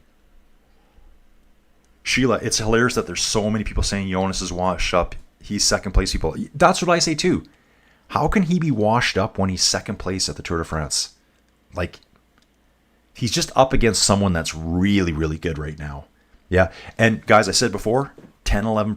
Enric Mas is still in that 10, 11% stuff. Visma's on the front. 3 Visma runs in front. Wout just popped out the back, like instant standstill. Wout just basically stopped on the road. That doesn't look like Sepp. Is that Sepp? Yeah, that's Sepp on the front. Simon Yates is second. Jonas is third. So I guess Visma's trying to put some pressure on them. Red Bull's hanging out there too. They're trying to cover their positions. I'm going to get through all the stuff here. Jay, I saw Lenny blowing out the back of the GC group earlier on. I'm not sure where he is right now. Yep, so Jay Taylor's talking to Jimbo here. Mathieu withdrew from pneumonia earlier. Guys, wow, over 500 people here with me. Thank you so much. And with us, guys. Everyone jump into the chat. Tell me where you're from. What kind of bike do you ride? What kind of cycling do you do? We got Audi Conrad here, just tuning in. How is the wind weather? Dude, it was windy earlier. On the climb, it's 25 degrees Celsius. I don't think the winds are going to impact them too much here. There hasn't been any notification of them shortening the stage at all like they did in 2016. Okay, so here's another dude. Let me get caught up. Sean MC, hi from the mountains of North Wales. Just subscribed and left a like. Thank you so much, brother. Thank you so much, Sean MC. Tough riding in Wales there, dude. Tough riding. That place is so lumpy. I've only rode it virtually on Ruby. Looks like Ben O'Connor here is up to something. Let's just find out what's going on with Ben here. I'm trying to see where he is. Ben O'Connor is 12th overall. I think he just got blown out the back. Visma still in the front. So Sepp is setting pace. Simon Yates second. Jonas third. Tadej fourth. Taddy's going to mark everything. I didn't see a lot of other UAE riders there, so Tadej might be alone, but I think he's okay with that. The way he's riding these days. Alan Clegg here. Alan's a new guy. Alan, I saw your comment before. I'm trying to figure it out. Love your channel. Thank you, dude. No biggie, but since you will be saying it so often, Tadej, I know, is not pronounced Tadej, but father? Okay, you have to explain it to me more. Do you keep up the great work? Yeah, someone corrected me a few days. They said Tadej is today, and then I kept saying, well, today is today. Is today going to be the today that Tadej today wins? Yeah, dude. I know other guys say today. That's why you'll hear me a lot of times just call him Poggy. So, dude, give me a phonetic spelling, Alan, please, and I'll try to do that. Someone help me with the Occitania or whatever it's called. The department here in France. Alaphilippe wants to win. Don't be surprised if he doesn't bury himself to go for French glory. Dude, I know. That's what I'm thinking. He's got the class. He's got the character. That's what I like about guys like Alaphilippe. They'll just hang it all out there. Alaphilippe will either be broken on the side of the road or will be very, very close to the top. He's not just going to take a safe, leisurely ride up here. Guys, I've climbed the Mont Ventoux. Okay, Joey Jojo loves crime. She loves crime documentaries. She went to CrimeCon in Vegas. I was home alone. It was March. I did my double Ventoux weekend, guys. So Saturday I rode the Bedouin Assault, and then Sunday I rode the Molosine Assault. didn't know about the Sioux assault. So I never did that one. I'm going to have to do the whole thing again, aren't I? Let's see that happen. Yeah, so Alan, if you can, give me more of a phonetic. Today is not pronounced dad, taddy, but father. Okay, I got to figure that out. Jay Taylor's asking, how's Jonathan Milan? Dude, it was funny. Jonathan Milan and Binyam were in a chase group before the sprint points by themselves. Then they realized there was 40 riders up the road from them, that they couldn't catch them before the sprint point. They just sailed back. Right now, they're at the very back. There's 98 riders back here. That's where Ben O'Connor was drifting back to. So from the front to green jersey, it's 10 minutes. And Gachenard is a further 12 and a half minutes. He's 23 minutes back right now. Ooh, seeing Jonathan Narvaez getting blown out the back here. And Trek rider, I think that was Scoins. So I think Taddy is quite isolated today. Poggy, I'm going to say Pog, Pogster, Tadpole. I actually like Tadpole. It's just an abbreviation. I don't think there's any UAE riders left with them right now. I better take a look at that. So this group's getting very small. There is 48 riders, so there could be still one floating around. Okay, they're saying Narvaez is there. He's not there anymore. He's out the back. I just watched it. Unless he's just dangling and they're throwing him in there. Okay, Adam Yates is there, so that's good. They're saying Wellens is there too. Okay, well, let's just let that sit for a bit. From the very, very front, ooh, what's going on here? Aaron's been in Alaphilippe. Where is Enric Mas? What is his gap? Enric Mas, guys? 33-second gap over the two riders chasing him. Aaron's been in Alaphilippe here. That's Aaron's been. Then we're 55 seconds to the Healy group. These guys should have done this sooner, I think. I think they were messing around too long in like a group of like 32, 33 riders, and they let that little breakaway sit out front the whole day. Watching here now, 10% gradient through here. Where are we on the map? Just so you guys know. Still climbing. Chalet Renard will be right here. You can tell this is the road from Sioux. This D164 comes across. Chalet Renard is right on the switchback here. That's where we're going to pop out of the forest and start the exposed part. Totally exposed to the winds. If there is any winds coming, and they should be coming kind of like right at them, there's nothing to hide behind. There's no trees, nothing. So that may impact the later part of the road. If there's wind right now, it's not really going to affect them because they're so in the trees here. There's lots of shelter from the wind at this point. Back to our chat here. Mark Lister, what stopped people in a breakaway not doing their turn on the front, knowing that it isn't good for the health of the breakaway in the long run? Yeah, dude, like what stops them from doing it? Okay, hang on. I'm just seeing Tim Wellens pop out the back here, and I thought I saw another Visma rider pop. I think Sepp Kuss is already out. I'm just going to say, yeah, Kuss is already out, I believe. That must be Simon Yates there still. And this looks like a UAE rider maybe floating back from the Ben Healy group that was up front. I think that's who that is. Yeah, it is. I'm going to figure out who this is here. It's a UAE rider that came back trying to give some support to Taddy because he's isolated now. I don't think that really matters to him. Ooh, and Sepp's still there, so it was Simon that blew. So I think Simon Yates just got blown out the back, won the Giro just 2 months back, not able to hang with these guys. Maybe they can bring it back together on the flats if these guys relent a little bit. That UAE rider that came back looked over at Taddy. I think it was a UAE rider, looked at him, and has just drifted right off the back. So I don't think he's going to have any support there. Yeah, I know, Mark, that's the question. What stops people from working together? These are your frenemies for now. You need to work together and fight it out in the last couple hundred meters. They're just looking at the back. They might be in a position where it's like you can't help them get away. We've got a guy back here that is higher placed overall. We can't let him lose time, or you can't let him get points up the road, whether it be polka dot jersey points, green jersey points, anything like that. Aaronsman here is working with Alaphilippe really well, I think. You know, if it wasn't for Mass up the road, I would be like, Aaronsman, like, dude, help me all the way. Let me get time. You can go for the win. That kind of stuff happens all the time between these riders. Enric Mas is on something today, folks. He is on a very good day. 48-second gap now. And I'm going to say, I think he still looks really comfortable with his position.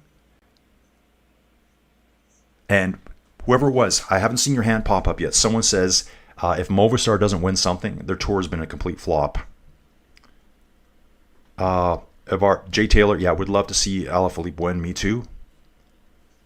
Aaronsman reminds me of Ulrich, a big engine that grinds slowly up to speed. Yeah, he did get dropped. Totally got dropped when Alaphilippe attacked. And I'm like, because I'm expecting this guy to do good today. And he was gone. He was down by at least 100 meters and then slowly just built himself back up. Maybe he just felt really good and was grabbing a bottle and, okay, I can get them back.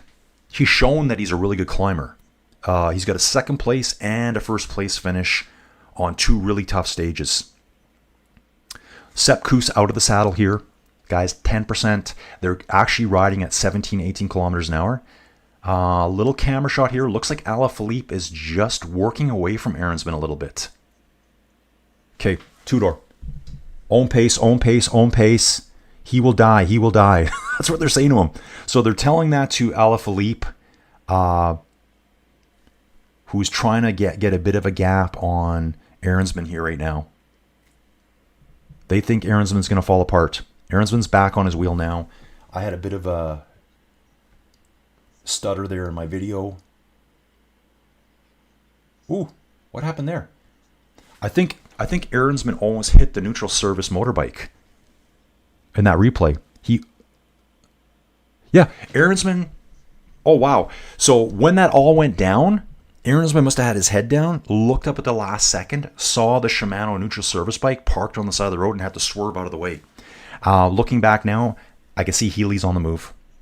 Healy is on the move. Front group, 9.1 kilometers finished. So he's not halfway up the climb. He's halfway up the full climb, but not the time segment. He's got a 1 minute gap on Aaronsman and Alaphilippe. Just seeing what Aaronsman did there, I got to think he's kind of suffering to have his head down and then almost ride into the back of a motorcycle. It is 24 degrees up here. Sepp Kuss having an incredible ride here. So I'm going to just bounce back. I wanted to let you know who's in that. They're saying there's only 11 riders in this GC group. Okay, interesting. They are saying Yates is here. I guess he must be dangling off. He is dangling right off the back. He's the last rider in this group of 11. They're saying Adam Yates is here too. I don't see him. Actually, he might be sitting right behind Poggy, so Poggy does have some support there. Primos is here. Johansson's here. Rodriguez for Ineos. Sepp Kuss, Simon Yates. Vauquelin, Leipwitz, they're all here. The only one that's not here out of the top 10 would be Ben Healy, I think. Actually, it looks like 7th place is not here. Who is 7th place? Felix Gall. Okay, guys, I've just noticed Felix Gall is not in that group there. So Felix Gall is not in the GC contenders group. I didn't see him. They wouldn't let him slip away. They're not going to let him slip away. So this is the remnants of the Ben Healy group here. It's 11 riders. Remnants of the Healy group. We're going to bounce up. Then we've got... Okay, I don't think that bounced me up properly. Okay, so that is 11 riders there. Then we're going to Aaronsman. Ooh, look at this, guys. Look at this. The Ben Healy group has caught on with Aaronsman and Alaphilippe. So at the start of the climb, they were like about 145 down. They brought it all back. And I think that's because the original big group of the Healy group, the big group at the beginning, they were kind of just dilly-dallying. They weren't working hard. They weren't trying to bring them back. Perry Ponch went on the attack. Buitrago went and Healy went. Mike Woods is somewhere in between, I believe. But now we've got 5 riders working together trying to chase down Enric Mas. Let's take a look at Enric Mas here. I hope the camera gets on him soon. Where is he? Here. He has a 1 minute 7 second lead over these 5 riders. Taking a look here, Aaronsman's still at the front. It looks like Alaphilippe's faded through the Healy group. We do have an Ineos rider. Ooh, that's Rodriguez. That's Carlos Rodriguez in that group. Felix Gall, ooh, he could be the big loser today. I think he's in this group that's further back. He's a decathlon rider. I just don't know where he is right now. Haven't seen anything on Jonathan Milan's in this group. There's 99 riders back here. Let's see if we can confirm where he is. The other Perry Poncher, Scottson's back here. Where is Felix Gall? There's Amaral. Nasson. I wonder if his transponder's not working. I don't see him in the group either. So 7th place is not in that group. Everyone else is there. Healy just up the road. I'm going to have to look for him in a bit, guys. Enric Mas, gritting his teeth. Still looks really good. He looks controlled. That's how I would describe him. Out of the saddle now. Guys, 10% gradient still. It's been like 10, 11% for, I don't know, 15, 20 minutes here. So, yeah, he is grimacing, but he looks very controlled on the bike. Here's Abrahamson from earlier. Sorry, that's the other guy. That's Jonas from earlier. Is it Abrahamson? He's just getting pulled back now. We got Sepp Kuss on the front, Jonas second, then Tadej and Adam Yates. Adam Yates is there right behind Tadej. Simon Yates for Visma is further back. Ooh, I can see the Uno X rider spraying down his leader that's in 8th place overall right now. Oh, that was cool to see. I'm going to have a quick look at this. I think guys are really hurting in the heat. They're suffering for drinks. Really cool here. Number 42 for Intermarché, I don't know who this is, handed his bottle to Kevin Vauquelin of Arkea B&B Hotels. So obviously Kevin didn't have a drink. They probably know each other from the past. Perry Ponce putting an attack in on the Healy group. Wow. So I love seeing stuff like that when guys that know each other, maybe they knew each other as juniors. I'll have to look and see who that is. 58-second gap. Mass has. Can he hold these guys off? He's trying to hold off Ben Healy, Santiago Buitrago, and Valentin Perry Ponce, who looks like a pretty decent climber. Aaronsman and Alaphilippe are gone. They've spent all their energy, probably too long out front today. They've already lost 18 seconds to the Healy group. Average speed's coming way down now because now we're just crawling along. Actually, the Healy group here is anywhere between 20, 24k an hour. This looks like Alaphilippe grabbing a drink bottle. He's just going to fall at the back now. The Peloton's going to pick him up. Let's see. Oh, and I'm not seeing Gashinard on screen anymore, guys. So either it's just misreported or he's withdrawn.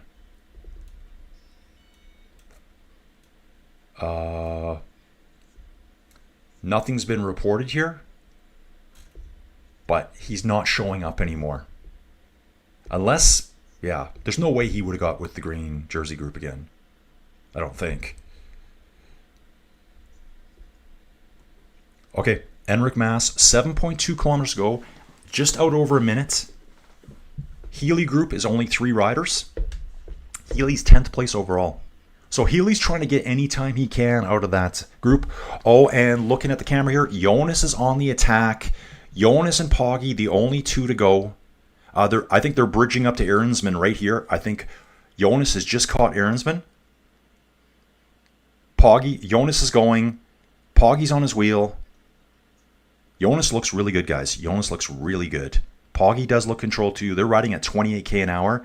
Florian Lipowitz is on the prowl too. Florian Lipowitz went with them, and he's fighting his way back on.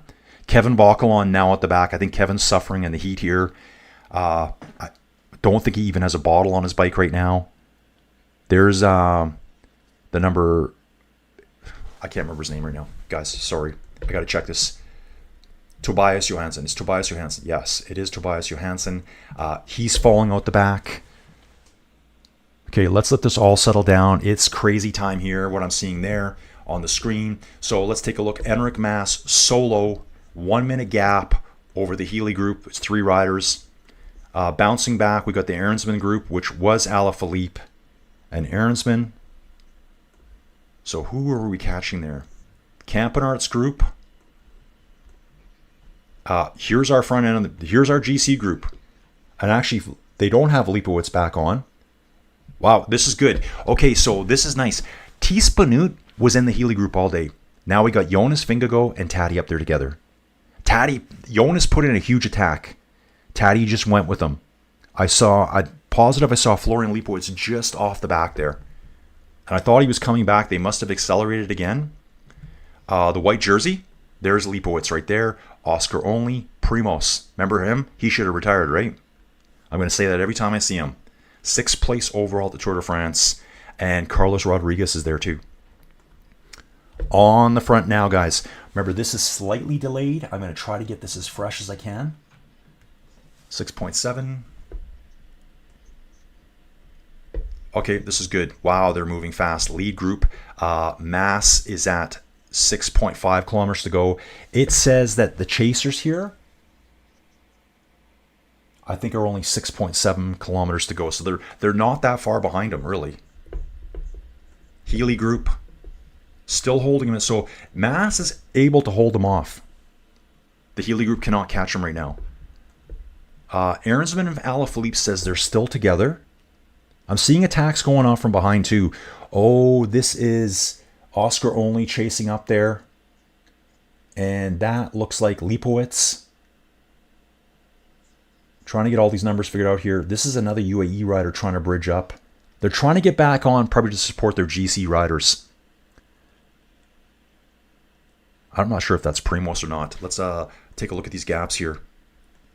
Trying to get this all figured out, guys. So the green jersey is 15 minutes off the front pace. No sign of Gashard, who was 24 minutes back. He's just disappeared. I think he's withdrawn, and they just haven't let us know yet. So we've got 3 chasing 3, who's chasing 1. Actually, there's a couple of groups in between, but they're all going to be devoured here, I think. Tadej Pocagar burying himself, banded across the nose. Tadej looks comfortable. Jonas looks very racy. Looks like he's under no stress here, keeping a high tempo. Let me catch up with the chat here, guys. This is nuts here right now. Yeah, Mass is gone. He's way up the road now. Jorgensen got dropped from the yellow group. Yeah, it all kind of splintered. I'm watching here, guys. Slightly delayed. Jonas is attacking again. Benoot just absolutely stopped still. Insane, going from 25k an hour down to like 2. Jonas is attacking. Tadej just sitting on his wheel in this 10% segment. They just caught 2 riders here. So they're riding up through the remnants. They're just passing a Uno X rider right now. That's probably Abrahamson, I believe. The Jonas guy. Jonas. It's the other Jonas. I think that's who that is. We got the crazies on. Oh, we got the crazies here on the side of the road for Tadej.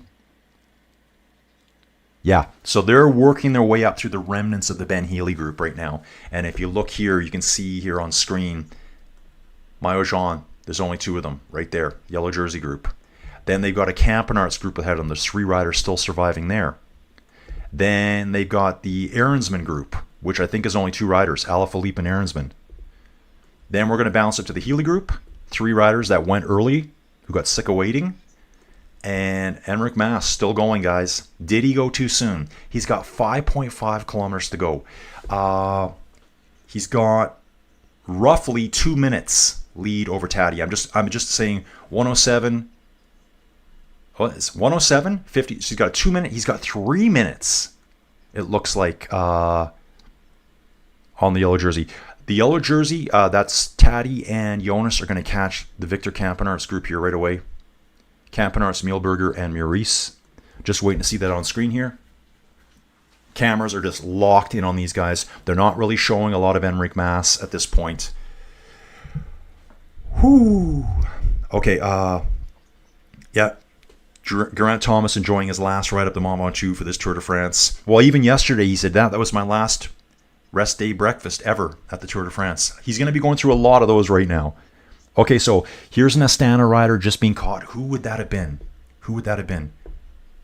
Yeah, they're not even showing him now. He's already gone. So Campenart's group's down to 2. Mühlberger. Oh, it did show up for a second. I just missed it. I think it's still showing the 3. It's only showing 2 here, but he just got passed on camera there. 7-8% now. Not as steep as it was earlier. Like a bit higher speeds now. Tadej being super smart here, guys. Being super smart. Just letting Jonas do all the work. But Jonas does look pretty comfortable. We've seen it before, though, guys. If they were both to do their hardest sprint right now, I know Tadej would pass Jonas. Like, I know that 100%. Okay, here we go. Campenarts is here. Does Campenarts have anything left? He's looking back, waiting for Jonas. Looking back the whole time, waiting for Jonas. Let's see what happens when they go by. Victor, you better get up to speed because Jonas is going to come right by you and you're going to provide nothing to him. Looks like we've got Mass has gone under the 5 kilometer barrier. Yeah, he's at 4.7 right now. Ooh, if this is correct, Mass has either faded really bad or the Healy group is being pushed by the winds or something crazy because there's 2 of them chasing and it says they're only 20 seconds. So 40 seconds just evaporated between the Ben Healy group and the Enric Mas solo rider. Wow. I was kind of cheering for Enric Mas too. Evard's saying, I guess I have to fix my Movistar jersey. Dude, don't fix it yet because I think Mas is falling apart now. And Campenarts is doing work for Jonas here. I just don't know if it's anything that's going to really help him. At least he can get a draft because at this speed, Tadej's just drafting Jonas all the way up the hill. 22k an hour, there's definitely draft here. So Victor needs to just sit there and let Jonas recover. I don't think nothing's changing today. If anything, Tadej gets a few seconds out of Jonas again. Don saying, I agree. Movistar, Astana, Lotto need to do something or their teams face relegation, correct? Yeah, whoever said that, come on, smash the like button. Guys, I've just completely lost track of where the chat is. There's so much chat. Yeah.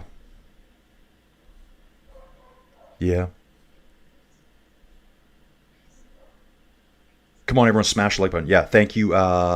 This is Jake. Jake's brand new here too, and he's yelling for everyone to smash the like button. Thank you very much, Jake. Jake A714. 600 people are watching. Bingo bango. That's how we do it here, folks. We're in the cube of destruction and sorrow. Sometimes, I've never cried on my bike. I think I've yelled out it in pain one time. 100-mile inside ride. My feet were on fire. Okay, so, yeah, this is insane now.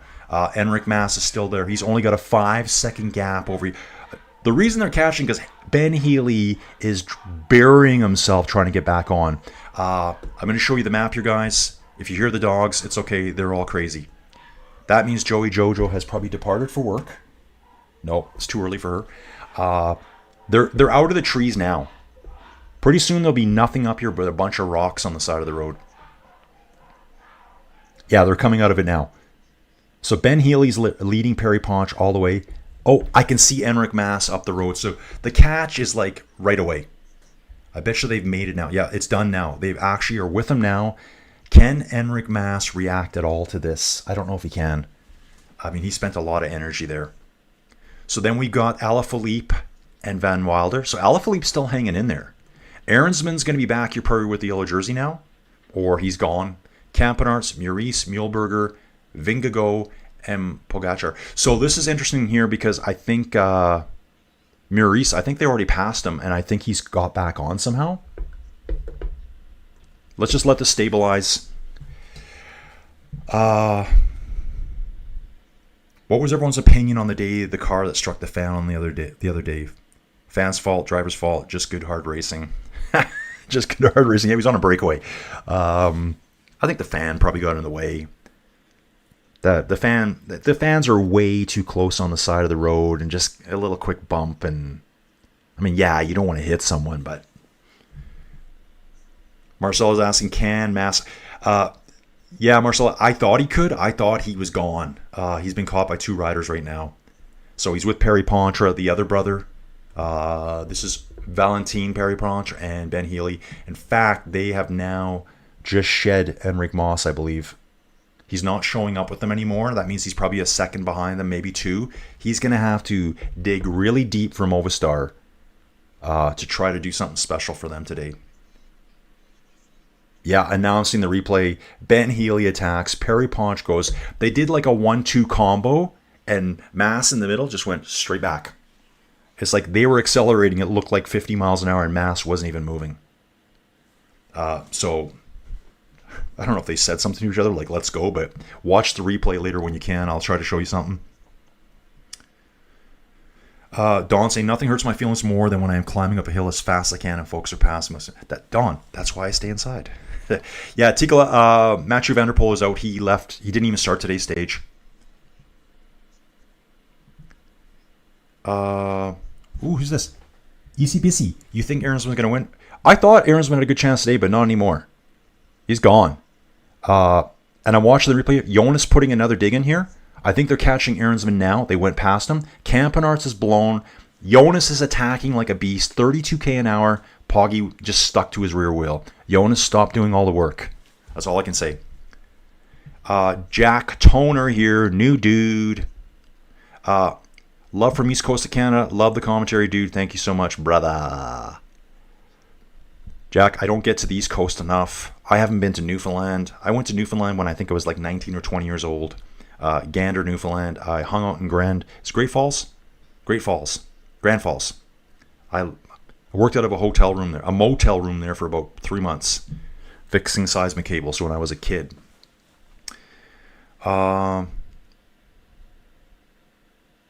Okay, Oliver's saying I have to pronounce J at the end. Okay. You know what? I'll go on Google afterwards and get the full pronunciation. Jonas looking back at Taddy here. Okay, I'm just going to call him Poggy for now. Big Daddy, Taddy.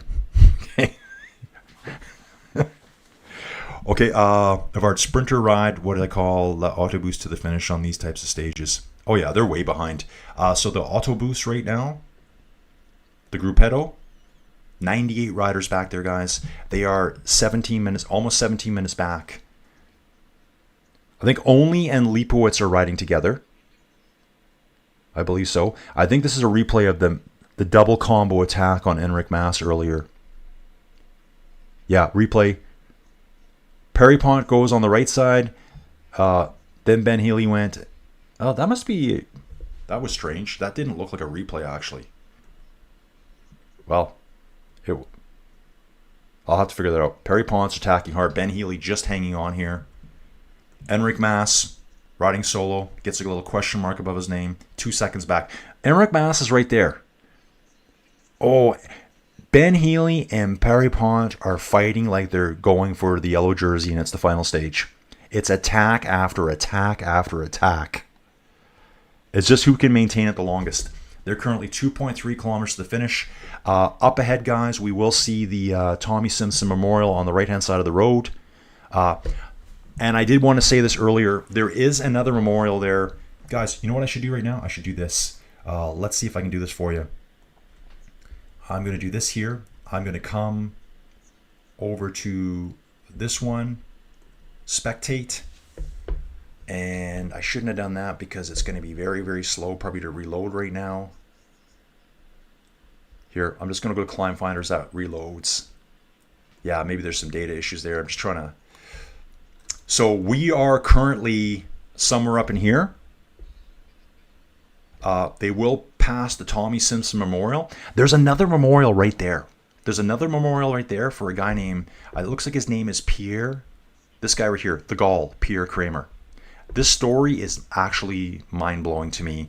Guys, I will get back to the race here. Looks like I can't get this loaded right now, so I don't want to show you that. But this Pierre Kramer guy was basically a long-distance rider, an Audax rider, unsupported. They say non-competitive. These races are competitive, but they're like 600 kilometers, 800 kilometers. I think like would be like Paris Tours or Paris-Brest Paris, I think is the other one called. And that's what he did, and he was really good at it. He found, this story is going to blow your mind. He found out that he had terminal cancer when he was 53 years old. He's younger than me. he wanted to do one last ride. This gets even weird. He rode up the Mont Ventoux. When the road stopped and there was snow, he laid down in the snow and they found him there. Passed away. So they've erected a memorial. So after the Tommy Simpson Memorial, which will probably be on TV, and even if you can't see it on TV, I'm busy here. I'm looking at 3 screens. I'll probably miss it. Just up the road by like another 100 meters, there's a memorial that no one talks about, and it's where this guy went to do his final ride.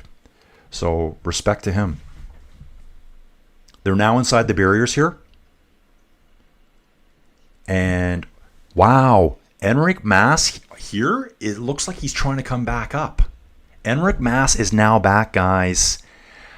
Wow. Santiago Buitrago is flying upwards. Must have picked up Enric Mas, and they've all came back together now with Perry Pontra and Ben Healy. Unbelievable. Then the Alaphilippe group. Alaphilippe still pounding out the pedals, folks. Van Wilder and Alaphilippe still going for it. Then we got Tadej and Vingegaard riding solo. The camera's mostly on the front 4 now. The fact that Enric Mas came back there, unbelievable. Who's the first rider behind Tadej and Jonas? It's our man, Primož Roglic. The guy that everyone wanted him to retire and disappear. Look at, he's right here, guys. Unbelievable. So here we go, folks. Probably the Tommy Simpson Memorial is probably somewhere right in here. Here's our front group. We have 4 riders. Second group, Wilder and Alaphilippe. Here is Poggy and Vingegaard. Sticking together the whole way. Group 4 on the road is Primož. Shout out to the old guy. Shout out to the old guy. Being pursued by Florian Lipowitz and Oscar Only. 6th group on the road, Kevin Vauquelin, Tobias Johansson, Sergio Higuita, Garcia Pirnia, and Leknesund. So this is 8th place overall. Vauquelin's 5th place overall. The only rider, the rider that's really lost position today will be the decathlon rider, Felix Gall, because he's nowhere to be seen unless his transponder's off. Guys, I'm just going to sit here with the dots on. So if you could see it on TV, look for the Tommy Simpson Memorial. Look for the other dude's memorial to Pierre Kramer. I'm going to try to do something else here on the sidelines if I can as we're doing this. We can do it. We can do it. I'm hoping it's going to jump in here for me. Leading group, Ben Healy. I don't know how much we're going to see here, only because there's one rider. Here's Van Wilder. Now, I'm not seeing Alaphilippe. It's saying he's there, but I'm not sure if he is. Here's Tadej catching those guys. I'm actually in Bike Terror right now, guys, trying to figure this. Looks like Tadej's taking the lead over Jonas now. And on screen, they're just picking up Alaphilippe here. 1.2. Let me see where we're at on screen. In reality, we're getting very close to the finish. Yeah, so we're 800 meters to go to the finish. Jonas attacking again. Jonas attacks again. Just to see what Tadej's got left in him. They must be at just about a kilometer to go.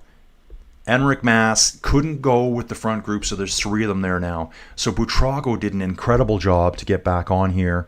They're through the 1 kilometer barrier here on screen. Mas is out the back again. Great ride for Mas.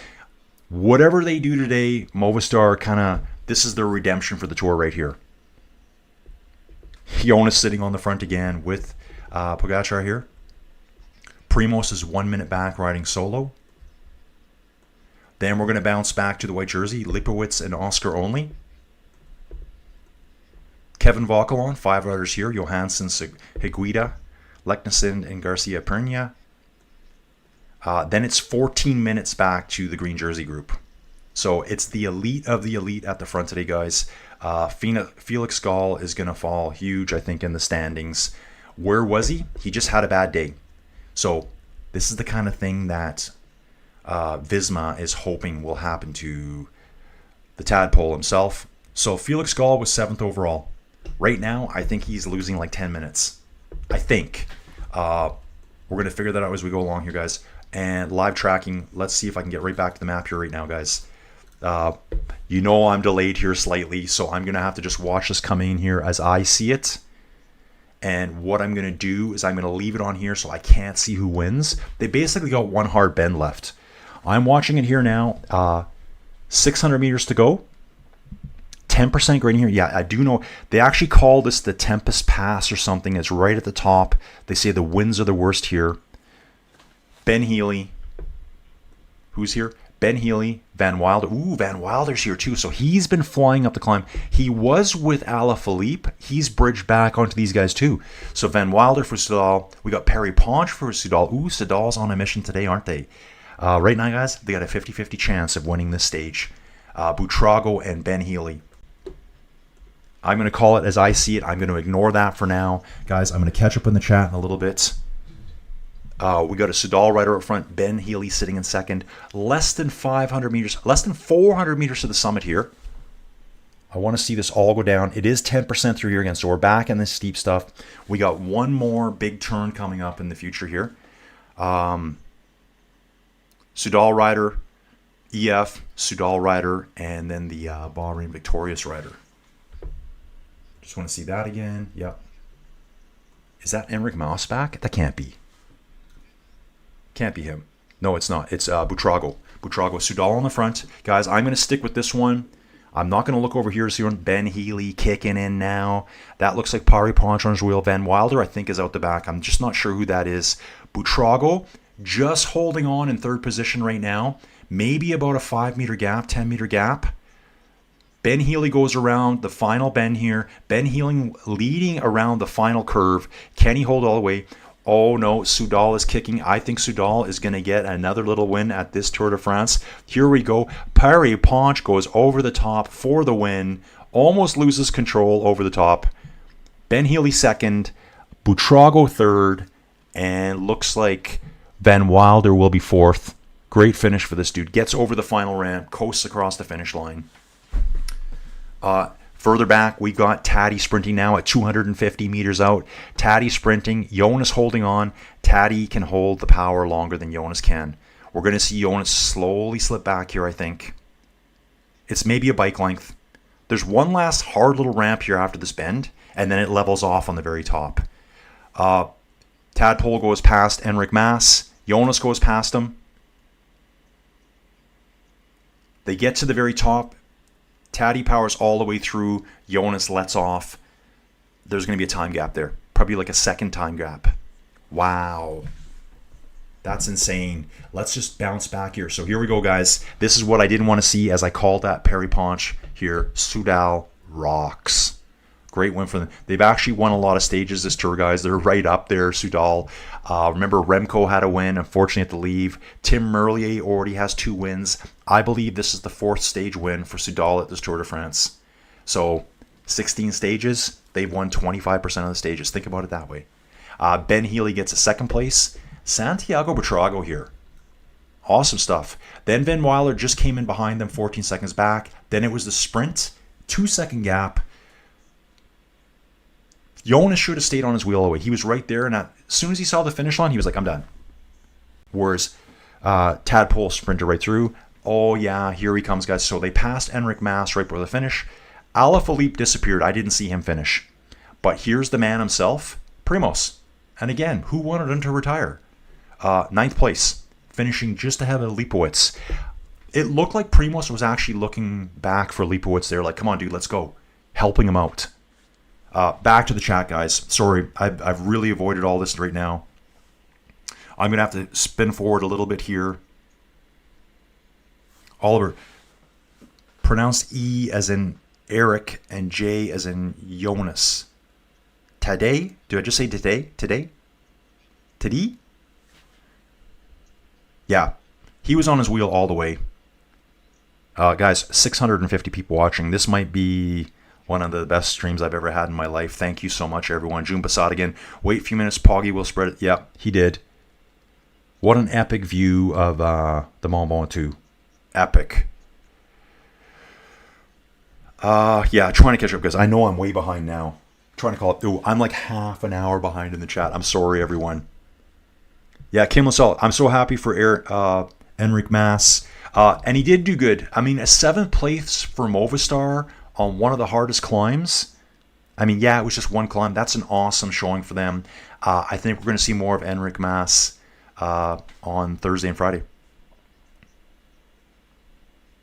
Oliver, thank you for the pronunciation. Unfortunately, for English speakers, that is very difficult. Yeah, me too. I just like to say Taddy or Pog, Poggy, Tadpole. I will go on Google and try to figure out the Slovenian way to say it later.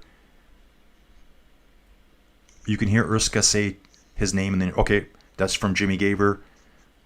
Colin Whittington's back. He's from Hong Kong. Sorry, guys. I'm trying to catch up with everyone now. I was really glued to the finish here. Looks like Kevin Vauquelin is coming to the line. He's got a teammate there right with him, helping him. Where Felix Gall is, I don't know what happened to him today. I didn't see him. His transponder's not showing up anywhere for me. Wade asked, where's Vanderpoel? Dude, he withdrew. He didn't start today. He's got pneumonia, apparently. I'm going to skip ahead a little bit here, guys. Yeah, fantastic win for Soudal. Fantastic. Andrew Mossy saying Tadej. Just say Tadej. Tadej. How about that? Yeah, 15 kilometers up 10% gradient. I think it averages out to be like 8% gradient, but there's huge stretches of like 10% plus. Oh yeah, everyone's having the cherry juice afterwards. Oh, I think his partners are on the finish for Tadej.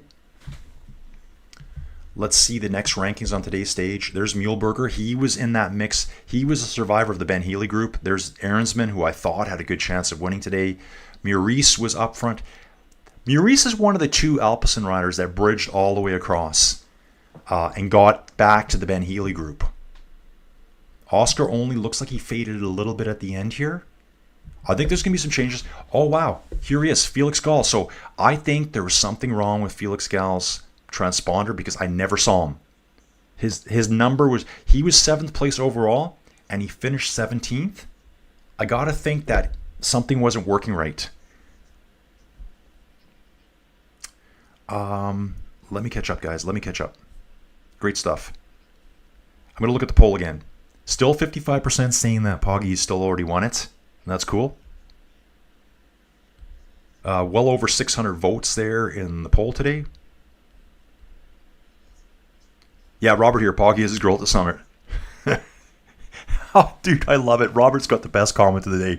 Robert, Poggy has his girl at the summit. Nice. Probably no laminate floor talk. Yeah, today you got to get home and finish the flooring. I expect the kitchen to be done. Yeah, Ben had a great ride too. That's from George Higgs here. Jacob Curley, Roglic is riding great. I think a 3rd place GC. Dude, that's what I'm thinking too. I think Florian and Primoz can work together to try to get 3rd and 4th place. Who's going to have it, I don't know. Today, I saw Primoz looking back at Lipowitz at the finish.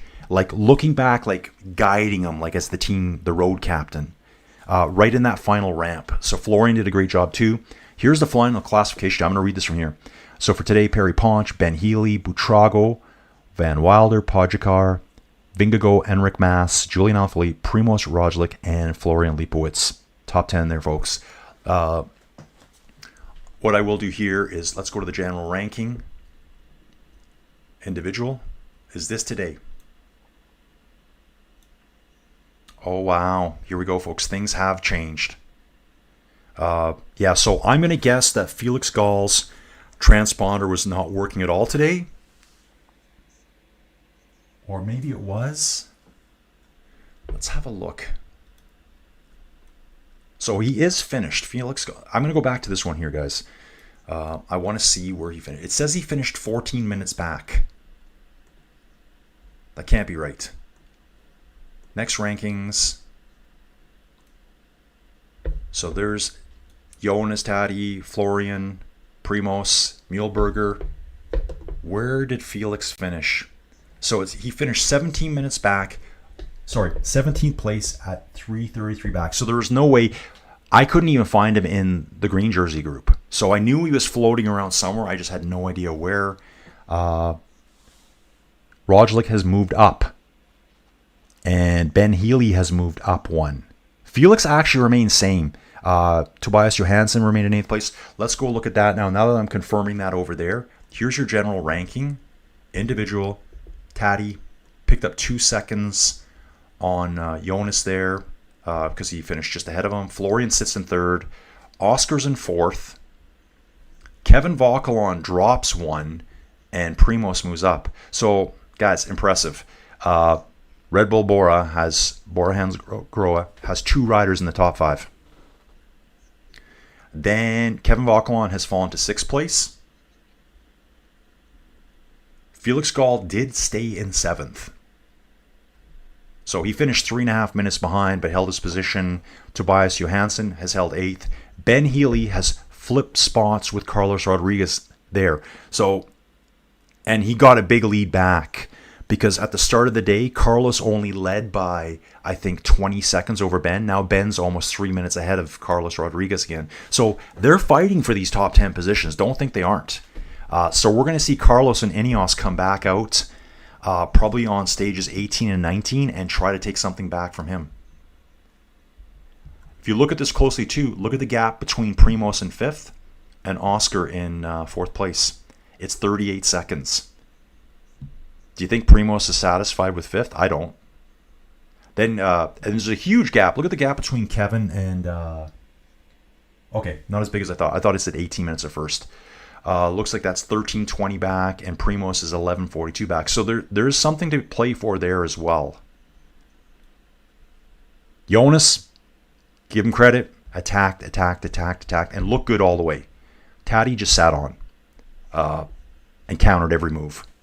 Not saying Tadej didn't do anything. He just sat on, let Jonas go. I'm going to follow you all the way. Yeah, that's fantastic, guys. Awesome stuff here. Awesome stuff. Today for today. Exactly. I'm going to say today then. What a great climb. The climbers pulled back 5+ minutes over 15 kilometers. Lipowitz stays in white for now. Yep.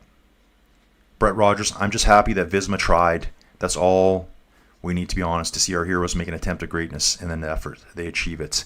Yeah, dude, he went really hard there. They all did. Lots of great attacks today. And guys, this is the easy day out of these 3 days. This is the easy one. So let me just come back here for a second. We're going to look at the Mont Ventoux profile. It's 15.7 kilometers at 8.8%. So a good steep average, 15.7 kilometers. Now what we'll do is let's jump to Thursday. Look at this day. Longer, 21 kilometers, so it's 5 kilometers longer, less gradient. But that's just the taste for the day. And we've been climbing all before that. All the way climbing before that. Remember, this 21 kilometers is from probably somewhere in here. You forget about all this climb here that attacks could be going off. Then we have the Col de Madeleine, 19.2 kilometers at almost 8%, so it's a little bit less average, but another 5 kilometers longer. And then we've got Col de la Lotes, HC climb finish, 26.4 kilometers at 6.5%. So if you saw that carnage, you can imagine what's going to happen on Thursday. And then we'll bump to Friday. Another tough one, super short stage, only 129 kilometers. Again, climbing right from the get-go. Category 2, Category 1, HC climb. Another Category 2, finishing up with La Plana, 19.1 kilometers, 7.2. If you blow up on any of these, yeah, it could all be over. Something I want to see too, withdrawals. I want to know. Okay, so they just have Van der Poel out there. I don't know if poor Gachenard's still out there. Is Gachenard still out there, guys? I really want to know what that... Yeah.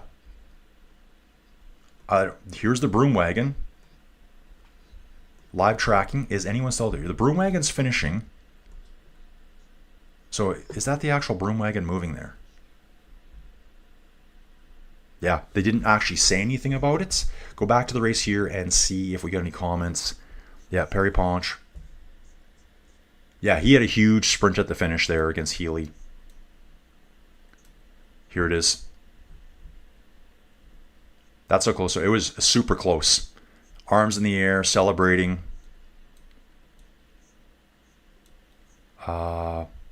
Yeah, still no word about Gachenard. Here's from X. Might get to see, I don't know if this is just a still shot. Yeah, it's just a still. Nothing exciting here. That was when the two Soudal riders were there. Santiago Buitrago and Ben Healy all together. Guys, what an awesome stage. What an awesome stage. My coffee was warm the whole day today. Yeah, that was fantastic. Absolutely fantastic stage winner there. Oh, wow. Cole Kane comes into the last second and just lights up my chat with tremendous support. Dude, thank you so much. Cole, we've missed you. We haven't seen you in a few days. I'm just going to finish up these chats, you guys. Ortegueras, Yehu. Bro, I'm cheering for Tadej and Jonas when they are chasing those in front. Yeah, me too, man. There's always a chase going on that you can cheer for. There's always a guy getting away that you can cheer for. It doesn't have to just be the yellow jersey. I love when the chasers are getting after them. I love when the guys up front are trying to stay away. It's so hard. Yeah, Brett's saying the easy day. I love the tour. Yeah, guys, the two next tomorrow is going to be more of a. It's designed for sprinters. Maybe I'll try to show you that quickly. The route tomorrow. Where are we tomorrow? This one, Bolin to Valence here. Looks like a sprint day, but it still looks pretty hard. Sprinters are going nuts for the first 50K. Breakaways are going to form over these Category 4 climbs. Try to escape on the downhill. Jump over the final Category 4 climb. And then try to race to the finish. So that could very well be an exciting stage too. Then Thursday and Friday are going to be even more insane than this. I'm going to read through the chat. Don here. If Primoz gets third place and Florian gets fourth. Yeah. I could see Red Bull, their goal now is third and fourth place. Cole, again, thanks for the excellent commentary. Appreciate it. See y'all tomorrow. Thanks again, Cole. Really appreciate your tremendous support of the channel. Cole's absolutely killing it here for me. Inside Cycling World, love there. And thank you so much, dude. Really appreciate it. Swoosh Kid, what happened with Matteo? Another awesome stream. Colin, thanks. Matteo was in that front group and he bombed out right at the start of the climb. He actually tried to lead out Julian to give him a head start. He's a bigger dude. He's not expected to be on those climbs. So he pulled out, gave Julian the head start. We heard the race radio to Alaphilippe, and then Alaphilippe lit it up. So where did Alaphilippe finish eventually? Let's see this. Okay, that's not today. That's not the stage rank. It's just going to do this quick. Alaphilippe got 8th place overall. Really good for Tudor. All these... They get points for the stages, guys, too. They get UCI points. I don't know what they pay down to, but a stage at a big stage race might be 60 points. I think the Tour de France, if they win it, they get, I think it was 1,100 or maybe 1,200 UCI points. An individual stage might be 60 or 80 points. And there's obviously going to be points for the other guys. I'm just not sure what place it pays down to. A big one-day race, you might get 300 points, 400 points. Just depends which race it is. Is it a monument?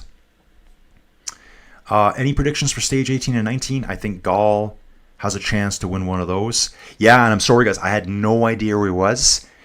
What is funny, though, I did see a decathlon rider one time, and I'm like, who is that? He just never showed up today in the transponders at all. So I didn't actually know where he was. I couldn't piece it together at the time. Jacob, thanks so much. Fun as usual. See you all tomorrow. Yeah, thanks, Jacob. Thanks for being here with us and hanging out. Don, rooting for cycling, hoping the sports get more popular. Yeah, this should be the biggest sport in the world to me. The stuff you get to see, the attacks. They're doing a replay here of an attack Tadej put in on the final stretches, and I thought really good that Jonas could pull it back. But every attack that Jonas made, Tadej never let it get big. Wow, Jonas is standing, and Tadej basically can sit and pull himself back on. He can develop enough power. And then over the top when they passed Enric Mas at the very end. Pretty heroic effort by Enric Mas. As soon as they got to the flat, Jonas shut her down. Tadej powered through. Picked up 2 more seconds. Kim Lascelles, love your commentary. I'm subscribed. Thank you so much, Kim. Everyone being here is great. Don't forget, guys, this continues on till Sunday. The women's Tour de France Femmes avec Zwift starts Saturday.